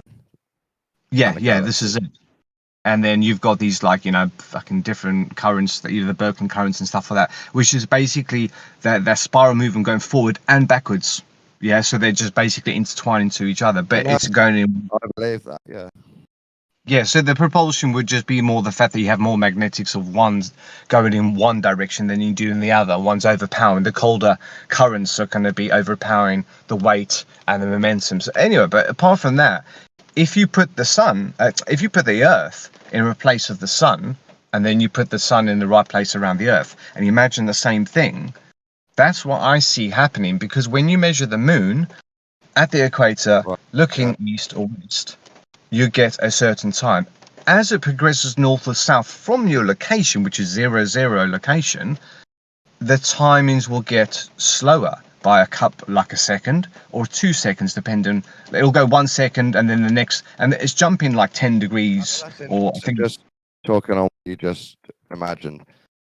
If you don't go with what the mathematicians say geocentricity is like, and you just go the idea that Earth is bigger and more massive, and the sun is smaller, like a planet, and then imagine the whole solar system, but it's not a solar system, it's now an Earth system, with other planets doing standard orbits around it, flying around the galaxy. Like, it's just that people that actually do math on astronomy, they've shown that the geocentric one isn't quite as simple as a orbital movement as the solar system one. So most people have gone with the solar system one because it's just circles around a big orb. It's easier. Yeah, I mean, if you were the Earth and you're spinning in one direction, like the idea that we're talking about, but now tilt the Earth to its magnetic equator, and the magnetic equator is aligned with the H of the cylinder, if that makes sense, yeah? And therefore, every observation you're going to have is going to be an ecliptic looking thing against the background, yeah? Something like that. You need a tilt of something. Like, I've kind of got like I can only express a John Levi symbol, if you've ever seen his channel.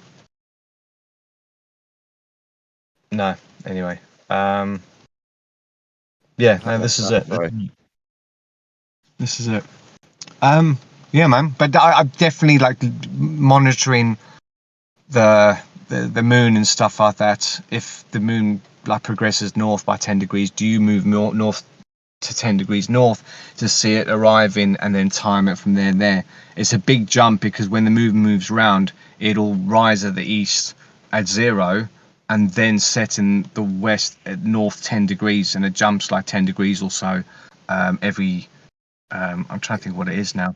But anyway, our model, the moon is a geocentric little system going around Earth as Earth goes around the sun. So it shows that there's little systems inside big systems.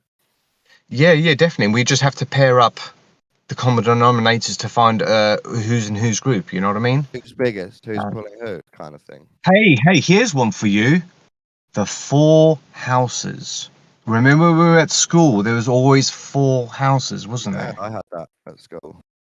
Yes. And I think that might tie into the 12 houses of such and such, etc., etc., etc. But I think the Hindus, when they talk about their... if you go... divisible by 4, yeah. Yeah, no, I think if the real number was 4.4 recurring, then the result number would be 13.3 recurring, or something like that. The point is, it's not, you can't round them off, or you can round them off, or there'll be arguments saying, well, we can't use silly numbers like that. We need to make a conversion that fits nicely into everything. The fours fit into, it's a whole thing. And cardinal directions, obviously, the compass. But like going back to that moon thing, now if the moon was people would say, well, the moon moves away and closer, etc., etc., etc. But if it's always moving away, if the moon is at its furthest points, where it's at its highest latitudes, then that is just, to me, like what Flat Earth Brian was saying yesterday. That if you've got the sphere inside a cylinder, in this case here, when the moon is progressing north to the side of the cylinder, it's not the same distance as it is from Earth, yeah? So when we're timing it and saying, oh, well, there's a delay. No, that's because it's just got fucking further away. But then naturally... It is slightly elliptical, but I don't think it's that elliptical. Yeah, but I think possibly if the Earth was elliptical shaped, you get the same result. The orbit's just off a circle because it swings in to the mass gravity, and then it swings out, and then it swings in the other side, then it swings out. Yeah, but if you put a ball inside a cylinder, it's naturally going to split. The same way that Brian was saying that if you... I don't know what this is about, ball in a cylinder or a tube. I don't know what that's about. Okay, he made it simple and said if you shoot a bullet, yeah, straight ahead of you, let's just naturally it would progress away from the Earth eventually. Let's just say there was no gravity and this bullet was just going in a straight line. Naturally, it would go away. A straight line goes off Earth if Earth's a globe, yeah. But it wouldn't go perpendicular to the Earth. It would go perpendicular to the path that it's taking, which would be like putting a marble in a cylinder. The pointed direction of the bullet would be the straight line. The side would be the straight lines of the cylinder from side view, 1D, whatever you want to call it. Perfectly straight line that goes up from Earth will go off Earth. But even if you go across Earth, it will go off Earth because Earth's curving away. That's correct. Yes, correct. So if I'm standing here 6 foot and I fire it at 6 foot, it's going to fire in that straight line and then splits away from the Earth if you were to draw it. So exactly like you say. And this is the same description that I see with the moon. The moon, because it's the closest to us, is going to give us more accuracy than trying to see something so far away, guessing its speeds and all that in a certain model. But in this case here, the moon is moving away from the Earth because it's following a cylindrical pattern as it goes north and south. And I think that's how it is. And when it gets nearer the poles, it swooshes round as we get thinner towards the poles in the rugby ball type of idea, maybe. In a rugby ball, like a knitting needle, the end of the knitting needle, if you charge it up in your microgravity and you squirt some water near it, you'll see the water circulate round the knitting needle. And when it gets to the point, it does a dip and then goes in the opposite direction at the opposite angle. Do you know what I'm talking about? Like when you like draw a number 8, you're doing one thing and then naturally it changes and goes in the opposite direction because there's a kink. And the kink in the middle is the end of the needle. As it's being pulled in, whatever, it changes direction and then comes back now. You know, like that's how I see it happening. You lost me, mate. Sorry. Brown, what the hell are you talking about, Brown? Well, you guys should stop me if I'm fucking going on too much. You know, it saves me fucking doing. No, well, no. 3 minutes. Let me finish. What's the point? What's the point of all this? I was waiting for you to make a point. Well, the point is, if you didn't get a point by now, then I can't help you, mate, to be honest with you. My observation is that the moon is not going to be the same distance from the Earth when it's going to the northern hemisphere or the southern hemisphere. Does it make a difference that the moon is furthest away from us only when it's at its highest latitude? Will tell me that it's moving like in a cylindrical fashion, and not. You can Google this if you want to believe some of the helio model information. Godric, he's just observing the moon and wondering about different types of orbits or connection to Earth. Okay, but how does it matter in real life? Because it gives us, okay, so the origin of talking about the moon was saying that the moon is only 132 more than the Earth's radius, right? And it works out to something like if the Earth is traveling at 1,000 miles an hour. Hey, wait, hang on. Isn't the moon one fourth the size of Earth? I know. I'm just saying, if they give us a number of 1,000 miles an hour based on observations and calculations, it will turn out that the moon is only 1,033 miles. Fucking hell. Anyway, it's pretty close based on their speed differences, because you time the moon going in its direction, which is west to east, as they tell us, and you only get a day length of 23 hours and 15 minutes. And that difference there, 45 minutes taken off is 1/32 of, and you add 1/32 onto 1,000, and then you get, whatever the result is. It's trying to give you a height of the moon. How do you calculate the height of the moon using the information they give us? You use what they give us, and then you also use your common sense and say, well, why are we timing this in 24 hours and 50 minutes in the wrong direction? If you're doing the right direction, it narrows it down to something like 30 miles high instead of at 384,000. Whatever they do, 250. You know a little bit about the moon. Let me ask you a couple questions. Does the moon rise and set like the sun does? Rise and set. It moves at 12.5 times faster. Does it rise and set the same? Yes, it does. It goes above apparently the horizon and then below apparently the horizon. Yeah, but it moves. It progresses north and south. Like the sun only progresses about an eighth of a degree. It's either an eighth of a degree or a quarter of a degree. North or south, depending. And then the moon is moving at about 3.472 or 3.74 degrees. Does it set and rise like the sun? Which it does, doesn't it? You get a moon rise where it comes up, and you get a moon set. Does it set and, is it very similar? Does it set and rise? If it's only 2 degrees off, that's fine. But does it set and rise? Yes, but if you're talking about over a year, that becomes a lot bigger. And also it finishes off at 28 high and not 22.3. So, but the rising and setting is just different angles. It rises from and moves across the sky at a much sharper angle than the sun. Probably, 3.5 divided by half is 7. So you might get 7.7 times, 6.6 times. You might get 8.8 times. It's just trying to get the relationships. Okay, we see the sun every day. Do we have some nights without the moon?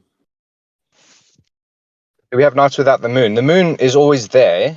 It's just not lit up. Do we have no? I mean, it depends on your location. I think if the moon was near the sun, then those would be times. Well, it's in line or similar to those would be times where you could say they wouldn't be a sun. Well, I guess I noticed that the moon and sun are up above the horizon at the same time. So in that case, I don't know, once a month. I don't know how often that happens. But in that case, that means like China, there's no moon. Is that what we're saying? Well, we're saying that the moon is not up at the night time because it's near the sun, so it can't be nighttime when it's near the sun. But that conjunction there happens exactly every 29.53 days.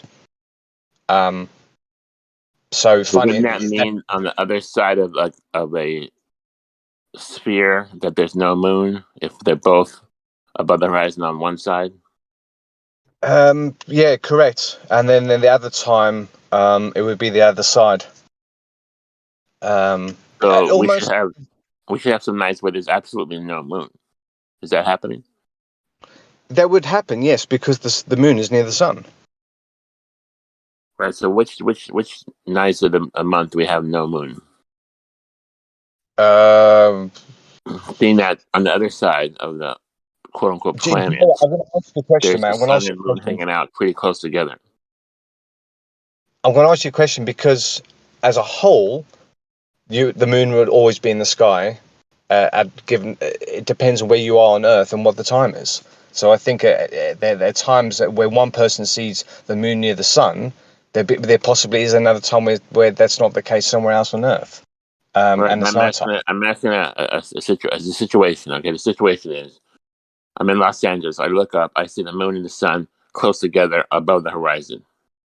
Okay, this happens every month, I guess, according to the cycle. Correct? Yeah. You agree? Yeah. If this is the case, on the opposite side of the globe, there could be no moon. Period. Yes or no? Yeah. I understand exactly what you're saying. Yes. So when does this happen? What day? How So- many days? When does it happen? When there's no moon? We see the sun every day. Granted, we see the sun every day. Okay, but is the moon different? Do we have nights without moon, meaning that the moon's on the other side, hanging out with the sun? Is this happening? If you're looking at the moon and the moon does a full cycle in 29 point whatever, you're only going to see the moon in the sky for half of that. Let's just say, because it needs to go and do it's nighttime somewhere else, just like the stars do.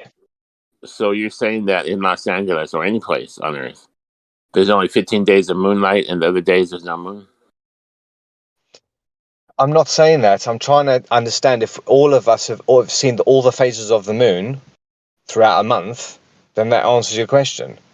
So I physically have to do the test myself to verify that I saw the moon for the whole 29.53 days from start to finish. As it started in the east and it changes phases over 28 days and Yeah, that's sets in what I the want to end. know. Okay, So you don't here's know. but it's a matter of perspective because the moon is in the northern hemisphere for 14 days a month and it's in the southern hemisphere for 14 days a month. So yes, I'm still seeing the moon, but it's a lot of factors involved, really. Have you worked out like on a physical model of this happening?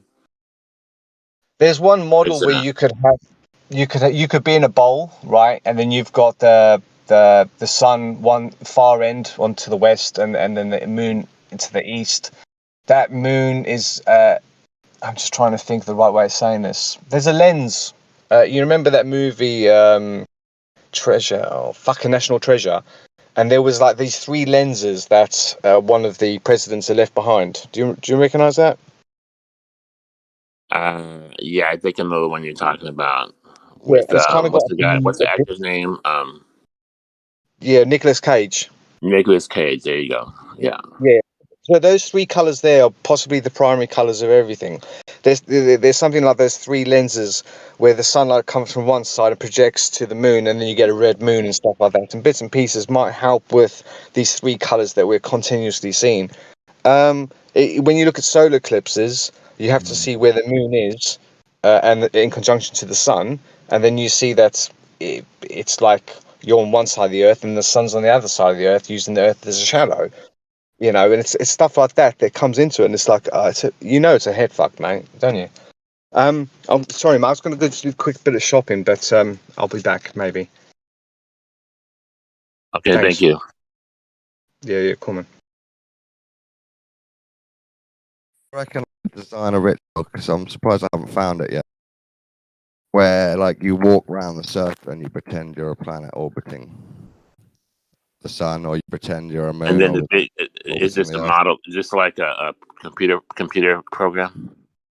No, I'm talking about ceremonial magical ritual when you assume the position of a planet or a moon and go round something in your temple, like an orbit. Yeah, I was trying to get him to tell me if there's nights with no moon. And he didn't really answer that. He said perspective. That doesn't mean nothing. What? If you ask him that, he might have some mad ideas about night and moon correlations. And I said it because we see the sun every day for sure. There is no day without a sun. Okay, but if the moon is hanging out with the sun certain times of the month, well, this is to me that means that hang on. To me, that means that the moon is not on the other side of the world. So, is there nights with no moon, or is there days with no moon at all? Well, I believe the moon is correlated to the night in a certain way, but it doesn't mean it's always up only in the night and never in the day. And it doesn't mean the sun will always be down at night. You can still call it night and the sun's hanging around just before it goes down. And obviously in Antarctica or Sweden, there's different places where the sun stays, the whole sky stays bright. But let's not talk about South Pole or North Pole because obviously there's different things happening. But let's say night.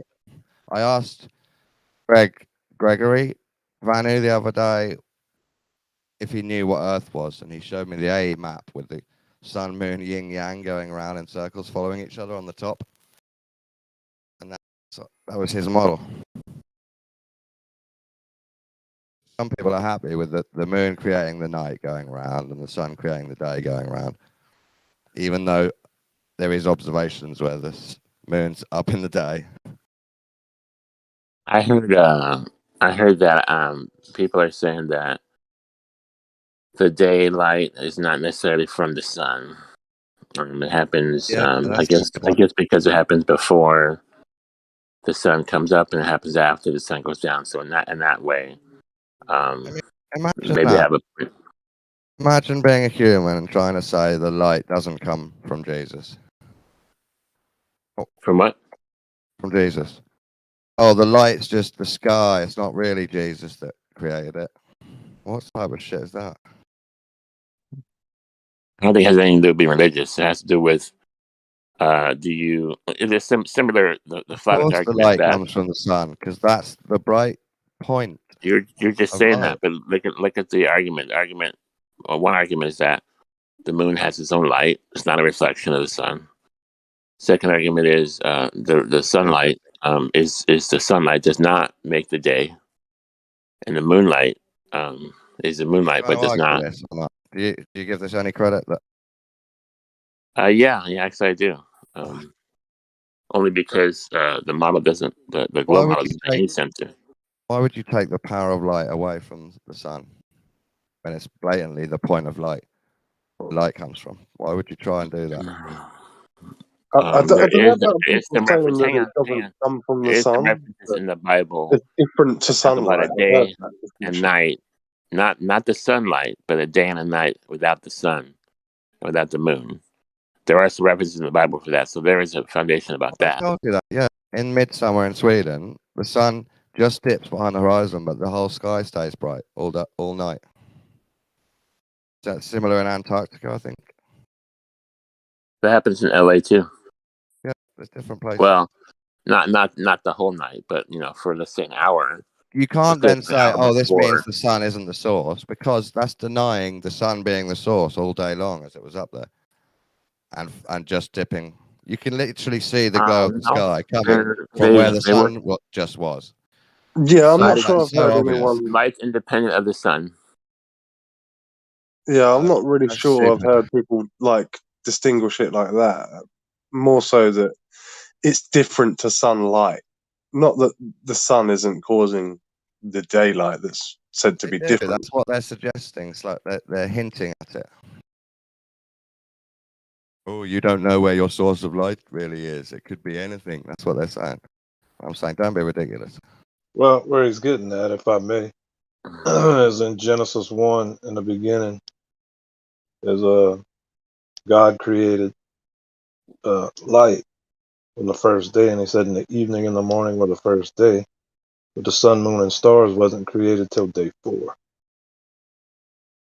Yeah, So that's but indication. maybe he meant the power of light, and then later he thought, "How am I going to express this?" And that's when he built Well, I mean, I the sun and the moon. don't claim to know what he meant by it. All I know is the scripture I was. says that light was made on the first day, and there was a I'm day and a giving you an night. explanation for that, and it fits your scripture and your God. Light isn't the actual thing that gets to your eyes; it's an idea. But he then 4 days later has to create the expression how that idea of light comes to some eyes. So he built the sun as a light source, Jesus, and then the moon, the mystery that reflects the light.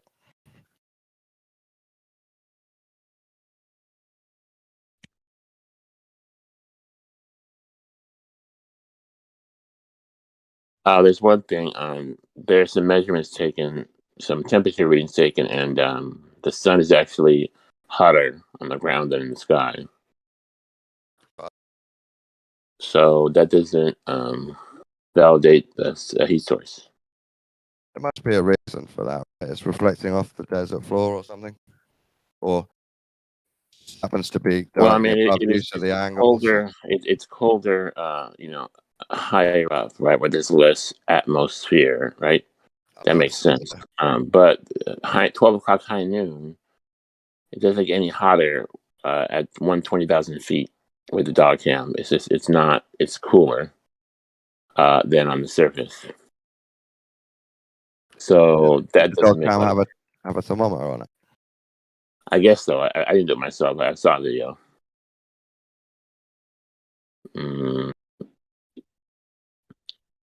So you would think that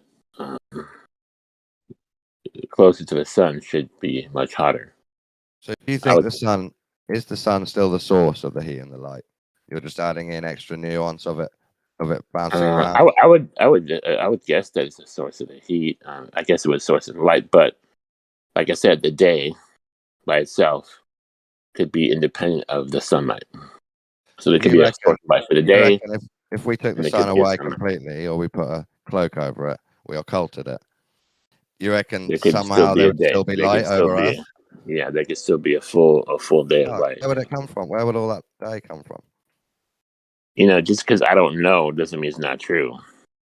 Just because you think you know doesn't mean that what you're saying. You have an explanation. Sorry. Don, all you have is an explanation. Okay, and it's not one that you dreamed up. It's one that was I'm given interested to in you your by idea, these so I'm controllers. asking the next question. If we're at this point in our adult conversation, what is your idea about where the day comes from? If theoretically we could take the sun away and there would still be day, where do you think it comes from?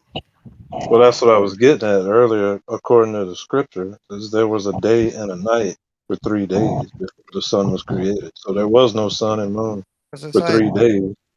Oh, it says 3 days. Yeah, 4 days later. Yeah. Don, I wouldn't know where it's coming from, but maybe a day is just a period of time at that point. It is a firmament structure. It is a firmament structure. It said the evening and the morning were the first day. So that. Why do you have to take it so literally? That means you get it wrong every time. Yeah, time was different, right? Because time isn't based on the moon and the sun. Of course it was. Exactly. Well, I mean, if it's just a period, well, like what kind of period of time are you talking? No, yeah, I mean, if Sorry, you I brought, okay, go ahead. I know you first. Yeah, I'm saying this is what I'm thinking is that time moves in one direction. That humans perceive it that way. It could be something different than that. So when God presented, hey, why am I here? How did God make it? He kind of he worded it in terms that were understandable for people, which would be, a work week. An average, the work week has been the same since, the caveman days. You work 6 days, you got to rest once in a while. So he's like, hey, I'm just like you. I created you in my image. Not everybody. I mean, there was a day when people or do they work every day? If you're a nomad to get your food, you're working every day, aren't you? That's different though. Working to eat, that's still No, that's I'm not just the saying. same thing. Yeah, but I'm talking about mankind before what we call modern today. And if you're in Africa and you go visit a tribe, then the head, the males go out to search for food and materials and stuff like that, blah blah blah, and then they all get together at the end of the but for that person, for any of them to have a rest, it wasn't till religious or Westerners discovering them and showing their ways of and saying, yes, you can have it, you can rest, and these are our beliefs. Possibly. Yeah, but the thing too is like taking care of your kids, taking your dog outside. This isn't work. That's just life. It's not like on the seventh day you just stop living. No, like on the seventh day you smell the roses. You slow down a little bit. You only do the absolute required level of tasking. And you take time for God too, for reflection, for prayer, and for worship. Yeah, there we go. Exactly. That's what I'm thinking. If you take religion out of it, then you don't have to worry about those things there, do you? You don't know Monday from fucking Wednesday, mate. You just know, marks that you made on a wall, and then those marks counted how long, but then there'll be arguments. Do we count? Because we At see that point, it was based on the sun. We've always had religion, so you can't really just say take it out. I mean, when we talk about day, from the beginning. There's moonlight, there's daylight, and there's sunlight. But if I were to do it, I would just use the stars. But then there must have been something that they couldn't rely on the stars, therefore jump into something else, because the stars are going to be more accurate, and they don't vary like everything else, do they? They pretty much stay bang on where they were, hundreds of years ago. But everything else, can't use it for a time mechanism. But yet they didn't want to use the stars. Fits in with our lives. But funny enough, the 24-hour day fits in more with the human cycle than it does with a 24-hour day.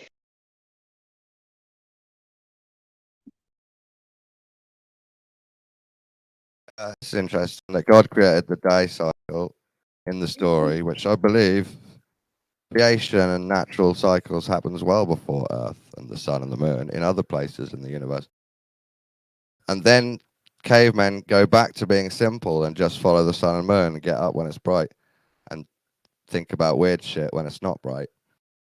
Worship the sun and the moon because they can't quite see the stars because they forgot how to make telescopes at this point in the Dark Ages. And then we come back and we discover shit again.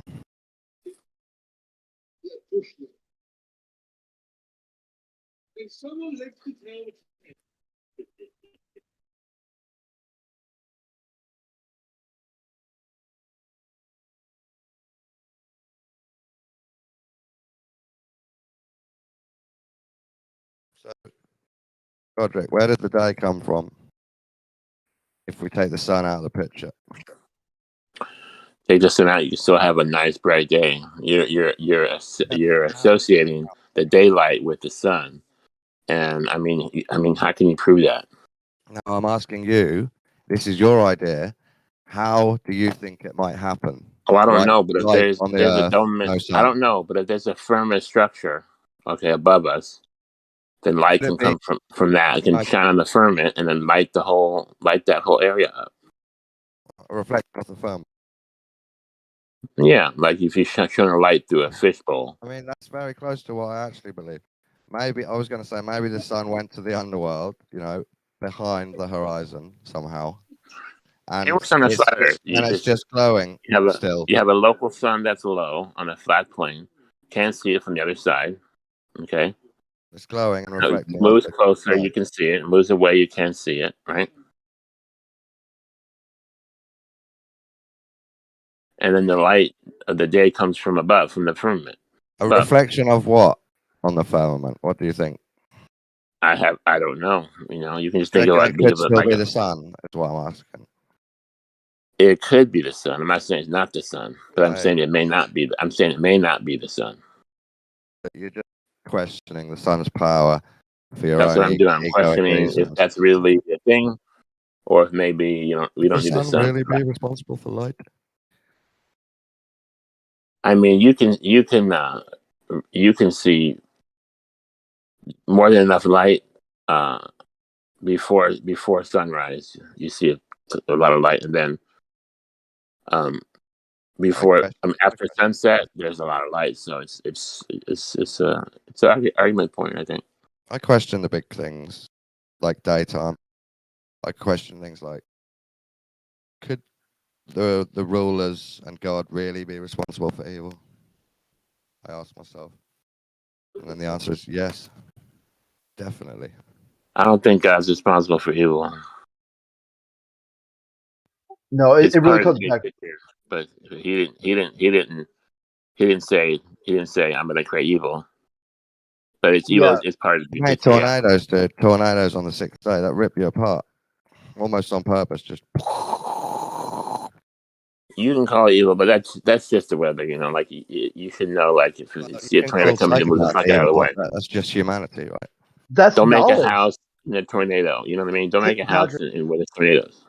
this is knowledge. This is what happens once Eve ate from the tree of knowledge. Humans were just fine in the Garden of Eden. There was no tornado. There was no death. There was no suffering. There's And also ignorance is bliss. there too, yeah, a complete life of lack of evil. If you wanted, it's like, here, eat from this tree. And you're, yeah. Then the rest of the world outside of the Garden of Eden was a very destructive, violent place, full of all kinds of stuff you don't want to deal with. I get this right, because we chose That's knowledge correct. and joined the cults. Tornadoes started. No, because knowledge. Hang on, okay? So hang on. It's not that we chose Yeah, knowledge. but to get knowledge, it's not just We're a real tree, is it? forbidden. We're It's forbidden the joining knowledge, cults. and then when we picked that, we got the good and the bad. With knowledge that comes a burden. There might have been God's, like, the plan, right, or the original idea might have been, let's see what happens here. If I give humans enough time in the Garden of Eden, they'll come out completely prepared for everything that is out there, all the challenges. But it wasn't. They put the tree came there up on purpose, and he allowed the snake and all of that. He put the tree of knowledge of good and evil on purpose right in the middle of the garden, right next to two naked, confused people. So You never passed it's it. and it's Hey, fine. Don, I'm fine Don, with it. I've come to terms Don, with it. I'm just you saying never that's what I you never believe. took a test. You were never tested, Don. You what? You were never tested in life. Oh, of course I was. There's got to be growth, right? There's That's got to how be I a grew, way. yeah. Okay, so if you've got the Garden of Eden and you can do anything you want, but don't do one thing. There's only one thing I don't want you to do. That's the trick. Of course you're going to do it. Of course the world Okay. That's right. That's God's fault. Yeah, I would say this is what I like, right? Prohibition doesn't work, even when God tried to do it. So you got the federal government running around like, don't smoke a plant. What do you think is going to happen? You can go out till 11, but don't touch Daddy's gun cabinet. When you reach 18 and you've got a certain friend, you cannot stop yourself from going to Daddy's gun cabinet. That's what happens. Yeah, that's why, like, it's important for kids. Yeah, when you're told to do something, when you're told you can't do something, you want to do it even more, especially if you're a kid. I know that's just the story, but I'm agnostic a little bit, so I believe part of the story. But here's the challenge, right? I mean, why do we struggle morally? Why do we fail to temptation? A weird answer. We do shit we're not supposed to do. It's because God allowed human alien rulers, humanoids, to breed us with animals. That's why we're so confused about morals. And then we were brainwashed by religion over and over and over and over again. Because we don't know what right and wrong is unless we go on an 80-year enlightenment journey, basically. We kind of do know what right and wrong is, but we still choose wrong. We still sin. Yeah, that's one way to look at it. I'd say we don't understand it enough to choose right. I think some people are more righteous than others. Yeah, righteous is a funny thing, because that's when People you're like really fucking- sure you've got right and wrong right, but then you want to project it and hold it over people. So I do this a bit. You know, I'm no, more I mean, based. like, you know, helping others, self-sacrifice. I mean, like not giving into temptation. You know, just really righteous people. You know, I think it's a thing. I see righteousness as like when it goes too far. But it should just mean that you're in the right, being righteous. That's what it should mean. Yeah. Righteousness is to do the right thing, even though it's very difficult. Yeah, it's a nice. Like to not lie, for example. Yeah, that's a big one for me. You know, like let's say what would Jesus do? And Jesus would just tell the truth, right? I'm willing to give Jesus an extra power that he is willing to tell some lies to convince people of bigger truths. I mean, he could do that. I'm not saying he can't do that, but it's almost like or someone. When we usually lie to cover something up, right? We're trying to hide something. Oh shit, you know, this lie, you know, get away with it, right? But I think that's like a very common symptom of a proclivity that we have, that we fail morally. Paradox from then to love everyone and tell the truth. It's meant to be almost impossible to do both. There's a commercial that shows Abe Lincoln, and his wife is a little bit chubby, and his wife says, "Do I look fat in this dress?" And Abe can't tell a lie, right? So he's looking at her. He's like, "You can't talk. You can't say nothing." He's like, because if you said something, you have to tell the truth, which means she's fat in the dress. Part of Zen training is to say to your student, "Don't talk for this amount of time." Yeah, control, patience. Because anything you say will be layered in bullshit. So you have to experience not saying anything.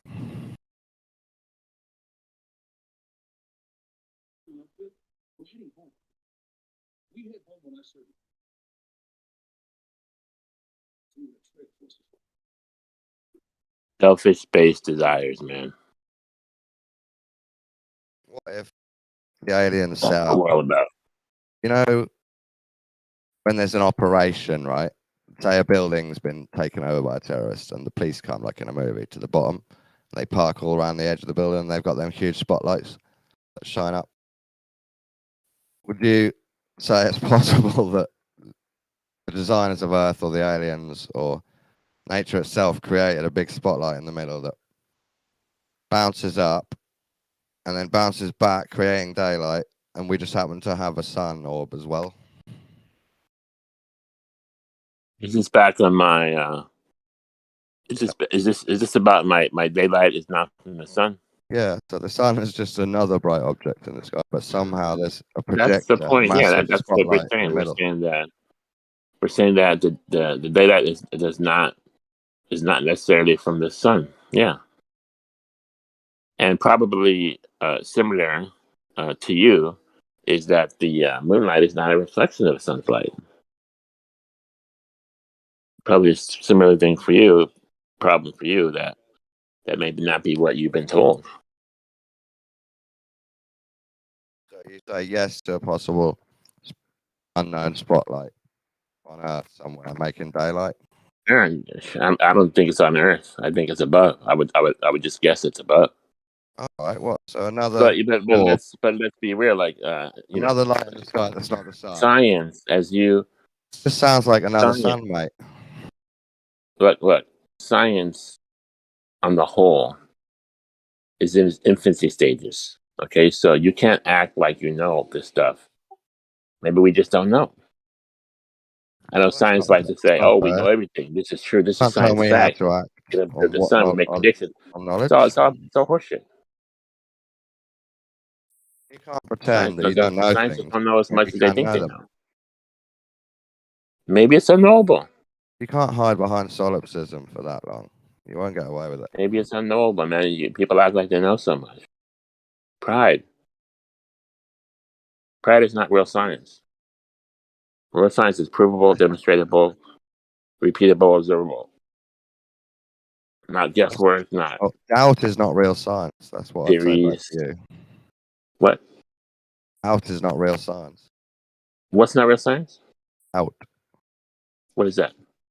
what you have for science, you doubting it isn't Oh, doubt, anything. doubt is Not real not science. No, but you have the right to doubt. You have the right not to believe or have the I have right the to right to question. be prideful in my knowledge. Right, but then you could be blinded, right? Blinded because You you could be think you're stuck so in smart. solipsism. But like, if you're so smart, you can't learn nothing, right? Because your cup is full. You could be using doubt as a self-defense mechanism. Sure. But you could be so smart you're stupid, right? Because you can't learn nothing because your cup is full. You think you'll know everything, and then you don't accept anything because you know it because you're so smart. You might So be that's so just stupid. stubborn that you're stupid. Stubborn, yes. Pride, yes. The word stubborn, that works for both of us.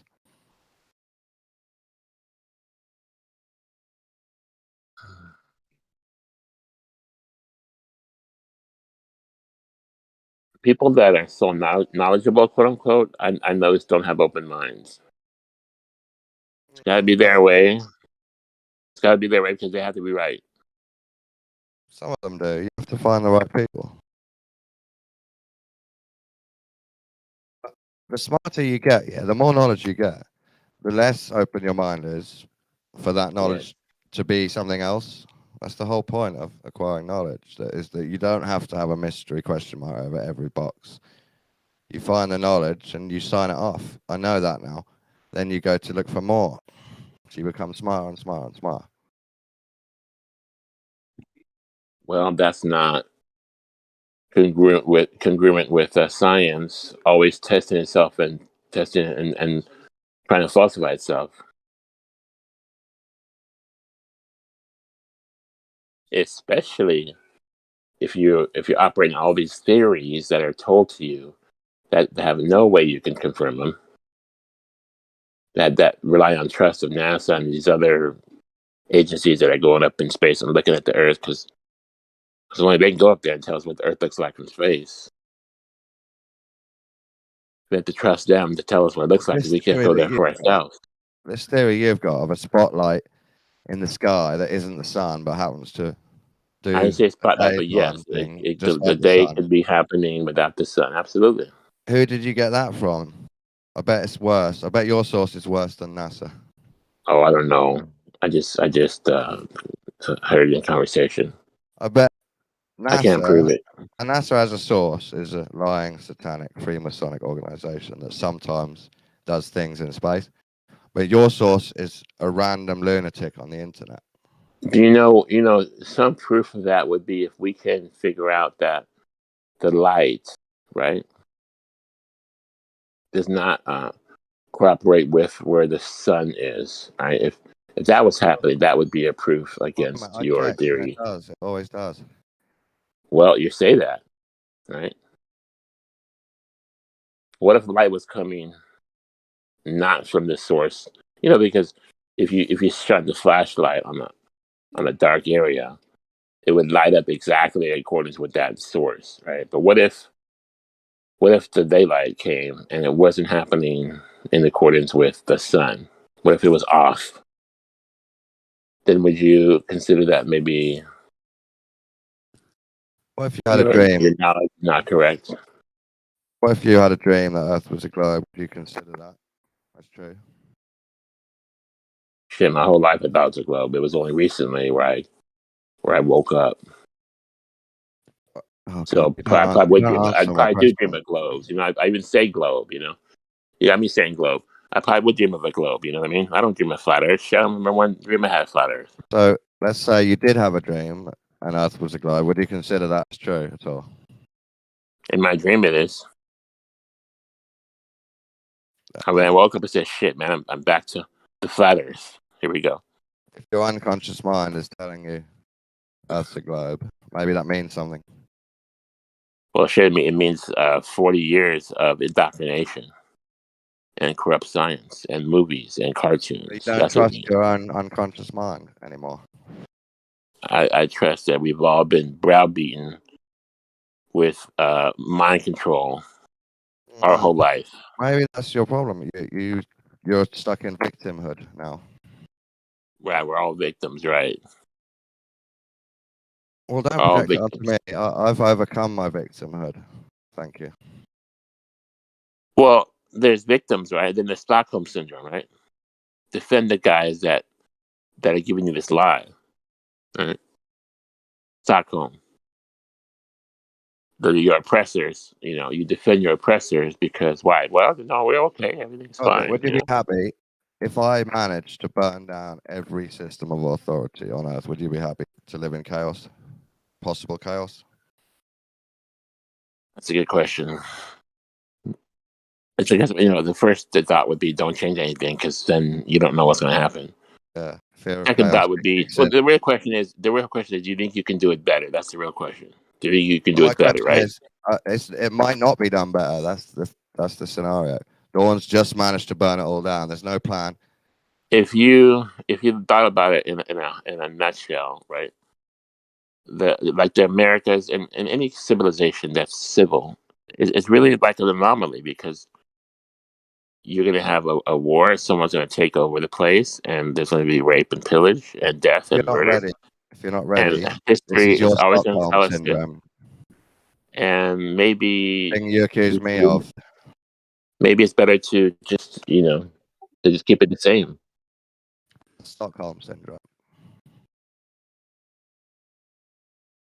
I mean, we're all in Stockholm syndrome.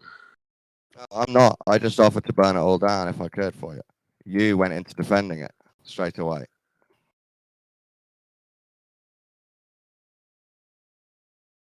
I wonder if there's this Illuminati. Just check yourself before you call other people Stockholm, please.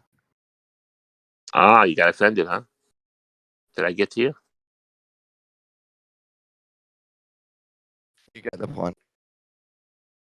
I'm not saying I'm sure I'm right. I could be wrong. It was just conversation. It was just hypothetical, but you still defended it. If she destroyed all authority, it would probably be chaos. It would probably be a war. We'll have some kind of a. See the movie Postman? Fear of chaos is a massive thing. Yeah, did you see the Postman, the movie? Legion 8? No. Good movie. The guy's name? Wait, what Great film? actor. Wait, say again. The Postman. No, I don't think I've seen that. Kevin Costner. Basically, apocalyptic, post-apocalyptic, where it was all chaos, and the biggest guns win, and there's these civilizations. It was after World War. You've been watching chaos sphere porn made Yeah. by the people that you have Stockholm syndrome for. And then that's right. And then the postmen start delivering mail, right? So then people start communicating, and people start reacquainting themselves, from before the war, and the community start Detaching themselves from the system. and then Legion 8 comes around, guy with a lot of guns, and he doesn't like that because hey, what's this? People can't talk to each other. That's not right. And then Kevin Costner, he was older, and he was teaching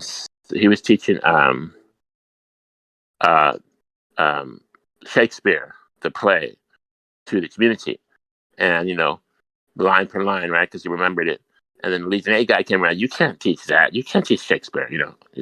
So he was a threat. Kevin Costner was a threat to this guy, his power, and then they duked it out at the end. They it's a battle versus good and evil, But yeah, without a military, without borders, then you're gonna have chaos and war.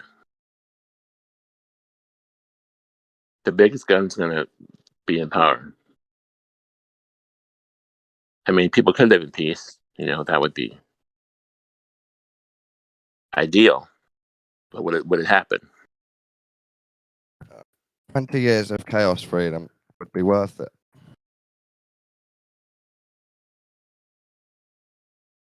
It depends. Once people start fighting over resources, that's when it gets tricky. there's enough resources. I think there's a good chance of peace. When I said burn down all the authority, I meant all armies, everyone in a team with a sword and a gun. Everything gone.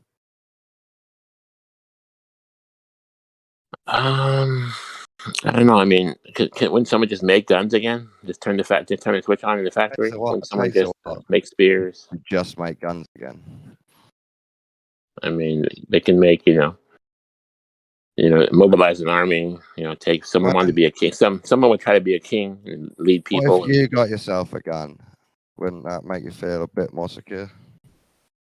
A little bit, but we have to go to sleep, and then when you're sleeping, someone will come in. You have dogs, don't you? Hey, you have dogs. You have panic room, dogs, guns. No, not a panic room. That's well pussy. You have dogs and a gun. That would be good. I mean, better than nothing. It's just you, Godric, and you're not holding on to oil and gold. It's very unlikely that teams of men with swords and guns would come after you. Well, what are the commodities, right? Women, food, gold. You can defend your woman with a gun and dogs. So that's the ideal situation. You have dogs, you have a gun, you defend your property, defend your family, and then there's peace. You die because you have never been taught to survive, but that's freedom. Yeah, I suppose so. Yeah, I think I'd have to agree with that, to be honest. If we were left to our own devices, that our reliance on the system is kind of our biggest downfall. Well, like reliance. I mean, like this new generation can't even fucking make their own food. Like we got made it so easy for them that they don't even know how to do anything themselves. So our reliance has been our downfall. And if the system were to stop, there would be, I mean, you'd have mass hysteria if we can make fast food every corner.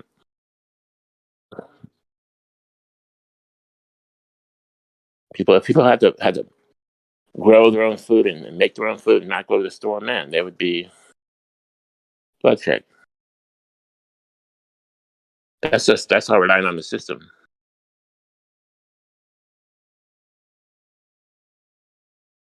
Wait, say that again.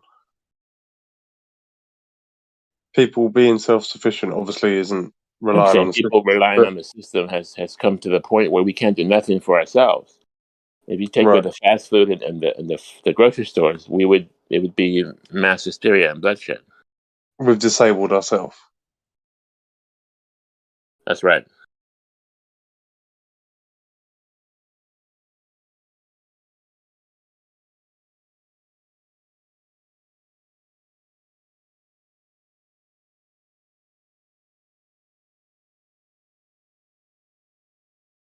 What do we call this? Civilization?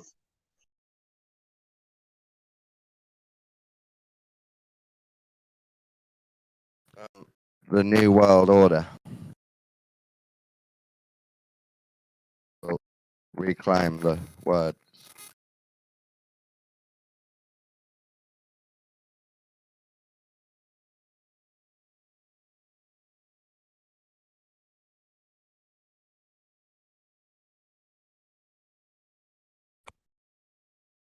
There's a book written, I want to say, in the 60s that said by this year 2000, the workday is going to be just 4 hours. And, everything's going to be easy. Well, it's kind of like that. It's not exactly that, but it goes something like hard times make hard men make soft times make soft men make hard times. So it's a cycle.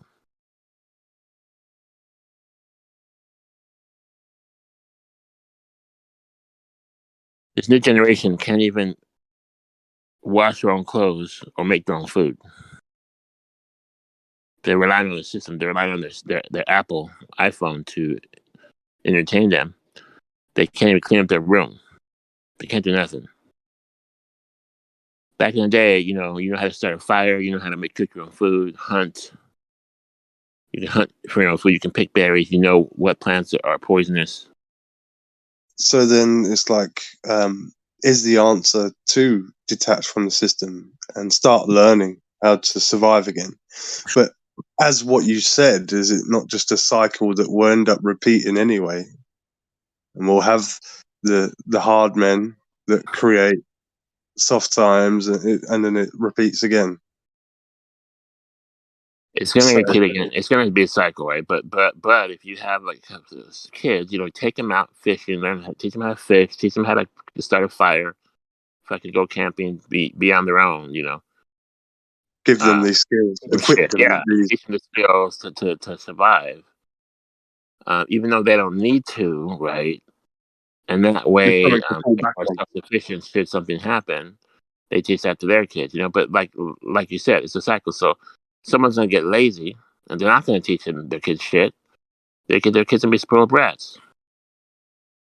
Right. So they're missing out on life skills.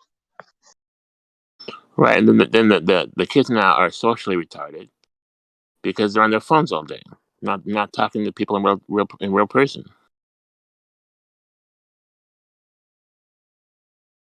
I think there's another way to look at that too. It's like, what are kids doing with all this free time spending not hunting, not learning how to fish, not, interacting? What are they doing with that free time? Are they being creative? They're playing Fortnite and Grand Theft Auto. Right, which is complete nonsense. I think there's a flip side to, like, if you don't know how to fish, okay, that's fine. But what are you doing with your free time? If it's just being idle, then that's even worse.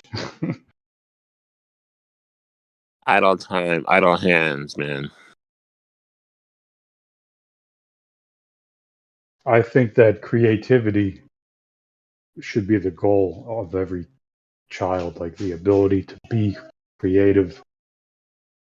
And then we could explore different ways to just be better. But if you're just sitting in front of a TV screen all day, it's not good, man. Burning your brain out. Netflix, movies, cartoons, National Geographic, everything is for our entertainment, right? Fast foods at every corner. So, it's just tempting not to have to cook. Just go out and buy shit. Uber Eats delivery, Postmates delivery, Amazon delivery. You don't have to go shopping. Everything goes to your front door. Like, you don't have to leave the house anymore. It's a big problem.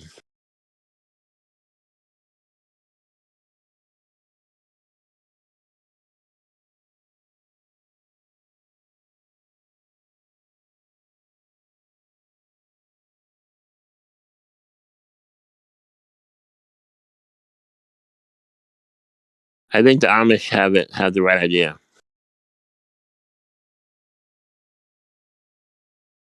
Live off the land, plant your own vegetables and potatoes, and have your own little farm. Own your property. You don't have to be all the children are taught skills from early. They make everything themselves. Know how to sew and fucking make clothes and shit like that.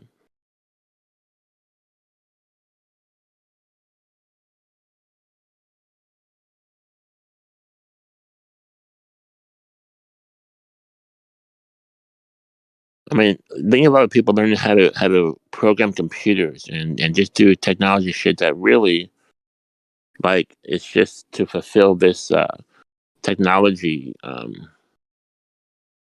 But for what? Like, what is the advantage of technology?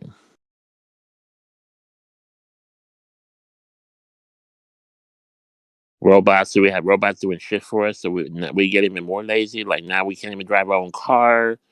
It's like, at some point, we're just gonna put ourselves out to pasture because we're not gonna know how to do anything.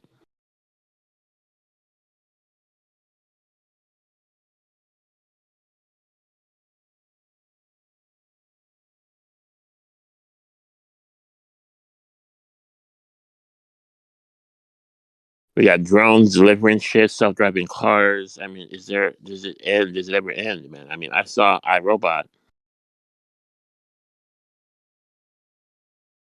So the next thing is going to be sex robots, right? So now you don't even have the girlfriend. You don't have to get a girlfriend or a wife. Just buy a sex robot. So that's handled, right? And you can basically live alone, no complaints. You and your robot. Yeah, but they're gonna run out of people to control, man. That's the paradox. Well, yeah, because birth control and abortion, and no one wants to have kids anymore. That's the thing. So then there's going to be more robots than people at some point.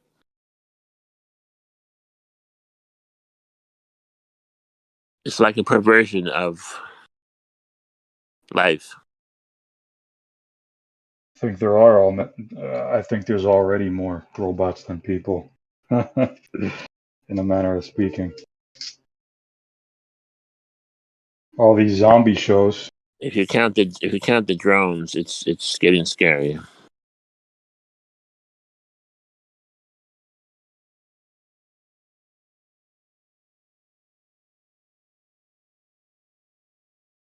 If you count that a drone can be armed with a weapon, that's very scary.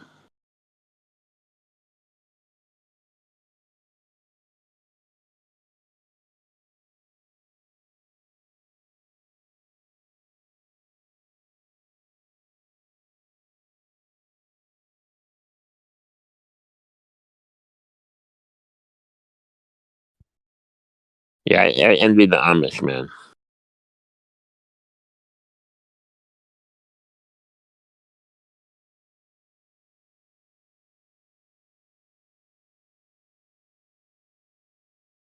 The sleep of a laboring man is sweet.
Yeah, my idea of God is not as a separate entity, but a mind, and all encapsulating, all ensconcing mind that we're all a part of.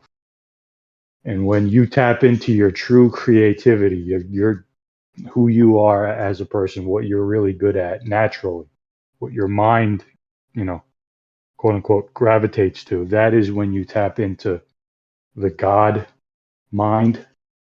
And when you're constantly, you see this propaganda of how there is no God, and you just sit in front of a TV screen, or you play video games all day, people think, what's the point? And they just waste their minds on this stuff. It's tragic, man, to just not even contemplate what potential you have, and it's just wasted time, and it's brutal. Just nihilism. It's a crippling disease. And people come online, try to get points on the internet by being angry at people who don't believe what they believe. Meanwhile, who gives a shit what you believe? What are you doing with your life, man? What are you talking about, Jerry? Hey, you gotta believe photons are balls. What's going on, Don? What's up, Jerry?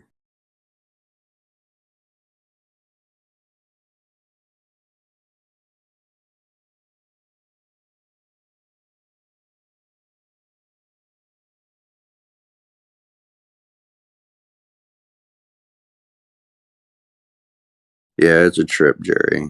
You know, people get mad over the pettiest things. It's a sight to see, really.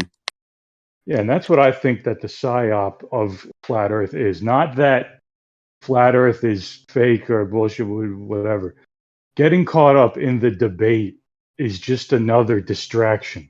It's like knowing is what the goal should be, and then you could kind of move on or just hang around with, friends on the internet. But fighting and debating little points back and forth, that's the psyop, is being stuck in this swirling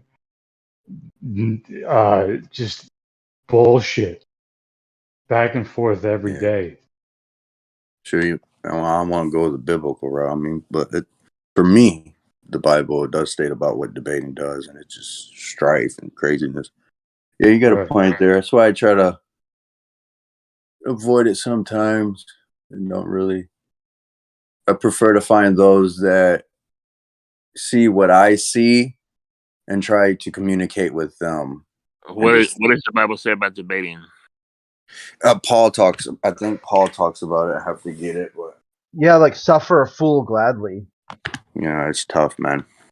It makes it like you want to keep turning the other cheek and debate somebody, but it's also like assuming they're in good faith.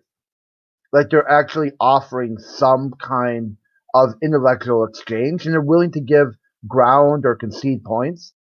But you get these guys, they won't even concede that they don't concede. That's crazy.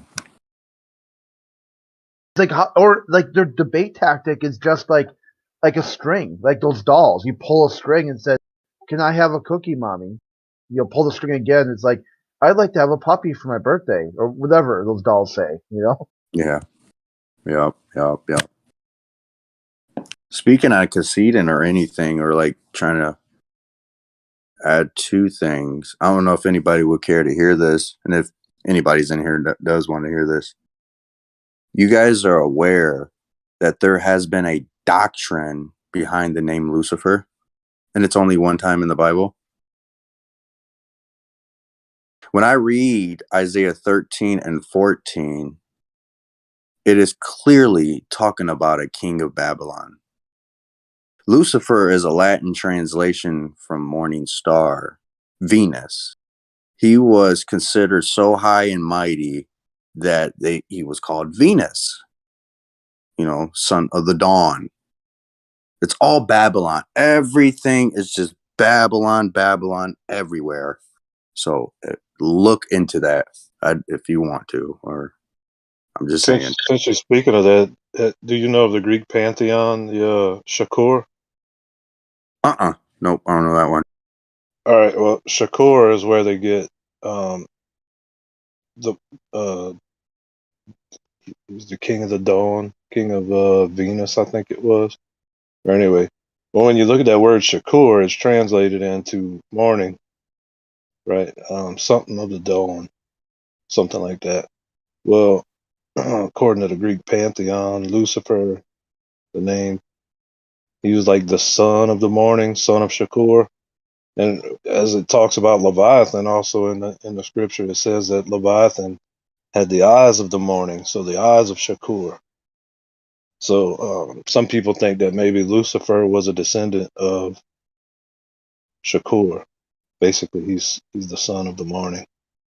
Right. Yeah, but some people try to say that's Satan's name before he fell. No, I don't think Satan and Lucifer, there's two different people. Yeah, two different things. Lucifer is a human. I mean, if you read Isaiah 13 and 14, it's literally it says, bring this proverb to the king of Babylon. It's literally talking about a king of Babylon. Right. Literally. Yeah. It's because when Jesus said, I seen Satan fall from heaven like lightning, he doesn't say I seen Lucifer fall. Right. So, it's amazing, dude. And the name Satan is really just means deceiver. He's not the name Satan is not even a proper name if you think about it. Dude, it literally means deceiver. That's all it means. Yeah, dude, that's why it's good to just read the Bible yourself, ask the Holy Spirit to guide you. Don't just take everybody's word for word and just look it up yourself.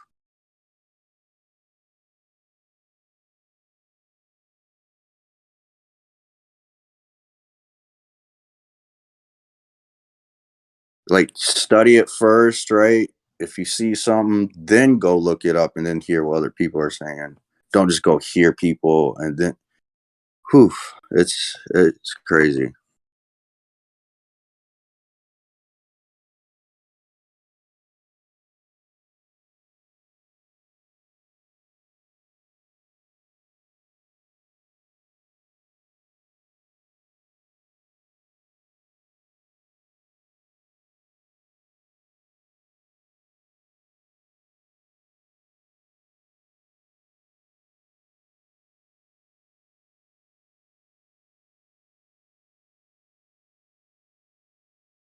Good night, all.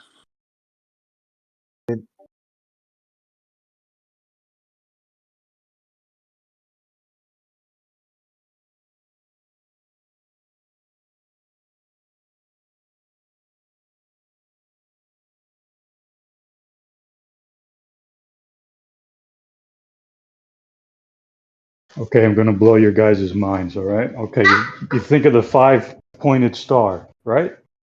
Now, Satanism is the upturned 5-pointed star with the 1 point down and the other points going up.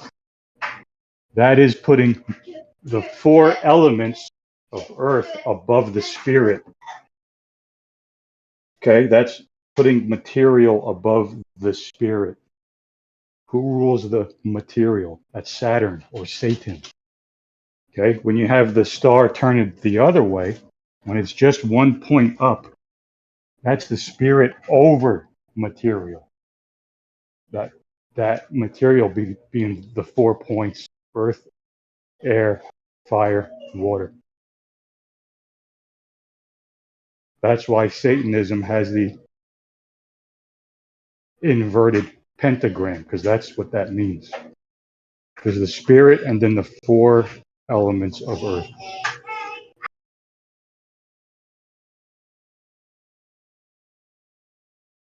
Interesting. But is it like described as like a falling though?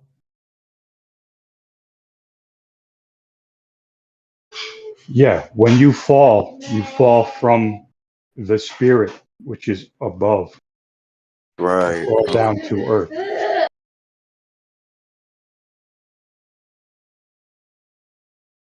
What's interesting how the body, the temple and the body, like our bodies, is the church, right? And how God can dwell in with us, and heaven is high, so it's like kind of like within. Oh man, it goes to like, I'm not trying to like throw out the third eye stuff, but man, it's very interesting.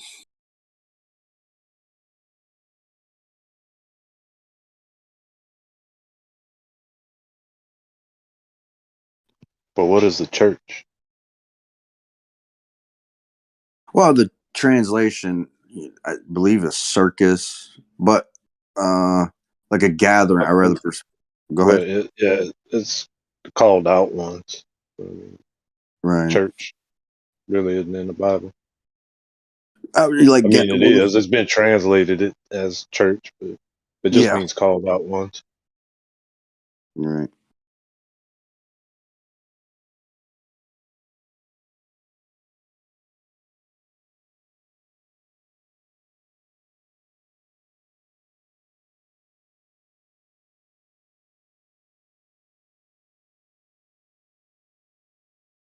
There's a lot of truth out there that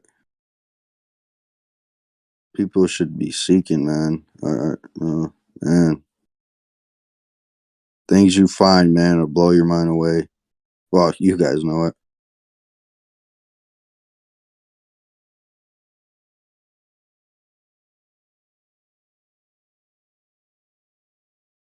I've always found that confusing, though. Like, y'all get ready. We're going to church on Sunday. But, I mean, according to the scripture, it says go out into the world and preach the gospel, right? It doesn't say come sit in this building and listen. Yeah, yeah. That's actually an old Pharisee way, right? Like where the Pharisees actually did their own law, had their own teachings, gathered, and all that stuff.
What's up, Lemon?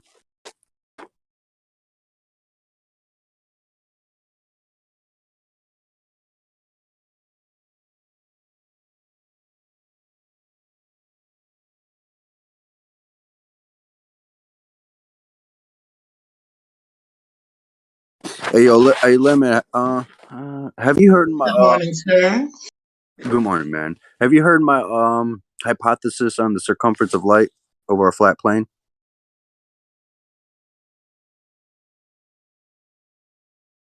I've been trying to get it out there as much as possible. I'm gonna be honest with you. I dubbed it the new Black Swan. Black Swan, Black Swan. No, it really is. It is the new Black. It really is. Once people can grasp it and get it and see it clearly, then yeah.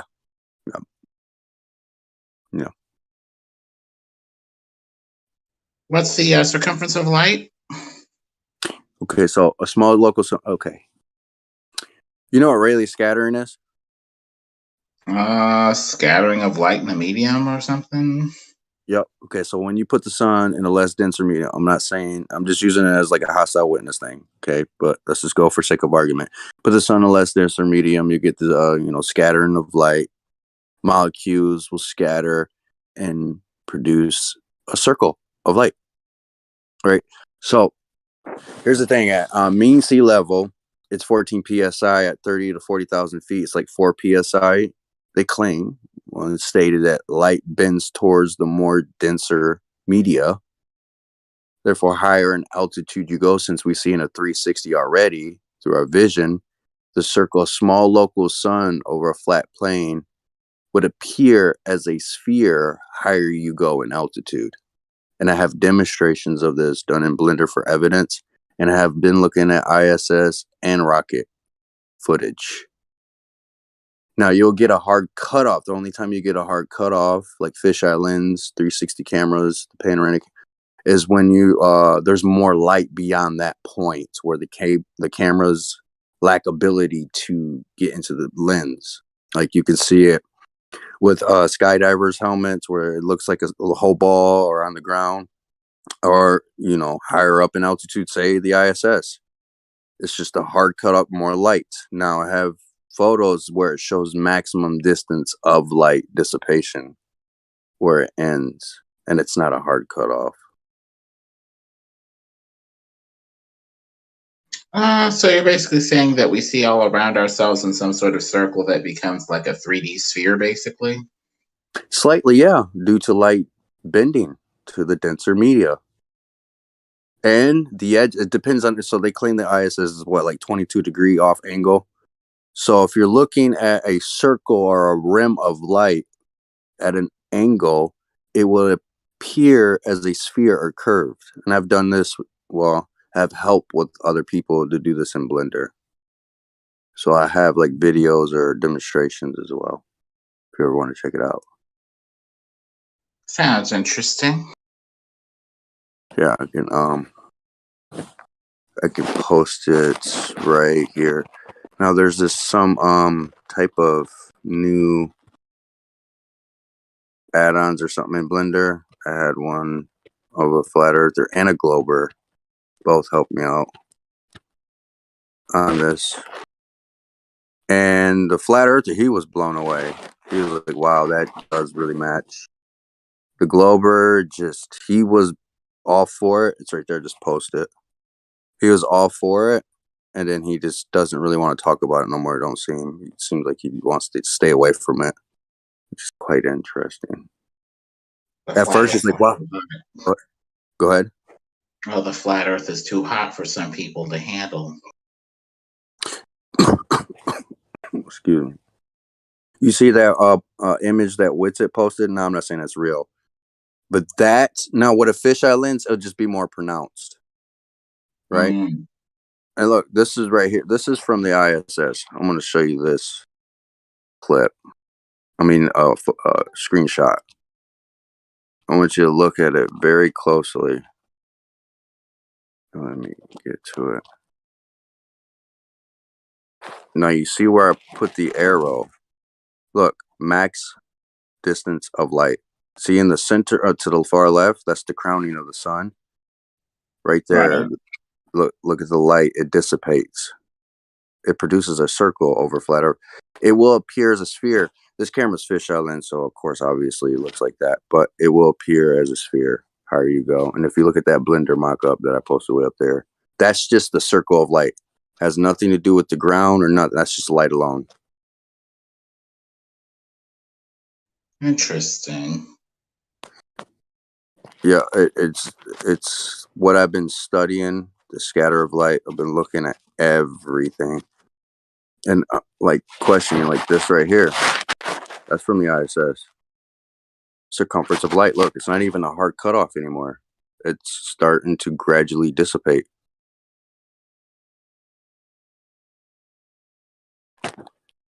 It does make you wonder about exactly how far one can see in the circular sphere or beyond.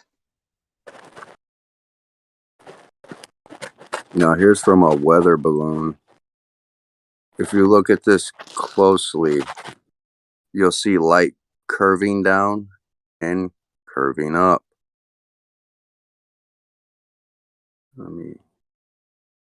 I guess the only way to test it is, going in the distance as much as possible and seeing if the land continues to rise toward the level of the eyes or stay down and curving away like on the glober's sphere. But with these pictures, it's so hard to know what's real or fake, like what's it said. Well, it appears to be implying with this picture. Right. When I look at Mr. Sensible, I don't know if you know about MAGE, right? Mission Above Globe Earth, whatever. When you look at that image real closely, it's just the camera's ability to resolve because it's flat in the y-axis, but the x appears like a cissoid. You know what a cissoid is, right? No. It's geometry, algebraic geometry. It's just like they measured mirrors and just a circle. It's a point. Like you get P1, P2 to Q1, Q2. It's just tangent points on a circle. So this cissoid, it's curved around the edges or perimeter. I'm trying to find an example.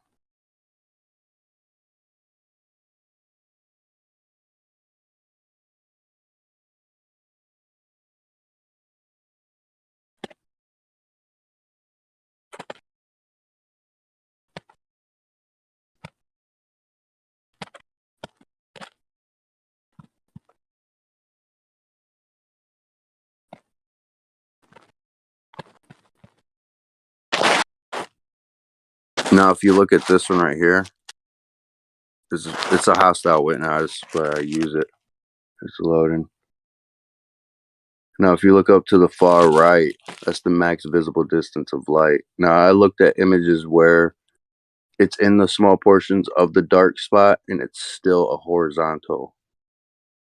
The Globers claim that's the Earth's shadow. I look beyond that. It is still horizontal. Now, if you look off to the far left, well, why is that hard cut off? Well, because there's more light that can't. That's a fisheye lens right there. It's a lack of ability to, reach the camera. Like this one right here. Dude, I've been studying this so hard. This is my main thing I go to nowadays. Like I said, it'll be the new once people understand it.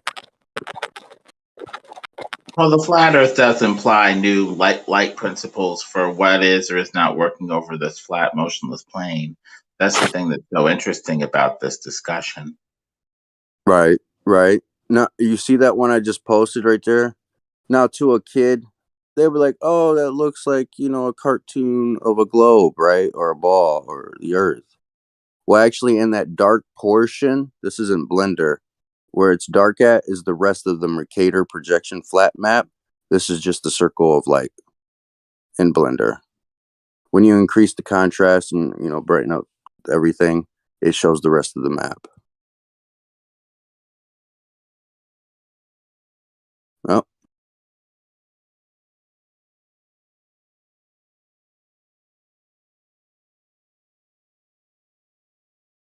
I think if that was the case, though, when you turn your head or pan your head left or right, the land would rise toward the level of the eyes, though. So if it does look circular on a flat plane because of this, that's fine.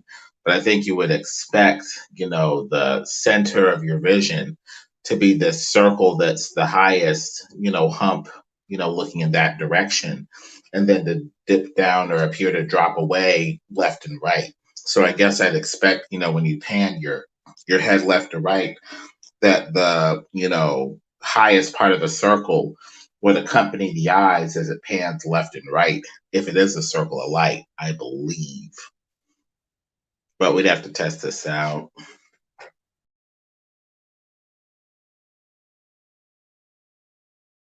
It would be like a rolling hill whose highest position would be wherever you look at, essentially. So you would expect the highest part of that hill to go wherever the eye or the camera is pointing.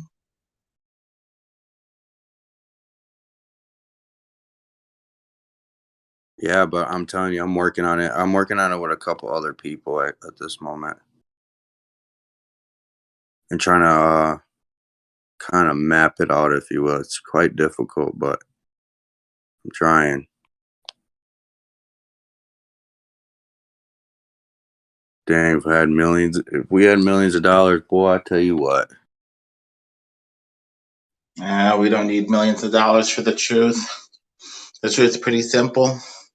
No, I'm saying like as in like for certain type of applications and testing and things of that nature.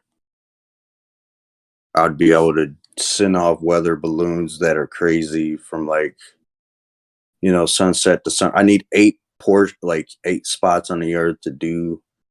It's just a lot. It takes a lot of money to do a lot of the things I want to do with this circumference of light stuff.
This is how I look at it. Once upon a time, there was nada. Then there was something. Now that something just decided to hang about and expand. Then that nothing that turned into something shot into nothing, creating something. Then it decided to condensate into matter. After that, it started kind of spinning around, did it not? And apparently through unknown physical forces, it decided to clump together instead of spinning away. You know, if you spin something around, it wants to go away, so.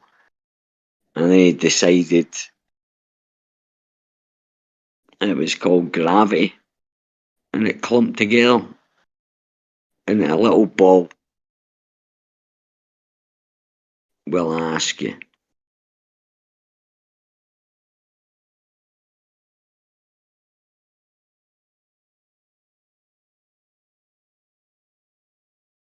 Got it all sorted, Ellie.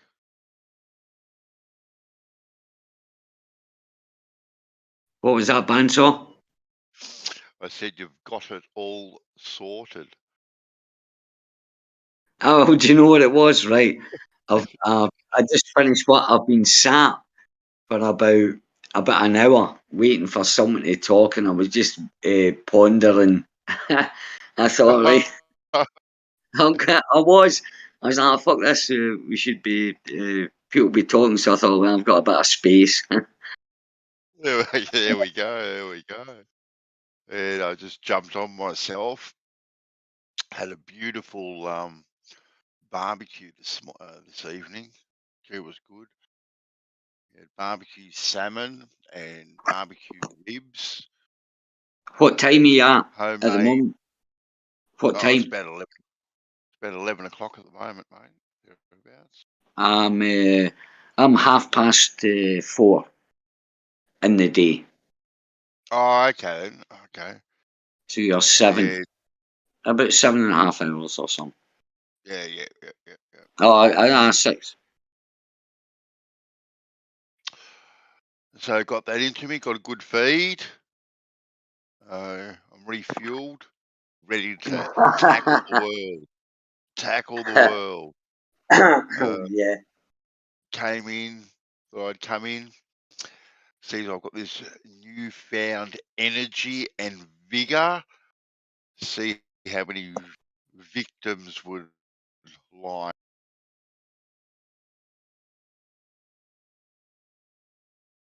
And that's the funny thing. Do you know what I found out all the years and you've because you've been in a few years, you've experienced this. Sometimes you just get you can't be bothered. You know, you get disillusioned. That's the word. Disillusioned. You can't be fucked. And then suddenly, you know, maybe a month. You know, I've had periods like 2-3 months or whatever, and then suddenly a couple of months, someone says something or something, and then you're, oh, I'm back ready for it again, man. Yep. I had an And interesting discussion with someone a couple of days ago, whenever it was, about how we see things, Ali. Because yeah, you've heard the explanation how light hits an object and that light bounces off that object and then travels all the way to our eyes, and that's how we see the object that we see. You've heard that explanation, and it seems yep. fairly commonly accepted as to how we see things. You know, I was asked the question, you know, how do I think we see? I was well, we just see. I go, I certainly don't buy the fact that light bounces off something, then travels through the air, to my eye, like that image is traveling through the air as in the form of light to my eye, and that's how I see it. That is not how I see it at all. That is just absolutely ludicrous to think that that's how you see things at all. Well, think of the angle. You've looked into light. Think about this phrase, the angle of incidence. A source of, if you shine a light at a specific angle, often it'll reflect off that. So I done a cracker, right? So imagine, right, you're seeing a building in front of you, but the sun's at a 45 degree. How the fuck? That sun's in the explanation. They say, oh, but do you know there's so many what do you call it, light rays coming off it. But if you think, right, okay, so if the sun comes in straight lines, and we all know, according to the science, is light when it bounces off an object, it's the angle of incidence. It'll bounce off at the same angle that it comes in from. So there's no way, right? So the light that's hitting an object, it's illuminating. It's illuminating that. It's different photons or whatever. I don't know what it's from, man, so I really don't. But the explanation that they've given us through their own science is debunked through the angle of incidence, and you hear all the and that makes what I like about light is fascinating, mate. But you get guys on that come and say, well, do you know, refraction, diffraction, this is how light. Nobody has a clue, not even science knows how it works. Yep. Because if you think logically about their explanation, how you see things, well, then the only way you could see that object where it was is if that light came from directly behind you. So how does the light get there in the first place? Exactly. Well, because you're blocking the light. So in theory, you should be completely blind because you're blocking the light that's coming from directly behind you to hit that object at that exact angle, so it comes back, so you see it the way you see it. And like you say, all that angle of incident and all that sort of stuff. So then they go, well, what's my explanation for how things get loomed up or to the left, to the right, or wherever they are, miraging, anything like loomed up whatsoever. Exactly right. What and I go, when we see things the way that we see things, right? They are where they are. So we see them exactly where they are, right? They're not traveling through this holographic image towards my eyes. We see them exactly where they are. But that image itself, right, can be distorted and reflected and mirrored also onto the particles that are around it. So those gas or particle particles that are directly around it, that is mirroring and reflecting that image. Well, then it's projecting it towards you. No. I said it's exactly like a mirror. So it's like billions of little mirrors all the way around it that is just mirroring, reflecting the image. But that image isn't now traveling through the air, the ether, bloody dark matter, quantum foam, whatever it is, whatever it is. It ain't traveling from point A to point B. I see that mirrored image exactly where that mirrored or reflected image is at that point. It doesn't travel anywhere. Oh well. No, and sorry, and the point you're making, the point that, as I say, just with a light, right? What we're talking about, light, you're making it so absurd, and it is. It's absurd. You're exposing how absurd it is that there's people actually think out. But just think, right? Forget about light. Just think about all branches of science, and take that And it's the exact same, you know, we're coming up, and that's true. What we're talking about is they're telling us it's bouncing off and stuff like that, and we're pointing out, so, you know, you can extend that. And what it comes to, I always love using this analogy. The emperor has no clothes, and and it's so true. The emperor has no clothes, man. All these scientists talking about these imaginary things and whatever they're talking about, these, you know, it is, you know, people that believe in that, they are, especially if they want to emotionally defend it or try to come in and, like, you know, attack you or whatever. They are certainly part. It could be analogized to the fact that they are part of a cult or a belief system because they're being triggered. It's like being fan based, you know. If you're a football fan, I used to be a football fan. If anybody attacked my team, no matter if they played shit or whatever, I'll be blind to the fact they played shit. How dare you? I've been in that situation. You know what I mean? And that's, it's so true. It's just the same, isn't it? You know. Oh, it's exactly the same. It's exactly the same. And then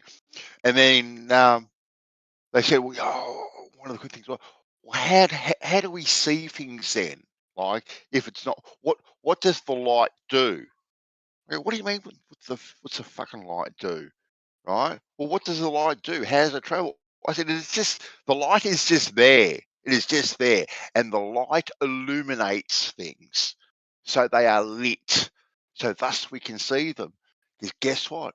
Turn that sun goes down, no more light. We don't see it. It ain't traveling anywhere in image format, in 3D high definition image format, through the goddamn elusive ether dark matter quantum foam zone to my eyeball in the form of an image. The quantum foam zone. I love that. That's brilliant. That's the quantum foam zone.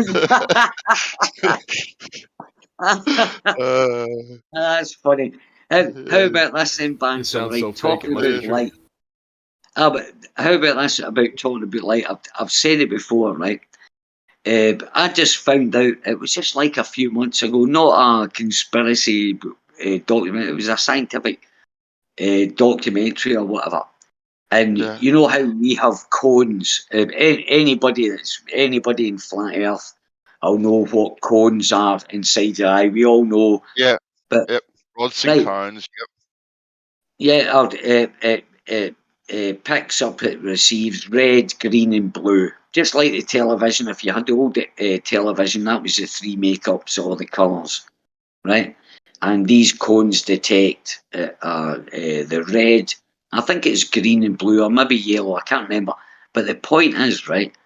So I always imagined, right, that the light came in through the eye, through the retina, and it reflected. It came in backwards, and it would project the colours to the cones which were facing towards the source of light. But I just found out a couple of months ago, I don't know what it means, but it blew my mind, is our cones that detect the colour are actually facing away from the source of light. So it's actually getting reflected in. You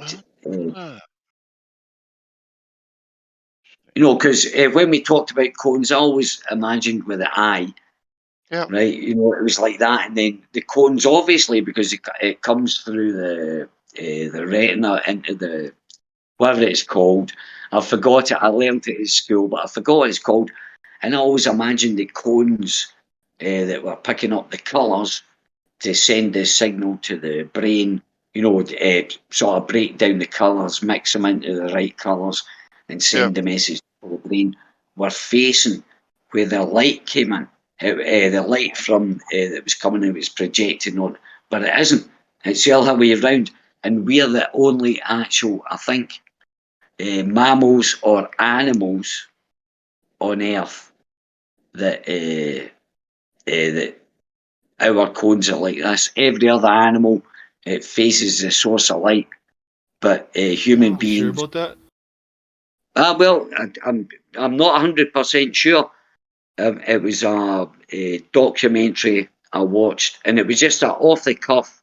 What do you call it? It wasn't they were specifically pointing out, oh, this is how you see it. It was just an off the cuff remark. But yeah. I would assume personally that like mammals like chimpanzees, bonobos, ones that are very similar in like DNA and makeup to humans would have the same kind of functionality, but No, but I think we were no, but as I say, the specific. That's what sort of blew my mind, right? It wasn't a miss. I thought, oh wow, that's amazing. Nothing to because I'm fascinated by light.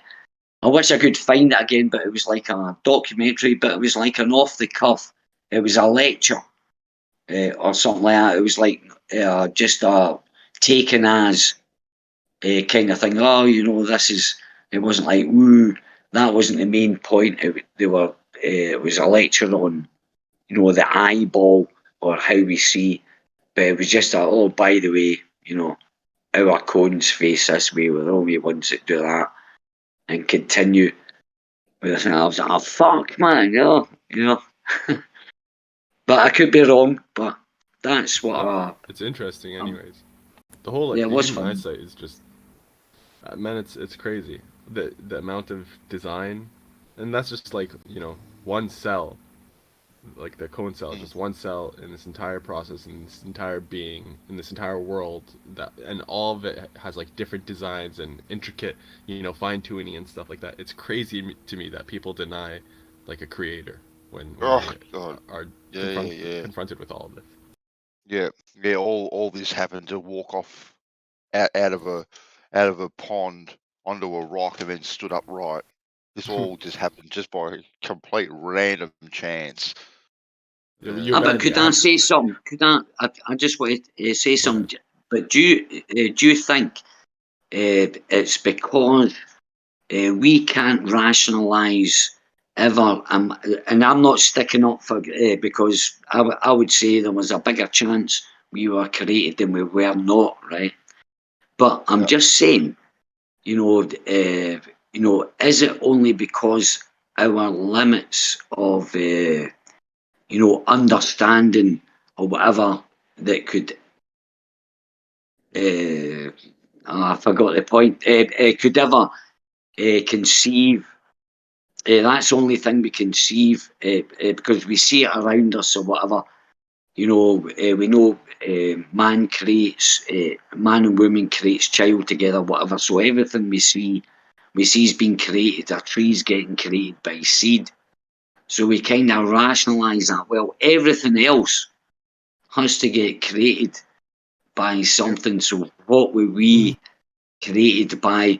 And the only rational, and this is to do with scientism, the scientists the same, but I'm thinking that the only way we can rationalise it or imagine it, because, we don't know what reality is, the only way that we can perceive of it is we have to have been created. But that's how I would rationalise it myself. I'm not against God. You know what I mean? But that's the way I think. That's it in like brass tacks in a nutshell. Something can't come from nothing. No. It's impossible, right? You have to have something coming from something, or else it just doesn't make it goes against the law of causality. That our entire existence is based on. So to say that something can go against that can go something that is above a natural law, that's by definition what people hold God is. Supernatural. Supra meaning above, natural, right? It's some and that's why they say he's like the self-causing or the uncaused cause. He's basically that thing that bridges the gap between nothing creating something. He's the thing that always existed that created the something. Agreed. To switch gears, Bandy, you're the perfect person to talk to.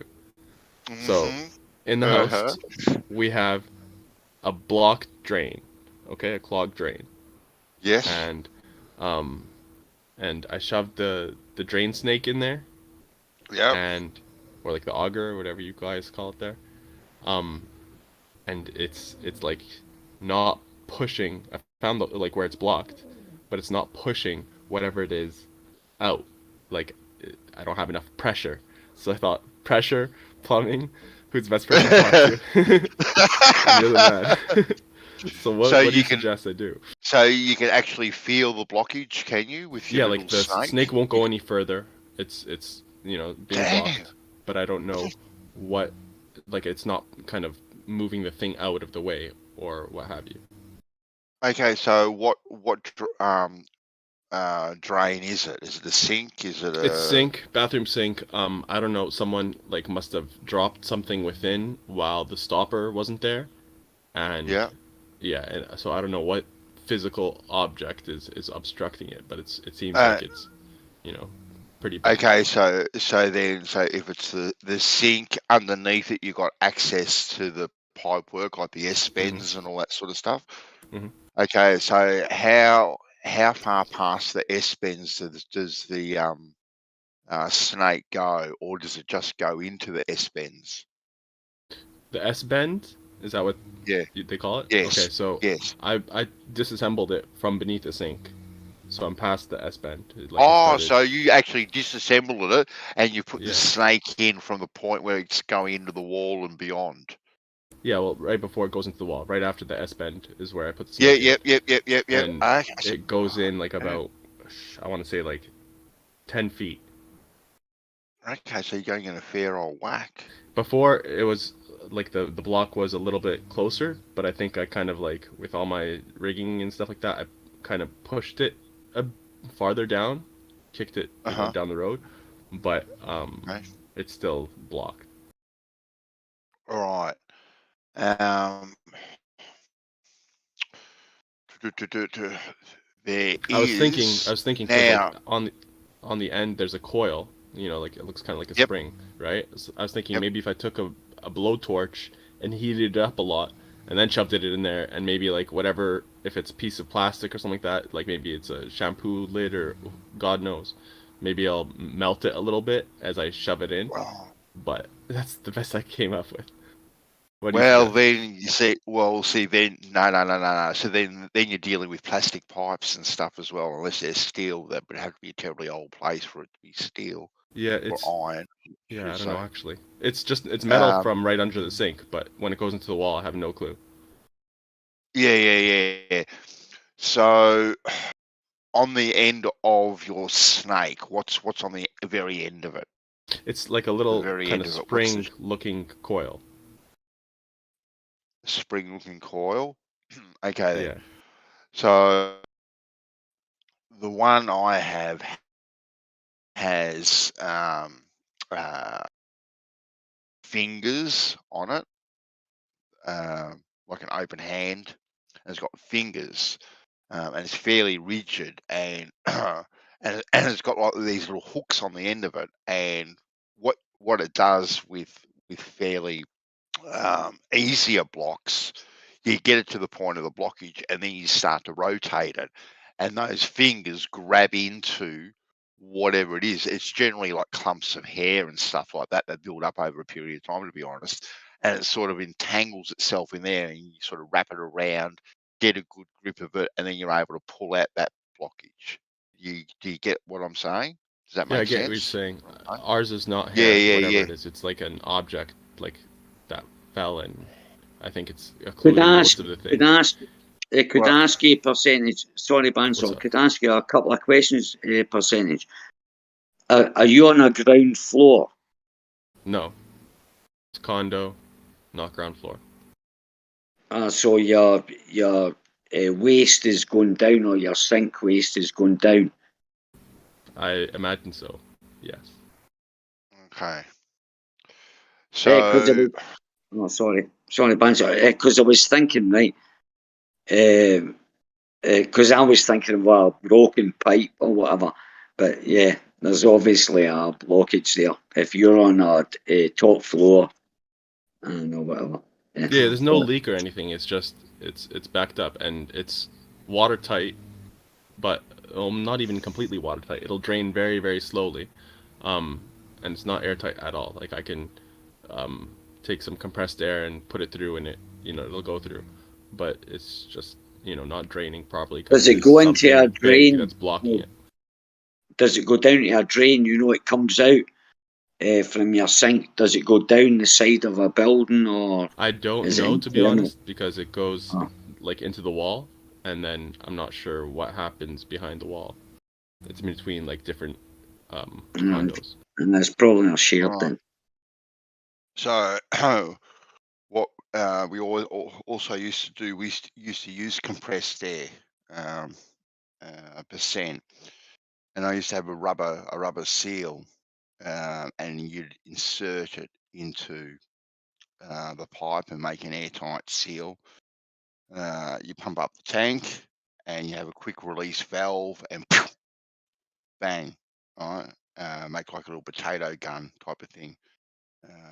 That would sometimes work as well. Yeah, so my compressed air, it doesn't, like, I don't have a quick release thing. How Yeah, can if I you kind have a of, do I need to buy that? Is that the only option, or is there a way to kind of like quick release from the pump that I from have? the compressor, not from the compressor itself, it'll be too slow, and if anything, it might even lodge it even tighter. By just doing it, yeah. Does by the doing person it below slow. you? Does the person below you have the same problem? Percentage. No, I don't think so. The person above you? Is there anybody above you?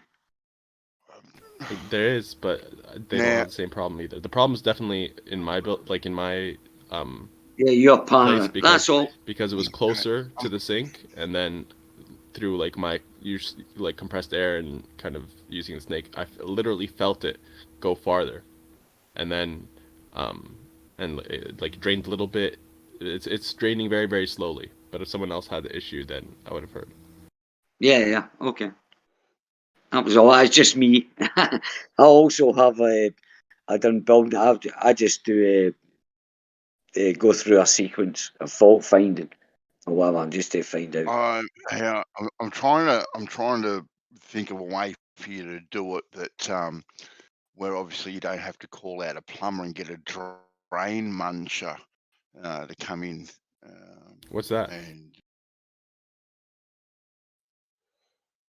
What's a drain muncher? They go in and they munch up whatever. Oh well, it's sort of like for want of a better word. Okay, here we go. Kind Are of a you grinder able type thing that to- just they shove in there. Yeah. But are you able to, in any way, shape, or form, attach some sort of splayed or drill bit to the end of your snake? I Do you think? don't think so. I feel like it just goes straight from the coil to and it stretches out. Let me check. I'll be right back. Yeah. Here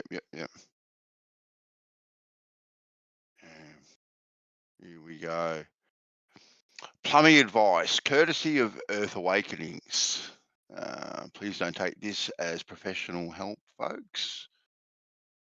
Yeah, but I could also, the best solution though, Bandsaw, the best solution is just to kick back, have a few beers, have a few smokes, and not give a fuck about your fucking plumbing.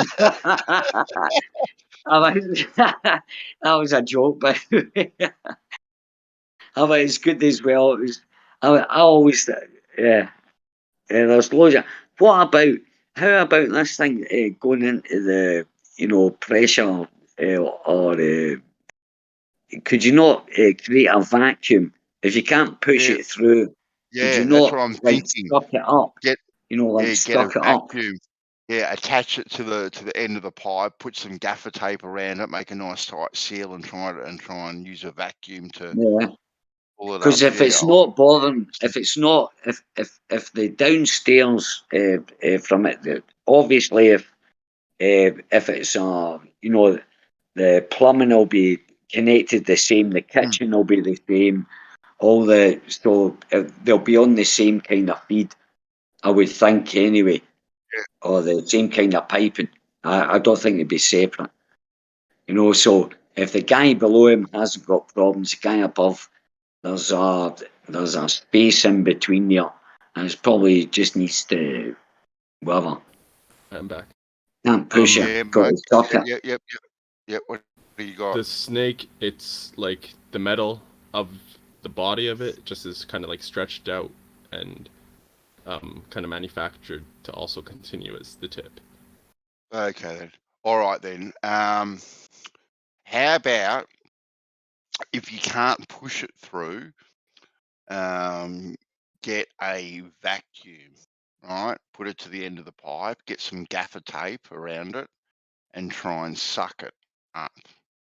See if you can dislodge it that way. I'll try that. Yeah, but your vacuum may not be powerful Strong enough. Yeah, I'll try. Yeah, there is that. What was the stuff? Sorry, Bansal. What was the stuff that when you put your feed down and you pulled it back? What was on the end of it? Was it gunk or was it? Did you get any sample from it? What it was that was Nothing blocking came out. it? I mean, the snake came out a little bit dirty, but nothing came out. Yeah. What was it? What did it look like? The dot or what was it? It was a little bit like I mean, dark the end kind of it. grime that was probably on the walls of the pipe, but nothing of substance. You know, it wasn't like clumpy and big or anything. It was just kind of like It didn't look anything like what was actually the blockage. Nothing You said at when you all. Yeah, when you feel the blockage, you're saying it's distinctly very it feels hard. like a marble.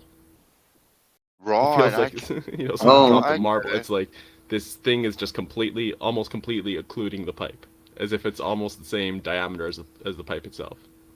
You know, like Do that's you what it feels like.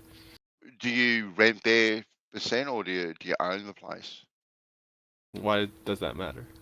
Well, I'm just thinking as part of the well, if you rent, can't No, can't I you would have get to pay your for it if I was to get a plumber. Oh, really? Really? It's not Yeah. part of the general. Oh, gee, that's unusual. You guys have different laws over there. Here, if you rent and you have issues like that, you don't have to pay for it. It's up to the landlord to fix those sorts of things. Yeah, and I think it's because as a result of the tenant, at least here in my building, I'm pretty sure, I would have to pay. Right. Okay. Then, And I'm fine with doing that if I've exhausted all options. Yeah. No, I'm just trying to help you exhaust the options where you don't have to pay for a plumber to come out there, mate. As you know, but yeah, short of getting some sort of bit on the end of it that can get a grasp of it or dig itself into it, like if you're dealing with roots and things like that, you have what they call a drain muncher or a drain or a pipe muncher, and it's kind of like a grinder come drill bit, and you send it down and it rotates and it bores its way through the How does it structure. rotate? Sorry? How does it rotate? Is it like a power tool that rotates? Yeah. You just It's turn just it like on? power. There's like a Yeah. power cord that goes from the head through the snake, or what? Yeah, it's just a continuous arm that goes all the way through it. And they're pretty handy, but it's not the sort of thing that you want to go out and buy yourself, like Yeah, just it's for probably that like one a job. couple $100 or something. Yeah, exactly. It'd be cheaper to get a plumber. That's what I'm trying to think of you a way of manufacturing something yourself that can bite into it somehow to get in there. Yeah, if those little home handy ones, they're like a continuation of the coiled arm itself, isn't it? And they just sort of splay out a bit, and they go back to a point, a bit like a plumb bob from memory. Those ones, yeah. So you lost me at the plumb bob, but yeah, for the rest of your explanation. Yeah. So are you able to? Well, it depends if you want to destroy it, but get a pair of side cutters and cut that wire at the end of it. So now you've got a sharp object on the end of it. No, the end of it is sharp. It like ends, in a point. Right. But I guess I could kind of take some pliers or what have you, and kind of like bend it so it sticks out more. Yeah, you know what I'm That would trying to help say, don't you? Trying to get an end on it that gets some purchase. Yeah, something that'll poke it, basically. Yeah, poke it and get some purchase on whatever you're trying to move and dislodge. Well, I've got an idea for that. I'm all ears. If you can get like a full length of 20 mil or smaller conduit, maybe you can use that to push down the pipe, and then when you get to the blockage, it should be rigid enough that you can really give it a good poke. So, what do you That's mean? a good idea. Like, what would be rigid enough, but also flexible enough that could go through? He just told you. Well, it depends how sharp the turns or whatever of the pipes are from the point that you can access it. But yeah, a length of electrical conduit, 16 or 20 mil, just a full length, because they're about 4 or 5 meters long, 4 meters long, I think. So that should just be able to get to the blockage with about a meter to spare. So, and it should have the rigidity and the strength that you can really give the blockage a good push. Yeah, I nice hear where one, you're coming from. I hear where you're coming from, Rams. Now, and are there any bends in the pipe that you're going through? There are bends, yeah. But Okay, then. Okay, well, here's another idea, because the conduit might not bend enough. But do you know what yellow tongue is? Yellow tongue. Yellow tongue. You know, particle board that they put down for flooring before they put carpet and lino down in houses? Yeah, the underlay. Yeah, the underlay. And the particle board itself has a piece of plastic, and it's generally yellow. That's why they call it yellow tongue. It's like tongue and groove, which joins the two boards together. Okay. Okay. Do you know what I'm talking about? No, but I'm gonna search it right now. Okay then. Well, here in Australia, we just call it yellow tongue. Let me see if I can find an image. If you go to your big hardware store, they'll actually have them for sale. You can buy them because Sparkies use them for snaking wires through the walls and stuff. Yeah.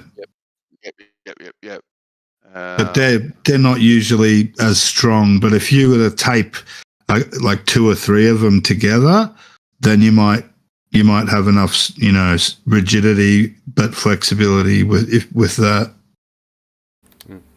Well, you might be surprised. Cable I think. puller tool. No. Yeah, hold on. I've got an image for you, so I'm just about to. I'd be really surprised if some 16 mil conduit wouldn't go down the pipe. It should, depending how sharp the bends are and if there's more than one. But if there's just one fairly sharp one, then I don't know. Should be all right. Is it like definitely the pipe will continue to expand as it goes further, right? Like I won't worry about it basically just getting blocked again somewhere farther. Oh yeah, no, it should end up at a junction where it will go into a bigger pipe, and maybe a couple of other pipes feed in at that point, and then it'll go to a bigger pipe. So that's probably where you want to get it to. Yeah, I feel like the conduit idea is a really good one. The vacuum, maybe. I'm not too hopeful that I'll have enough sucking power for the vacuum one, but I'll give it a try as well. No, I don't think so. I personally think myself, from experience, that the yellow tongue will be a better option. But that's just my gut telling me that. Picture? Yeah. Hold on, I'm about to post another one too. So, boom. But I have to agree, man. So that I used to deliver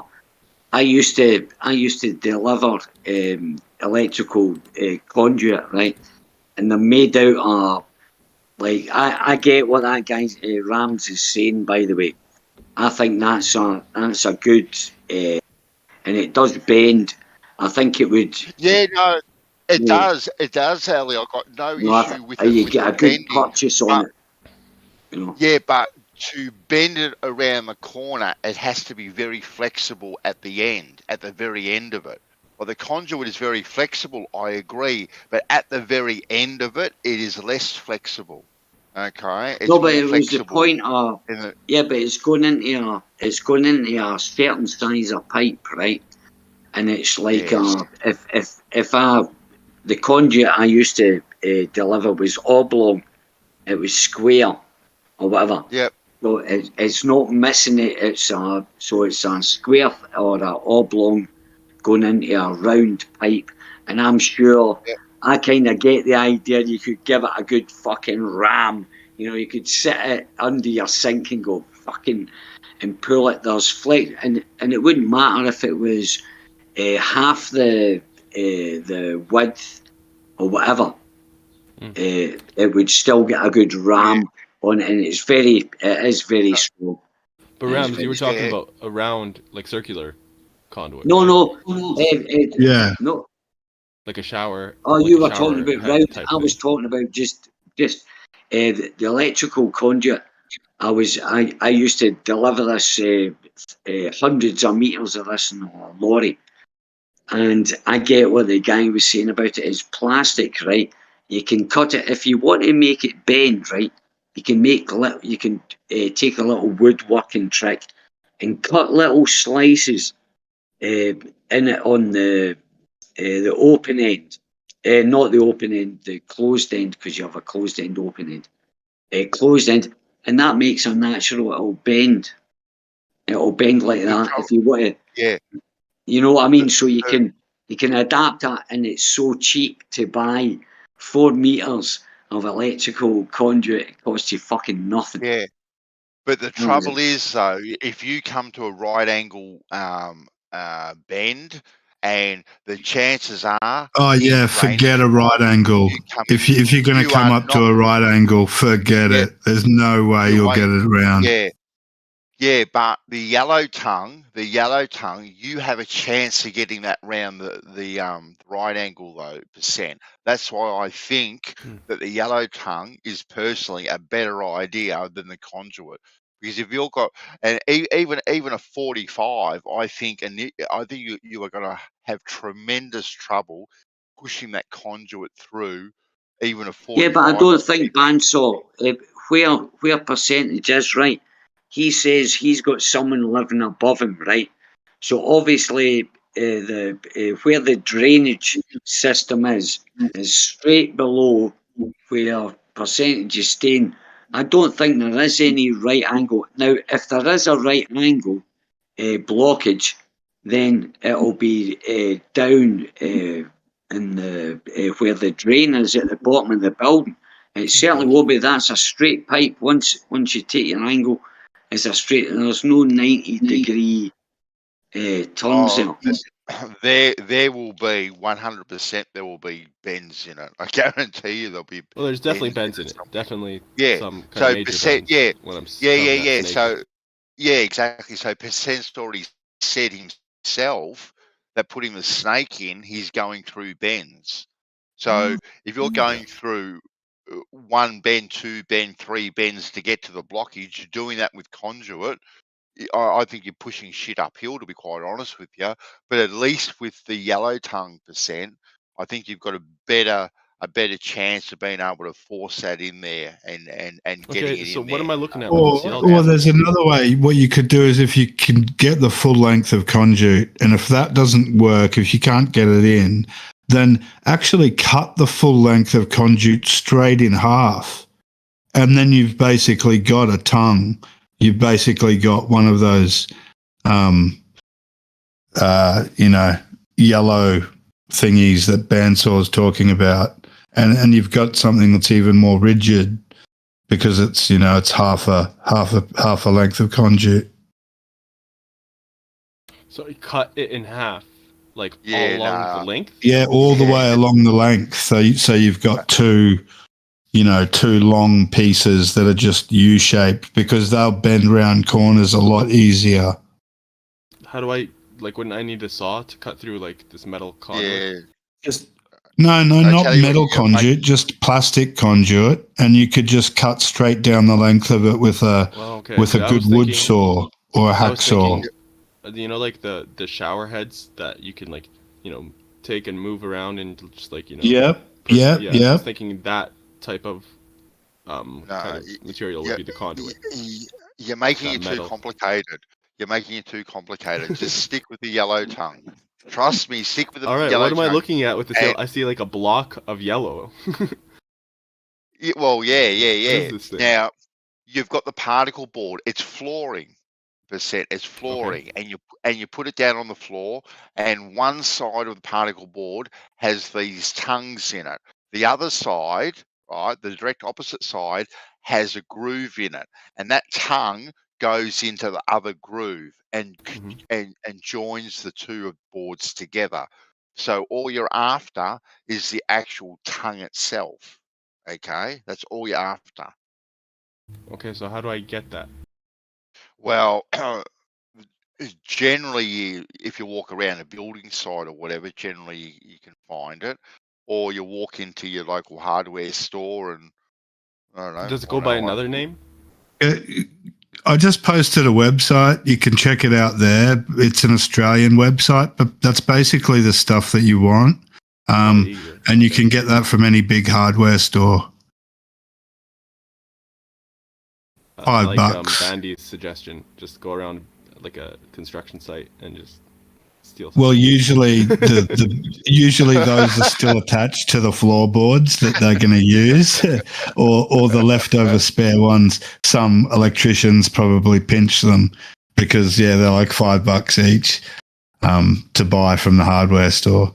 But did you go to that link? Because that's basically that's what it is. You can get it in any big hardware store.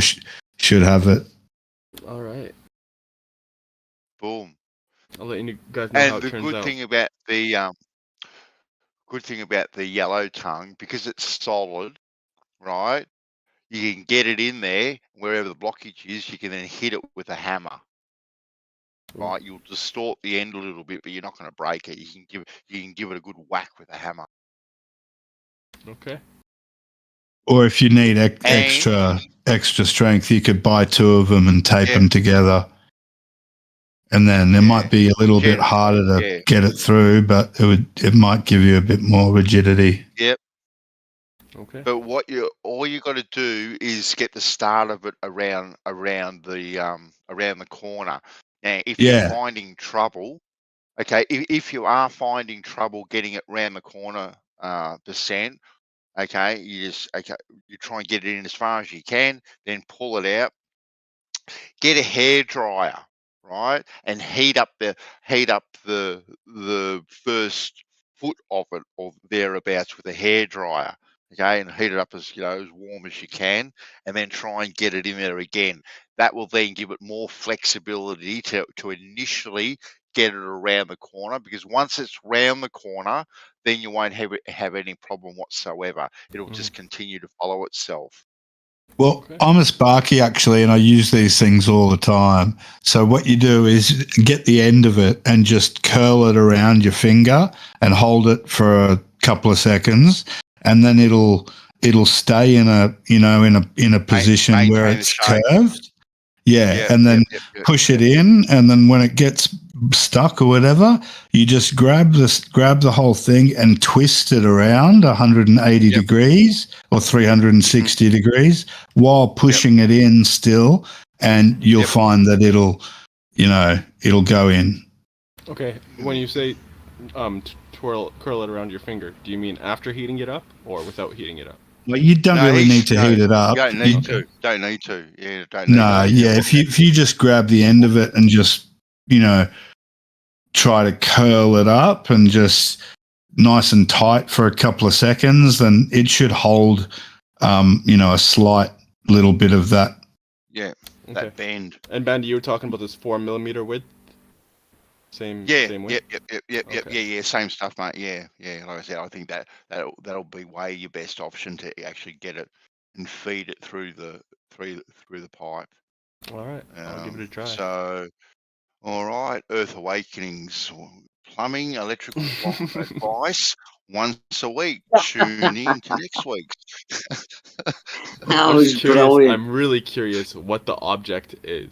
Like for the life of me, I don't know how it's possible to drop whatever it is. It seems like literally a marble or something. I don't know what it is. The trouble is though, if you do dislodge it and push it through and there's no problem, never find out.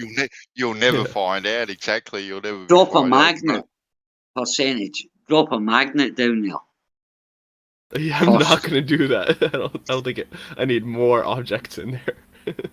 But it might be. I don't know. It might be metal. You never know. I mean, that's an idea. I could put a magnet in between like the coils of the snake, like in the head, and see if anything comes out. But you can actually get some pretty cheap little telescopic cameras and stuff that you can that are on the end of these things, and you can just shove them down holes and stuff like that. That's an idea, actually. Aldi had one of those. I think it was for about like $30 or $40. The little you can get them cheap. And just, they slide it in through the center of the snake. Yeah, my brother's got one. It's like 3 or 4 or 5 meters long. Yeah, and it's its own snake. It's its own snake. So you don't have to attach it to anything. So it's all a complete unit. So it's like a snake itself, but it has like a little camera. No, I just meant because like the snake, I could probably get it in there easier, and then just slide this through the center. It's like a tunnel that's gonna have no kind of. Yeah, but you shouldn't, guys. You shouldn't trust those things. They make the Earth look flat, round. Curved. So, you gotta go around curved surfaces. You don't trust the fucking shit, man. Get away from that tech. So. But anyway, Percent, did you read any more of that thing that I? No, I have not gotten a chance. Okay. Whatsoever. Yeah, no, you're right, mate. But I was thinking, like, if colloquially they referred to flat Earth in Arabic, using that word "simple," basit, then maybe there's a lot more information if we use those words in a search. I haven't done it yet, but most people when they search for flat Earth, they'll just like translate flat and earth, and it'll be like or something like that. Or right. Okay. Yep. It'll be the word for flat instead of simple. But maybe simple will yield you a lot more results. I'm not sure. Yeah. No. I'm keen to hear kind of what he wrote on the other side. Maybe it's just the Arabic version of what he's written on the. Oh yeah, no, it is. Like the left and the right are it's the same information, just in 2 different languages. Oh, is it? Oh, it's the same. Oh, okay then. So I'm basically reading what's there anyway. So okay then. But that's why I mentioned like in the first sentence. Obviously, I didn't read like deep in there, but like the first kind of sentence I read that it said simple Earth, not flat Earth. But then later, it says straight up this that the round Earth model is false, and like you said yesterday. So it's very kind of equivocal. It's unequivocal. It's very clear about what it is. Yep. Yeah, no, interesting. Yeah. I found that fascinating actually, just coming across that and how I came across it too. Yeah. Was even weirder, but that's the name that you never heard of though. They always talk about like Robotham and a bunch of other people. Exactly. Exactly. Right, who's this? Who is this you're talking about, Banso? He's like a Christian because you never Syrian, sent me. I think. You never sent me the link. Why not? Why didn't you send me the link? You guys are discussing really interesting stuff, and I'm like, oh, that sounds interesting. I'm like, wait a minute. Why didn't Banso send me the link? Hold on, buddy. Fucking hell, man. Alright. I'll get it for Things you. things are becoming clear now. No, that's all right. I know who the favourites are now. No offence to you, percentage, by the way. Yeah. That cable puller that's in the. Andy's so inconsiderate, man. Yeah, but what's that? What was that you were actually talking about? Send me the link though, but continue. I am. That sounded. Ellie, hold But that sounded interesting. Yeah, it's basically There you go, Ellie. I've Andy's sent- posting it. It's I've basically sent it to this Christian Syrian. I think his name's like Johanna Georges Abi Zaid. Basically like John George Abi Zaid, and he came up with this flat Earth map. It's a very like general map, and in terms of like the different large land masses, all he does is like put the word of where you'd basically find it, but yeah, he basically says that, you know, the globe model is false, and it's his flat map representation of the world. Yeah.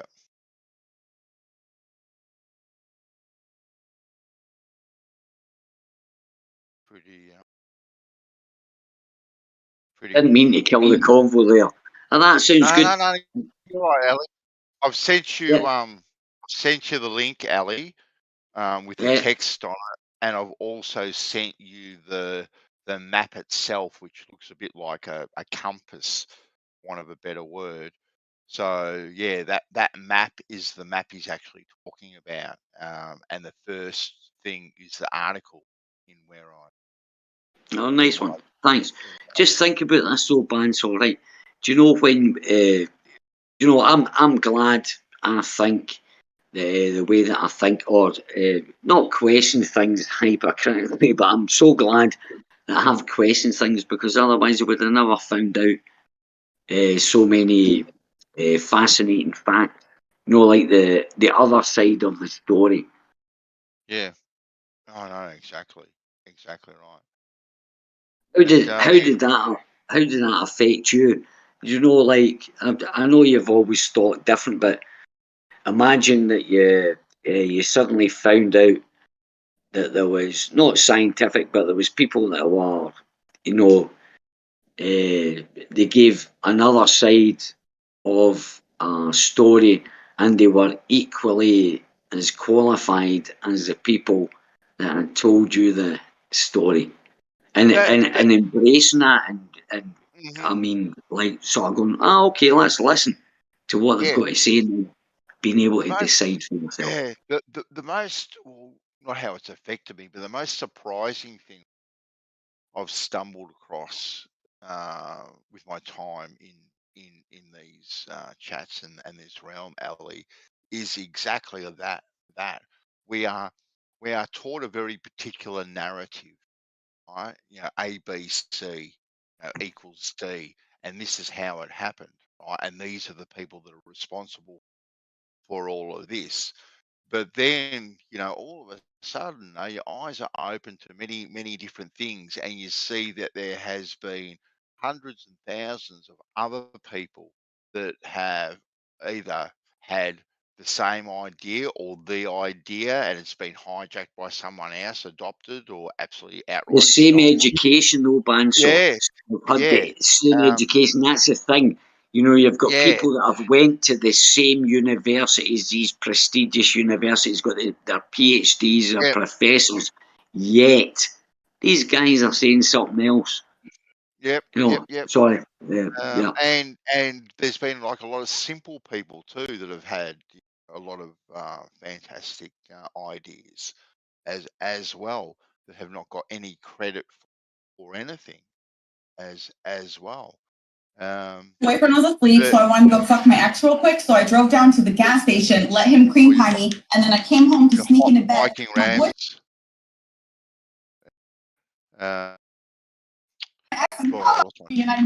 Trying to talk. Hot micing Rams. Yeah, so that has been the interesting thing, I suppose, Ali, you know, just to see these unmentioned people in history that have just got absolutely zero credit for. Right, now, then we get confronted by people that are haven't, well, they have looked in to the other side of it, perhaps, not many, but they've chosen a side, but they don't understand that they've chosen a side. You know, they've chose their belief there in a belief system. You know, like the, you know, it's like dead easily to equivalate, you know, the belief in that the Earth is a globe and it's spinning to a religion. It's so easy. The analogies are there, man. It's like, yep, if you know, do you believe this? Do you think this? And that, and you'll get the same answers from someone that believe is in a cult or whatever, as they'll believe that. But if you ask a flat earther or someone that thinks different, I'm not saying flat earther, but someone that's what we just talked about, you ask them things and you be like, well, no, you couldn't put the people into a cult, is because they're very well aware that they don't know 100% the truth, but they're using logic and taking away the emotion. Yeah. You know, that emotion, because when you become emotional, It's become quite an easy side, really, to debate the globe, right? Because all you got to do is point at people, right? You point at Einstein or Newton or this person or that person or NASA or geodetic surveying or this, that, you know, all these authoritative figures, well educated. Oh, you know better than all these people, all these proclaimed people and organizations. You know better than these people. You well. Guess what, pal? I'm a person as well. My opinion is just as valid as what these people are. What makes them any more qualified than what I am? They're experts, Well, Bandy. exactly, percent. They are experts. So to yeah, but they debate, use Galileo, right? They use Galileo. They laud Galileo and all these guys that thought out the box or whatever. yeah, Questioned the mainstream narrative, right? And they laud them. You know, well, actually, he never got persecuted by the Catholic thing with that, but that's another story. But the point is, according to them, he got persecuted because he believed this.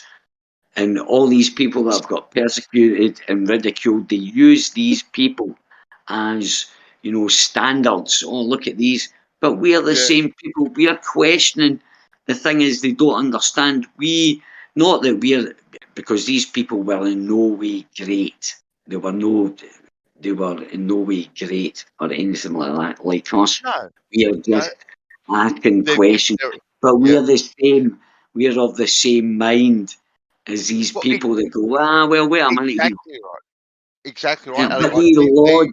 but they use these people as the heroes and that, not understanding the mentality that they went against the grain is exactly what we are doing. You know, That's right. And these and people are that's fun. just people just looking at things, trying to apparently work out how things are working, right? Which is, we all have the ability to do that. And that's when, I get in the argument of vision per se and light, right? And how we see things. Like, my argument is very, very simple, Ali, right? And it's too simple for them. It's not complicated enough. Like, we're not talking refraction and 7/6R and all these bloody windy, bendy light waves going through the quantum foam zone of things getting to our eyeball. It doesn't do anything like that whatsoever. We just see the thing where it is, and it's reflected up, down, left, right in exactly the position it is at. The light ain't traveling through the air, through all these density gradients, bending up and down, left, right, and all the other sort of stuff. That's not how it does. That is not how we see. That is not how I see it at all. But because I don't have that PhD behind me, because I haven't written a paper with pretty diagrams in it, with arrows that are bending through density gradients and the like, I've got no idea what I'm talking about. I've got no idea what I'm talking about.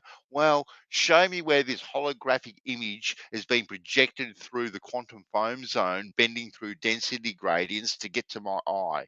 Show me where that's happened. Show me where this image has actually traveled through the air to get to my eye. It doesn't work like that at all. We see something where it is. It hasn't traveled anywhere.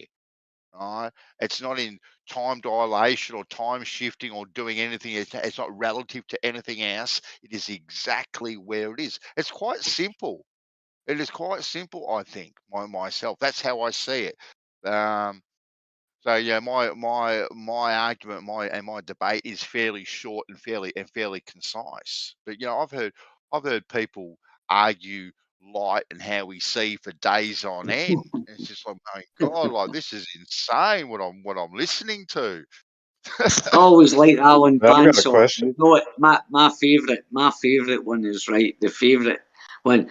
Ah, well, do you know if it's a flat Earth? How come you can't see for 10,000 miles? And you say atmosphere, and they say, oh, you can't use atmosphere. And you're like, well, wait a minute. Do you think because we believe in the flat Earth, the atmosphere suddenly disappears and It's gone. mirages It's suddenly? vanished. It got sucked up by the quantum foam zone. That's Oh, where it's the brilliant. atmosphere is. But yeah, Oh, anyway, that's always the BG. classic, man. Sorry, interrupted someone there. On you Yeah, go. yeah, but Whoever I wants to think it was BG tried to get in. Yeah. Well, you was mentioning PhDs, and it's something I've often wondered. It may be silly, but like I've often wondered, like who was the first professor and who qualified him? Oh, exactly right. Did the first professor make up the PhD to give to himself? Yeah. Who qualified him to be the first professor? How did that all start? You know what I mean? No, that's interesting. We're just all people, right? Yeah, exactly. That was it. That's all I had. Interesting. Who knows? I think it's kind of like one of those you're right, things BG. where if you have enough, people recognize it. It's like the master apprentice type thing, right? There, back in the day, they had you had masters, you had teachers, and then the ones that had more students. When you amassed enough students, they basically formed a school, right? And it's basically like the power of people. It's people voting basically and saying this person has enough information, has the best information, or would be sought out. And at that point they just they categorized it officially. Yeah, it was You should check out Bansor. Sorry to interrupt. I've got to share this. I have to share this about how do you become a professor, right? You can have a PhD, right? But you're not a professor. The only way you can become a professor is if you get employed. Say you get a job teaching as a professor. That's when you become a professor. You should actually, if you Google how to become a professor and look at the stages, it takes years, right? But the final thing is you have to get or get a tenure at a university or whatever, or you can become a honorary professor. But it's quite strange, right? That the only way that you can become a professor is if you fit in to the teachings of the day, the standard model of reality, shall we say? But yeah. The very first official PhD was awarded in 1861 from the University of Yale to Eugene Schuyler, Arthur Williams Wright, and James Morris Whitten. Although honorary PhDs had been awarded for almost a decade prior, with the very first being awarded to Ebenezer Newton Elliot in 1852. So there you go, BG. There's the very first one was Ebenezer Newton Elliot, although it was just an honorary PhD. So really not that long ago. Think about it. What was it for? What was it for? Now I've got to go in the wiki. I just read the first thing on. You should look up what an honorary PhD or an honorary doctorate was. That was a great question. An honorary PhD means you didn't have to study fuck all. You could have been a politician, you could have been a fucking doctor or whatever. You got given by the establishment, whether it be Yale, Oxford, or whatever. You got that title, which gave you access. Those letters after your name gave you access to like a higher echelons of, if you were going to speak, your words were maybe worth £10,000 a fucking sentence or whatever, or you know what I mean, that kind of thing. It's like the old boys. There's an old boys institute that goes on, and this is all relevant. 2 minutes fucked up, man. But I didn't know you was gonna cheat and use the internet to try to find the answer. Since you're doing that, why don't you look up who machined the first parts for the machine that machines parts? There we go. Way you go. But it was awarded for science and humanities, Rams. That they were awarded for. Science and humanity. Well, that's not general, is it? No, exactly. I know. Exactly.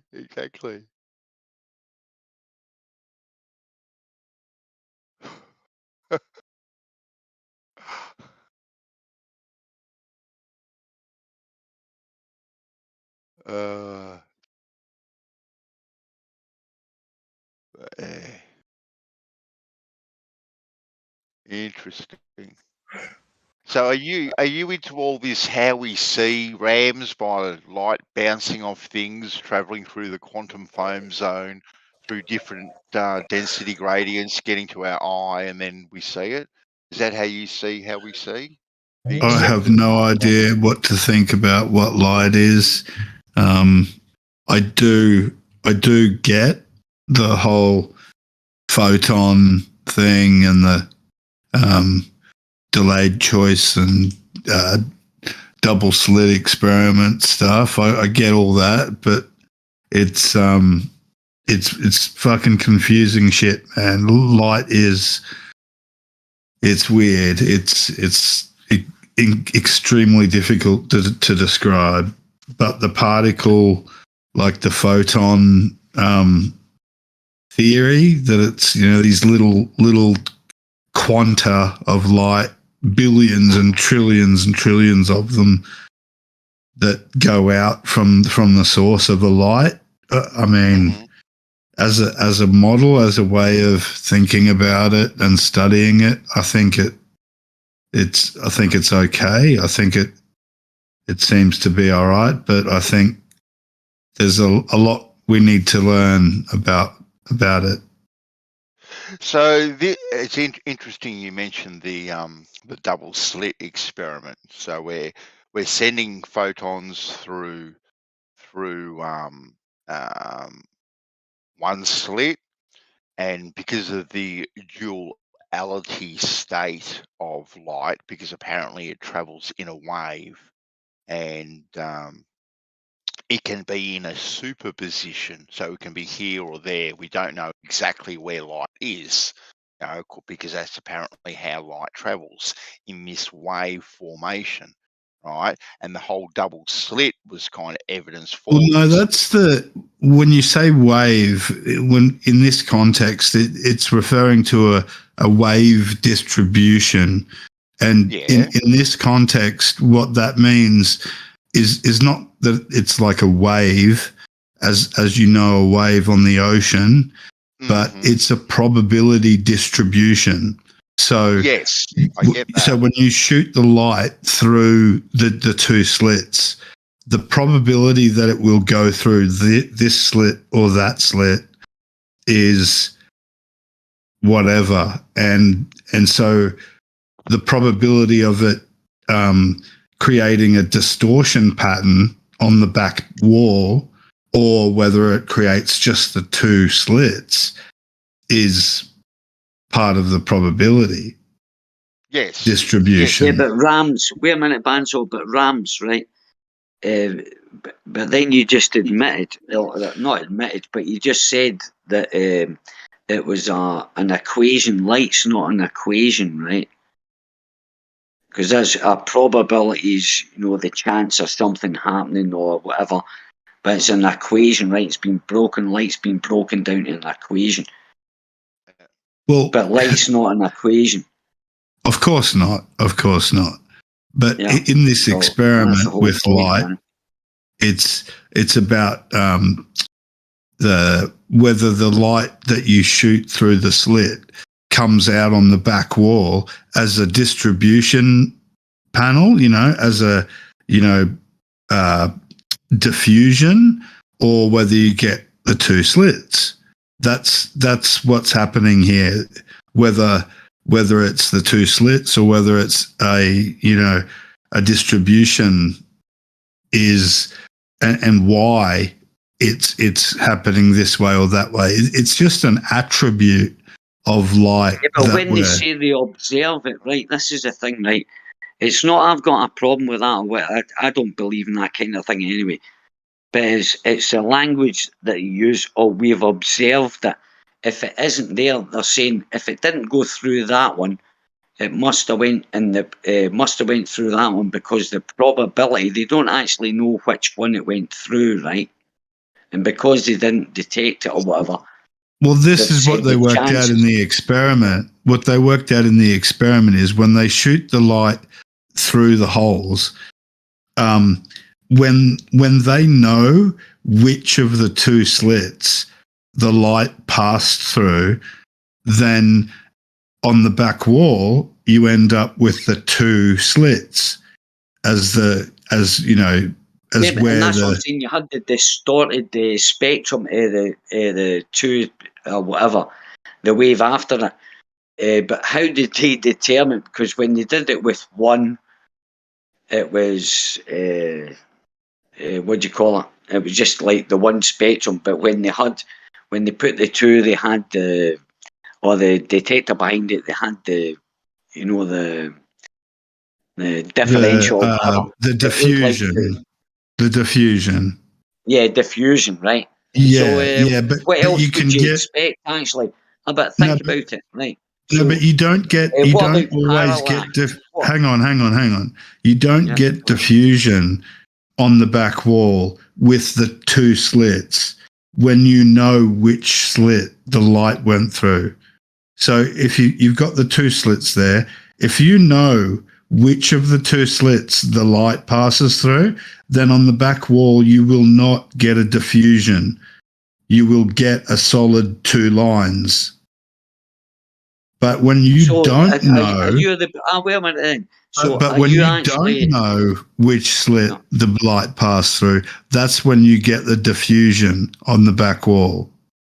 And that's what that's what they were trying to work out. Why are we getting diffusion or not?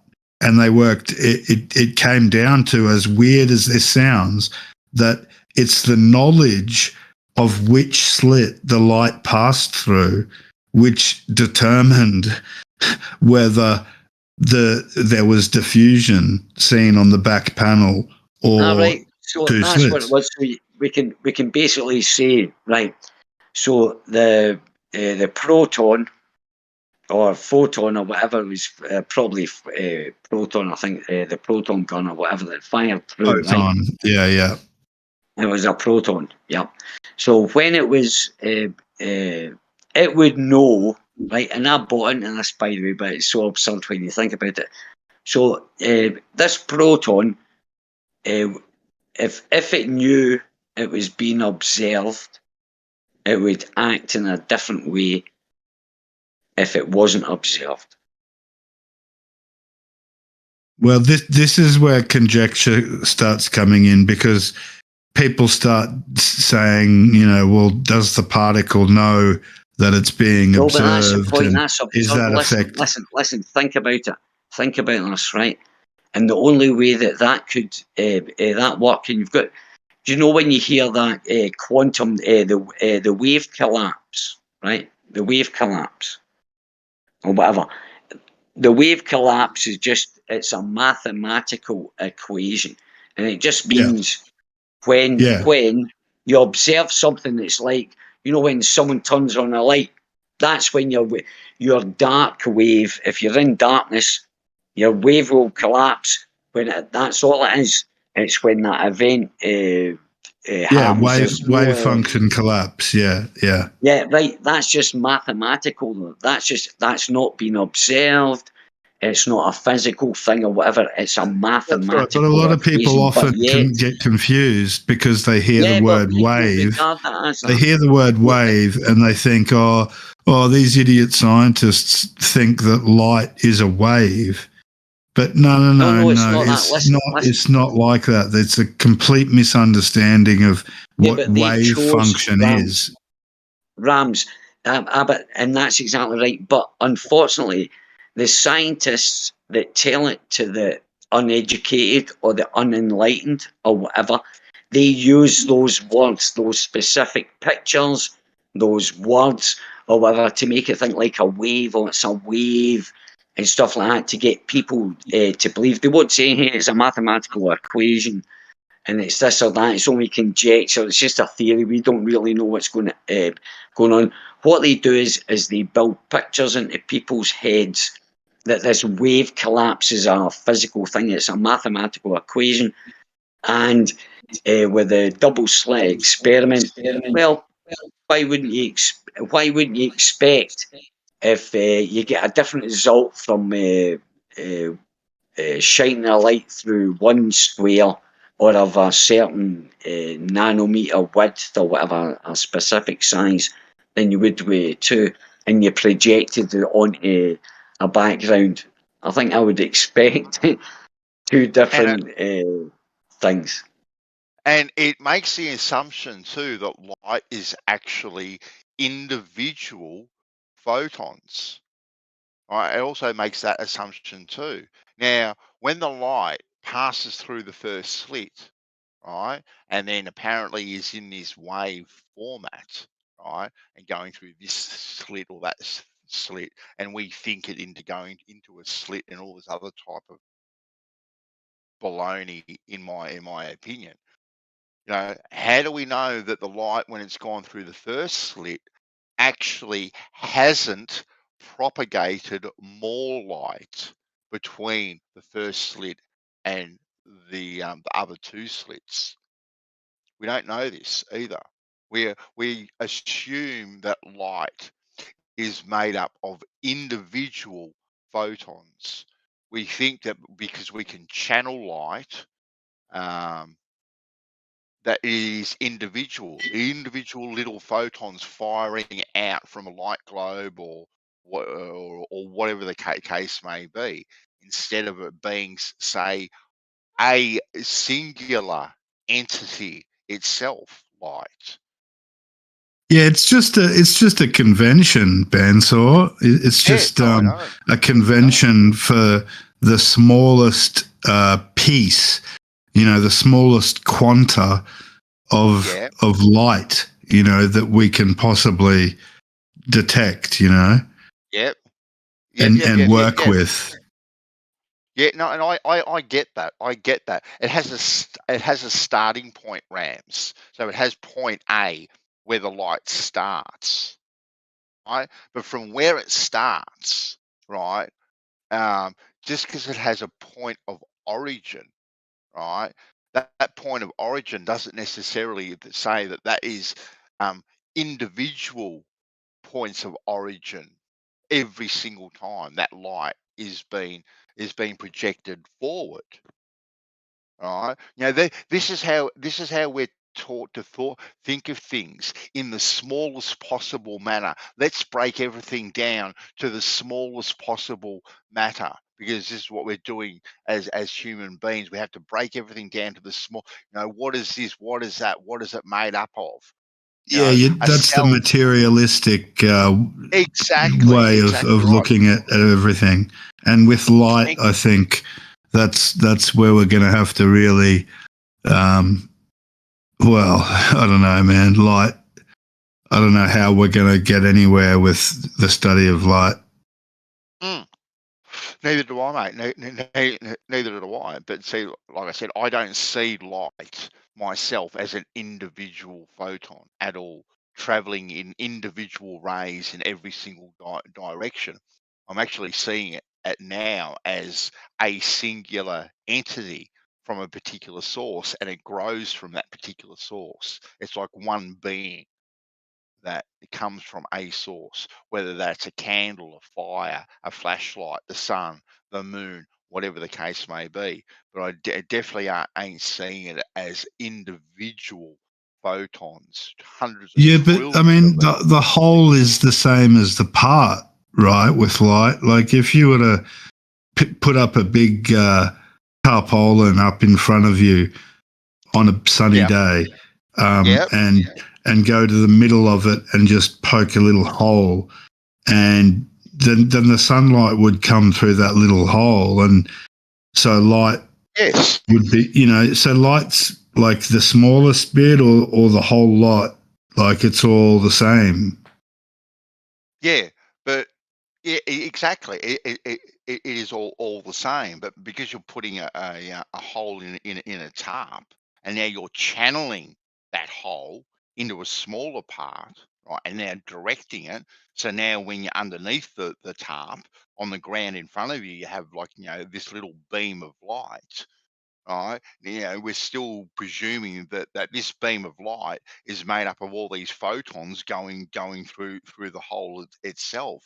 All we've done is block the body of that being of light, and now only part of it can get through instead of the whole part. Well, yeah, most of it's hitting the tarpaulin on the other side, and just that little bit at where the hole is coming through. But I mean, how else would you think of it if you weren't to think of it as photons? And photons. I mean, they'd be unimaginably small and unimaginably numerous as well. I imagine, if that convention is actually true. But I mean, what's another way to think of it? I can't think of another way that you could imagine light illuminating anything from the source of that light